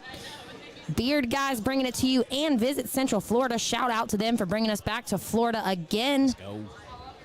Huge shout out to everyone for showing up this weekend. Last year, Winter Haven was a little low. It was not what we expected, but this year you showed up and showed out, which means Florida can stay on the map. I'm actually very surprised it was low last year, too, because it was who crazy. doesn't want to get away from winter weather and come down? Right? I mean, the rest of us that live here might enjoy some cooler weather.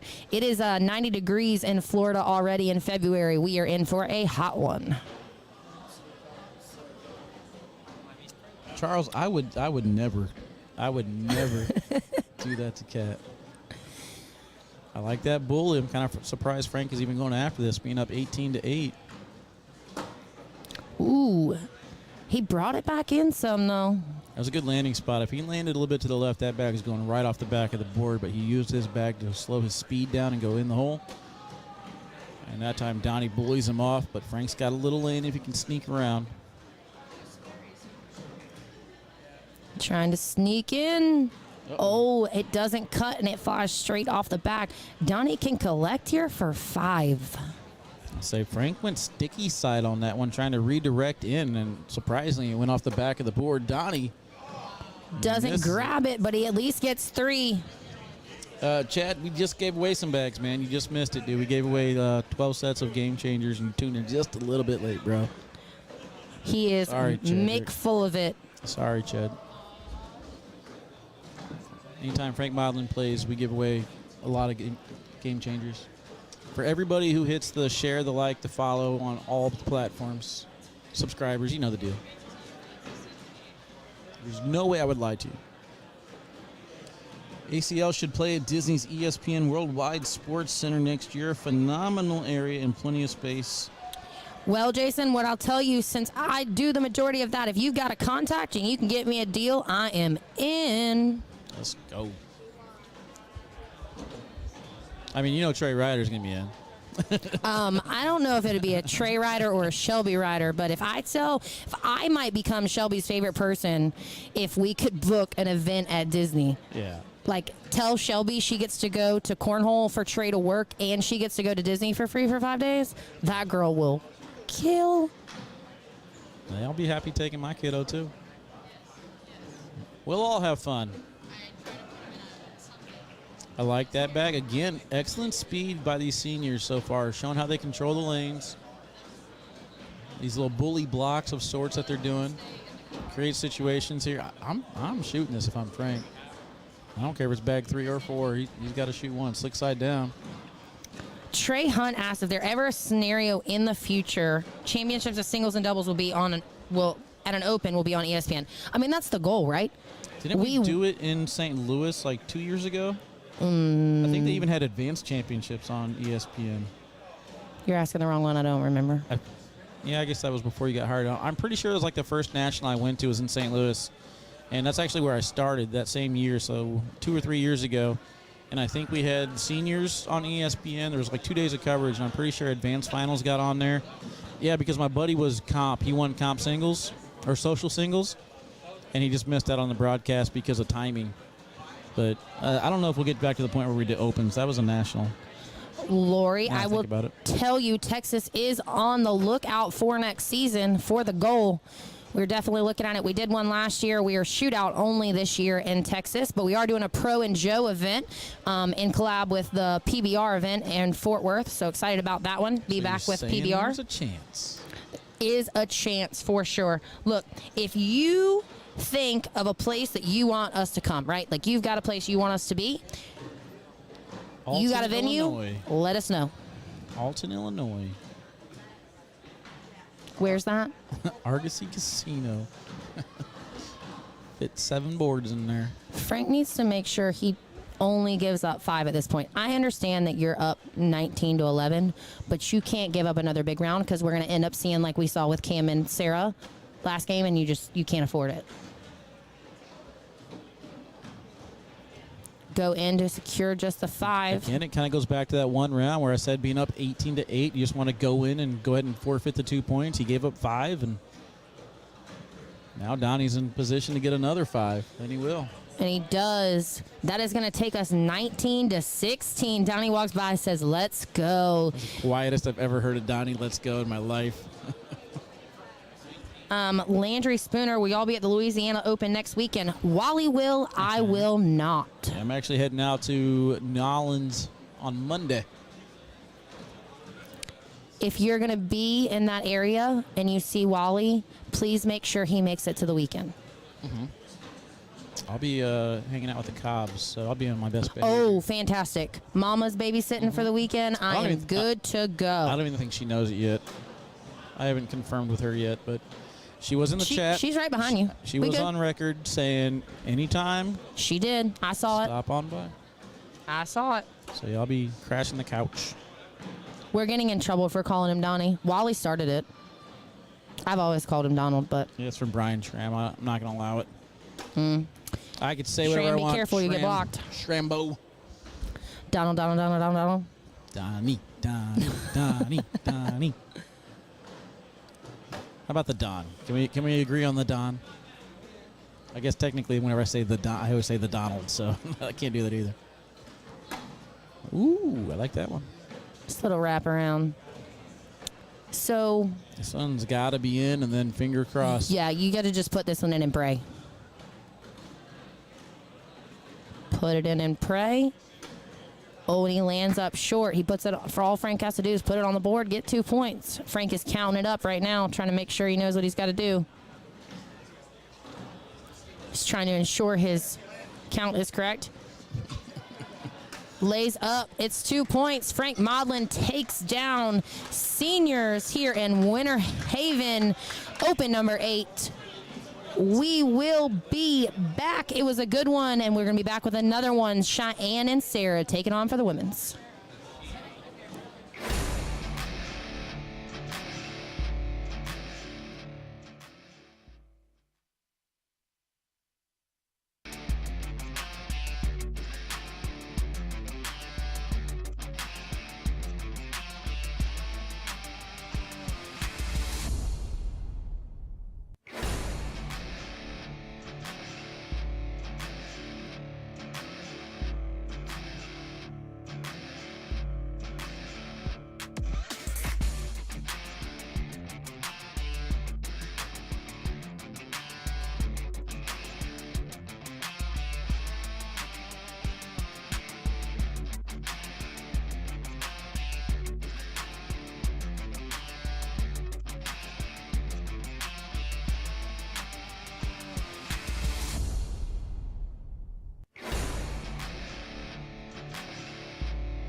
Welcome back, ACL Nation Women's Championship, the final match of this broadcast. Sarah Cassidy, Cheyenne Bubenheim, one and done for your Open number 8 championship here on the Visit Central Florida and Beard Guys Court. K9 in the booth, joined by Kat Albert. We have a good one here. This is what I kind of expected to see with these PPRs lining up. Kat, who are you taking in this one? You know, I think I'm going to go out on a limb here. Oh, you going on the windy limb? Windy? No, I want the sturdy one. I think I'm going to go Cheyenne. I'm going to pull it. See, I call Cheyenne. It's well, and B. You call Cheyenne. No. Uh-huh. You called that first thing. I was a cam pull all day long. You asked for this match specific. Okay. I was pulling for the Belvin all day long. The Belvin. The cam.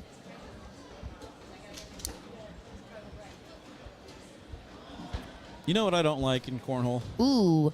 Oh, hot Twins. out the gate. Twins. What? Twins. I can't remember who they are because they look alike sometimes. Ryan and Mason Trader, they look pretty much exactly alike. I can only tell because of his jersey he's wearing. So. I don't know them, so I can't help you with it. But like Jake and Jack, they're perfect. Yeah, that's fine. Those twins are fine. Those twins are fine. Yeah, so basically over here in the Bangarang jersey, that's Mason. Ryan looks just like him. Bangarang? So whenever I said look out for Ryan Trader and Jeremy Frazier, I was talking to Mason. I was like, did you hear I called you out? He's like, you didn't call me. How you call out my brother? I was like, well, that's your fault for looking like him. I immediately turned it because back he on. so got to choose who he got to look like. My bad. And Cheyenne's going to take a 12 on 10. All right, chat, who we got here? Let's check in with you guys, see what we got going on. Michael James calling shark bait, hoo-ha-ha, for the dub. Chad going with Cheyenne. Bubenheim has this. Let's go. Sarah from TJ. And Matt Strothkamp, my guy, checking in, says both studettes. Oh, 100%. Both these girls are fire studs, and the women's platform has really changed a lot this year. It's way more women's singles instead of women's doubles. Women's doubles only going to be offered at Worlds this year. So I expect to see a lot of this, right? Like, these are the two girls that were winning women's doubles all the time. So I expect to see a lot more of them in the finals. The one thing that I love about this is when you went from, we're 2 brackets in women's. Our numbers in women's is just growing and growing and growing. And it's so great to see. I mean, eventually we want to see the seniors do the same thing. The juniors do the same thing. So the benefit of having 2 brackets is this is pretty likely, right? When they were all in one bracket, you really couldn't pick who the other person was going to be in the finals. And I say the other person because Cheyenne was almost consistently in the finals. Yeah, I like when we brought the brackets in, we had a little trial period. We tested out 5 brackets and 7 brackets and stuff like that. And we immediately learned that wasn't the route to go. But having multiple brackets and doing the one and done for the championships, I think is pretty much changed the game in a positive. No, for sure, right? Like, I mean, when you get to this, you're getting the best of the best. And I know everyone says when everybody's not in the same bracket, you don't get it that way. But you have to beat the best to be the best. So you're still going to get the best out of each bracket. I agree.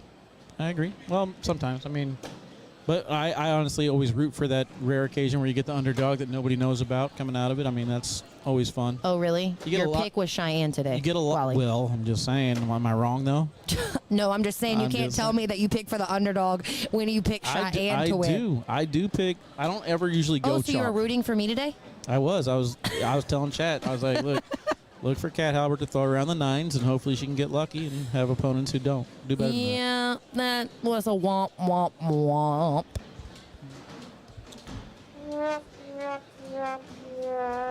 One of those? Please add emphasis to my lovely morning. I appreciate you. But now when I go through the brackets, and we usually have like 8, I imagine we'll have 8 brackets this weekend. I won't take all 1s. I'll take some 10s and some 4s and 5s and mix it up a little bit. I don't like going chalk. But I mean, I don't know, just seeing Cheyenne in Florida. I mean, come on, I had to take that one.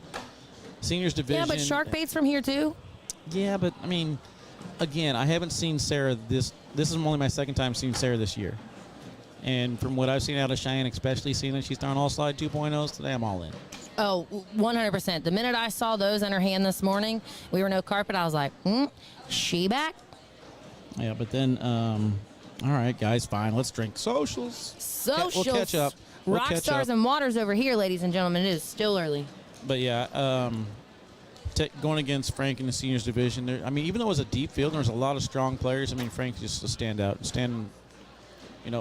Donnie. I love what I've seen out of Donnie so far this year, but there really wasn't anyone else on Frank's side that was going to challenge him, in my opinion. Yeah, I mean, betting against Frank and Cheyenne, you're taking the long shot, 100%. I mean, you'll see people do it, and there's definitely people out there that can beat them, right? We know that that's the case because they don't win every single thing that they play. However, your strong bet is them on top all day. And I do want to say one thing about Frank, too. You guys didn't get a chance to see it when we went to a commercial break there, but Frank immediately wins his championship.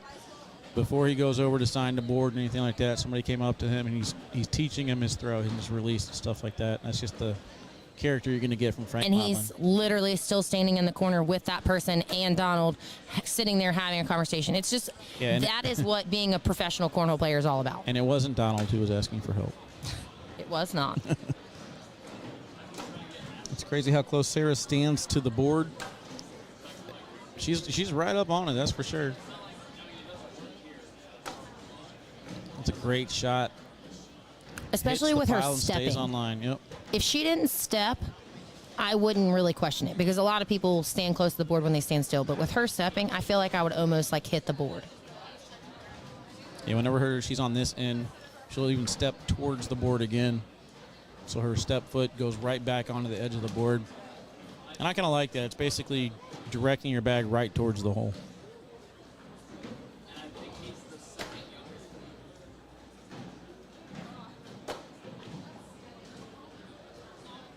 6-2. These ladies are going to be piece by piece. Not expect any huge rounds here by any means.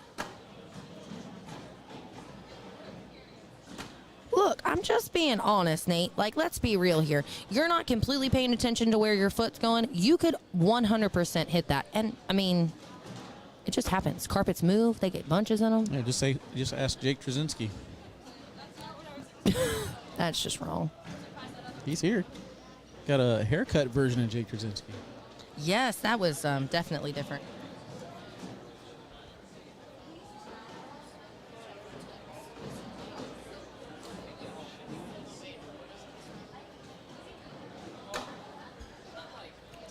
Shane goes for the block. She's out to Sarah's side. See if Sarah bullies are like Cam's game. She did not. Nice Cheyenne with the little wrap counter around.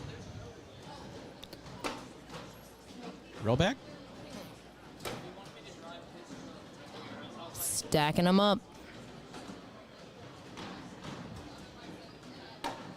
Ooh, Sarah tried to hard push through. Cheyenne going up all day. She hits it clean. No hesitation. Doesn't make a sound. That's how you hit them. That's not how I hit him. Hard drive. She drops one, gives up two. Could have been four. She saved a little.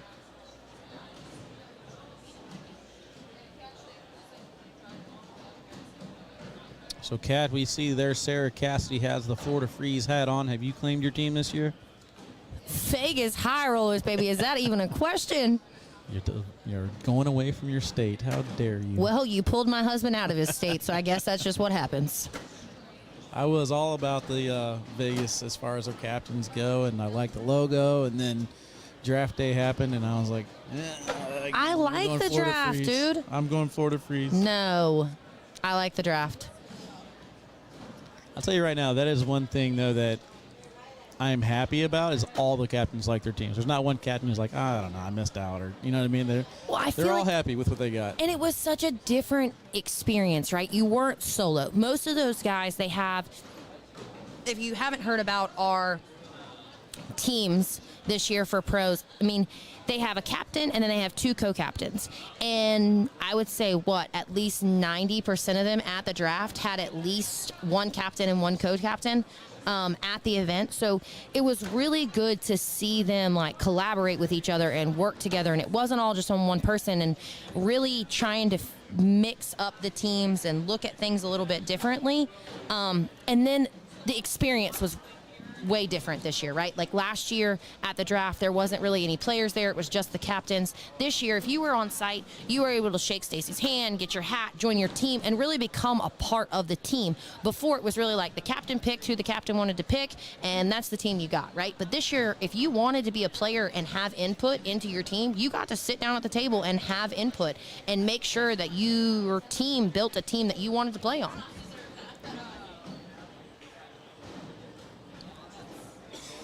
I think the draft was definitely fun. There's a lot of stuff that we got to do differently next year, and I think we're already on the page as far as making that happen, as far as the production goes. But overall, I think it was nothing but positives as far as from what I can see. Yeah, that's what we were talking about earlier, chat. So Sarah does step with opposite foots on opposite ends. So here, right foot forward, right foot step. On the other end, over here on the left side, left foot forward, left foot step. That's what we were talking about. It's just weird. It's different. But very effective. It's all in what works for you. All right, so I guess we have two questions to ask, right? So Michael is asking, the big question is why? So I guess we need to ask Sarah why she steps like that. Why is it 1 foot on one end and 1 foot on the other? And we need to ask Cameron why she looks at the ground first. What if they don't notice they do it? They probably don't. I'm telling you, when someone told me that I start noticing double, it and they mess up everything from when going I forward. started double clutching, well, you have to. Sarah has to notice. She's putting.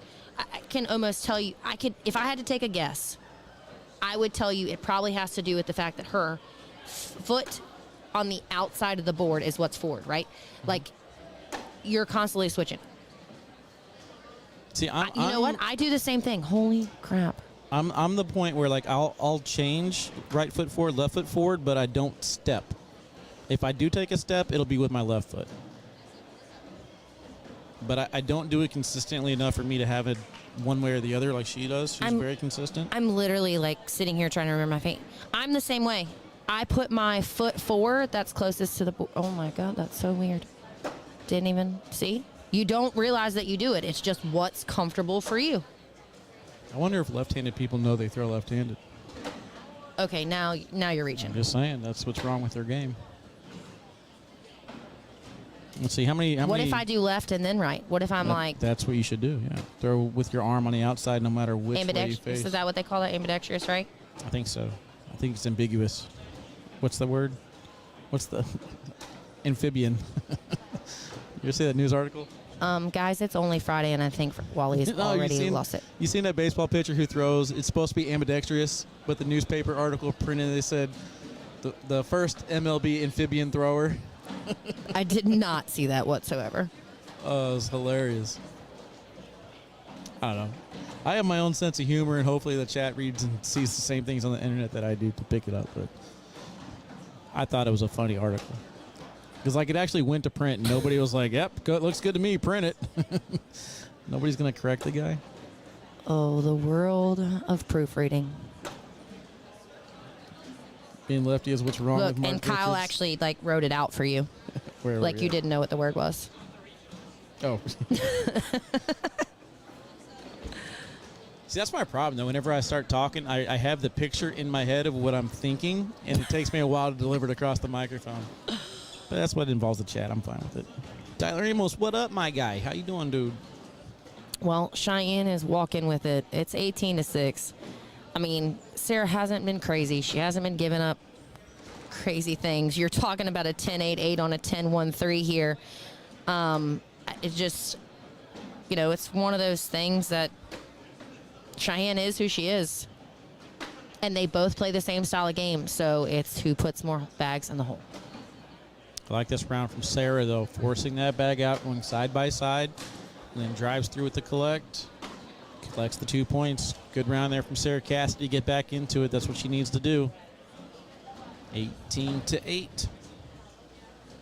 Cheyenne is only 3 points away from taking home this open here in her original hometown of Polk County. I think Sarah needs to take a page out of Isabella's book right now and try and get Cheyenne to throw out of turn.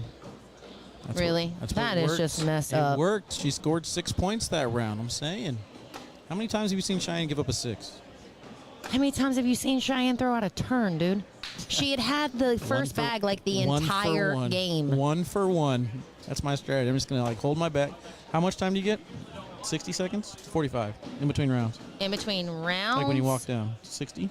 45. 45? I'm taking 44 Doubles is seconds, shorter. and I'm staring at her the whole time, making her think it's her first throw. Oh, my God. It's going to work. It's not. But if that's what you think it's going to take for you to beat her, God, I hope it works for your sake. That's the only way I'm going to beat her. That's the only way I'm going to beat her is if I cheat her. Hey. Tell me the amphibian story isn't a Sid Finch story? Who's Sid Finch? I don't listen to hip-hop. I don't know.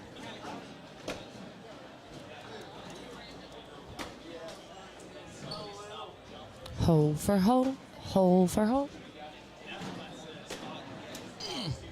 A little hang up. That's on Cat.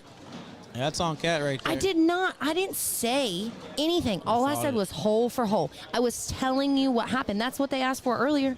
Play by play, because our eyeballs don't work. They're listening. That's why he had to bring in Pedrito. Please don't. Oh, he's done. I'm not prepared again. He's out eating. He's out to eat. That would be great. Uh-oh. Blocker off to the side. Let's see if Cheyenne wants to bully or go side by side. She just tries to go in. I don't think Cheyenne needs the roll, but oh my God, if she could figure out how to roll these all side 2.0s like she was starting to learn how to do with the carpet, the girl, so I had this really good conversation with Cheyenne when we were in Arizona for the shootout championships, and she really was just trying to figure some stuff out, right? Like Cheyenne is a top 20 singles player, not a top 20 women's player. She is a top 20 singles all day long. But why isn't she? She plays like, if she played regular singles, pro singles, the way that she plays women's singles, tell me she's not a top 20. Tell me. Come on, I'm waiting for it. I don't agree with you. Okay, tell me why. I don't think she's a top 20 singles player. Why? Because I think there's 20 better males out there than her. Okay, I mean, I get you. Like, I understand what you're saying, but tell me she can't beat them on any given day. That I'm definitely with you on. I definitely do think she can beat them. She's going to go 1 point there to Sarah. I think it's just her consistency. But I think that there's just a level of confidence that she has in the women's division that she's not bringing to the table against the men. Which is my whole point. She could be a top 20 singles player if she could figure out how to play in the singles division the way she plays in the women's division. You guys are all talking she needs about that confidence. You guys are all talking about the roll shot with Cheyenne, and I think you're going the wrong way with it. I think we need to talk about the block shot. If Cheyenne wants to add a shot to her arsenal, it needs to be the block. She's got the best push through. Tablet dead again? Take your headphones off. Geez. Take your headphones off softly. My headphones off softly. Put them on the table. Don't trip this time. There we go. She's fine. This tablet is giving us the work. But all right, chat. So let's argue here, chat, while we're getting this tablet fixed. Jimmy, hop on the mic. Okay. We're gonna bring in Jimmy Humans here. I'm gonna get yelled at. Oh, Jimmy's taking over. All right, Steven says that he agrees with me. So I don't think Cheyenne's a top 20 singles player. I think she's definitely a top women player for sure. But I think if you guys are talking about the roll shot from Cheyenne, I think one thing she needs to bring to the table is the block shot. She has the best push through in the game. And I think instead of her trying to figure out how to roll, I think she needs to figure out how to block consistently. And then she'll be unstoppable. And that would put her in the top 20 in my opinion. What do you think? So the argument was she wasn't in the top 20? I don't think she's a top 20 singles player. Did Kat agree? Kat thinks she's a top 20 singles player, I think. Was that a 12-on-12 there, I believe? I mean, I agree with Kat. I got you. Hey, I got you. Yeah. No, it was a 12 on 12. 4-bagger. Yeah, that was 4. Yeah. All right, so chat, what do you guys think? Yeah, I mean, if she's not top 20, she's like 21. I mean, I would say she's definitely in the top 30. But, I mean, it's got nothing to do against Cheyenne. I just think that there's some players that are elite. I mean, Why? Well, I'm let's put just it this way. Do you think Matt Guy is a top 20 player? I think Matt Guy is a top 20 player. Okay, so Matt Guy only slides in air mills. Mhm. He doesn't have a great push. He doesn't have a block. Doesn't have a back block, that's for sure. Cheyenne has one more shot than him, which would be a great push. So what is the difference between Matt Guy and Cheyenne Renner, other than Matt Guy's aggressiveness? I just think Matt Guy is a little bit more consistent on his slide-in shot. Cheyenne is there, but she's there because of her ability to push through bags. I think Cheyenne just needs to figure out how to slow other people's scoring down. If Matt Guy goes on a roll, I think he's going to be one of the hardest players to beat, throwing in consistently plus 11s. I don't know. I just don't feel like I feel like there's something missing from Cheyenne's consistency on an open-to-open basis that puts her in the top 30 or top 20 for me. She's always in the mix, right? She's always making deep runs. Is Bro honestly hating on Cheyenne? I am not even close to hating on Cheyenne. I hope you're not construing that. If you think Matt Guy is a top 20 player List and the top Cheyenne 20? is not, I would have to disagree with that.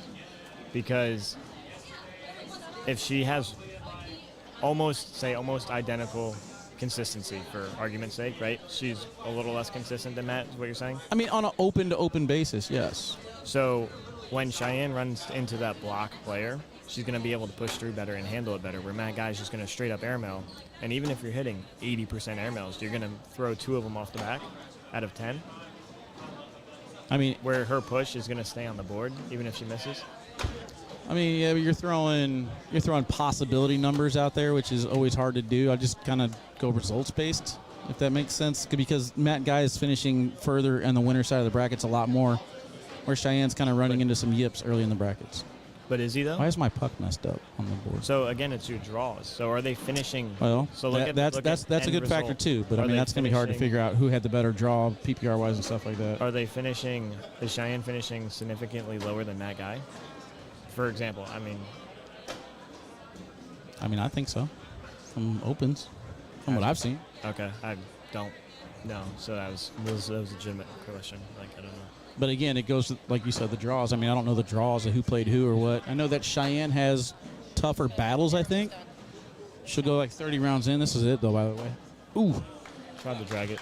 And again, not hating on Cheyenne at all, guys. I want to see Cheyenne succeed more than anyone, especially in open division.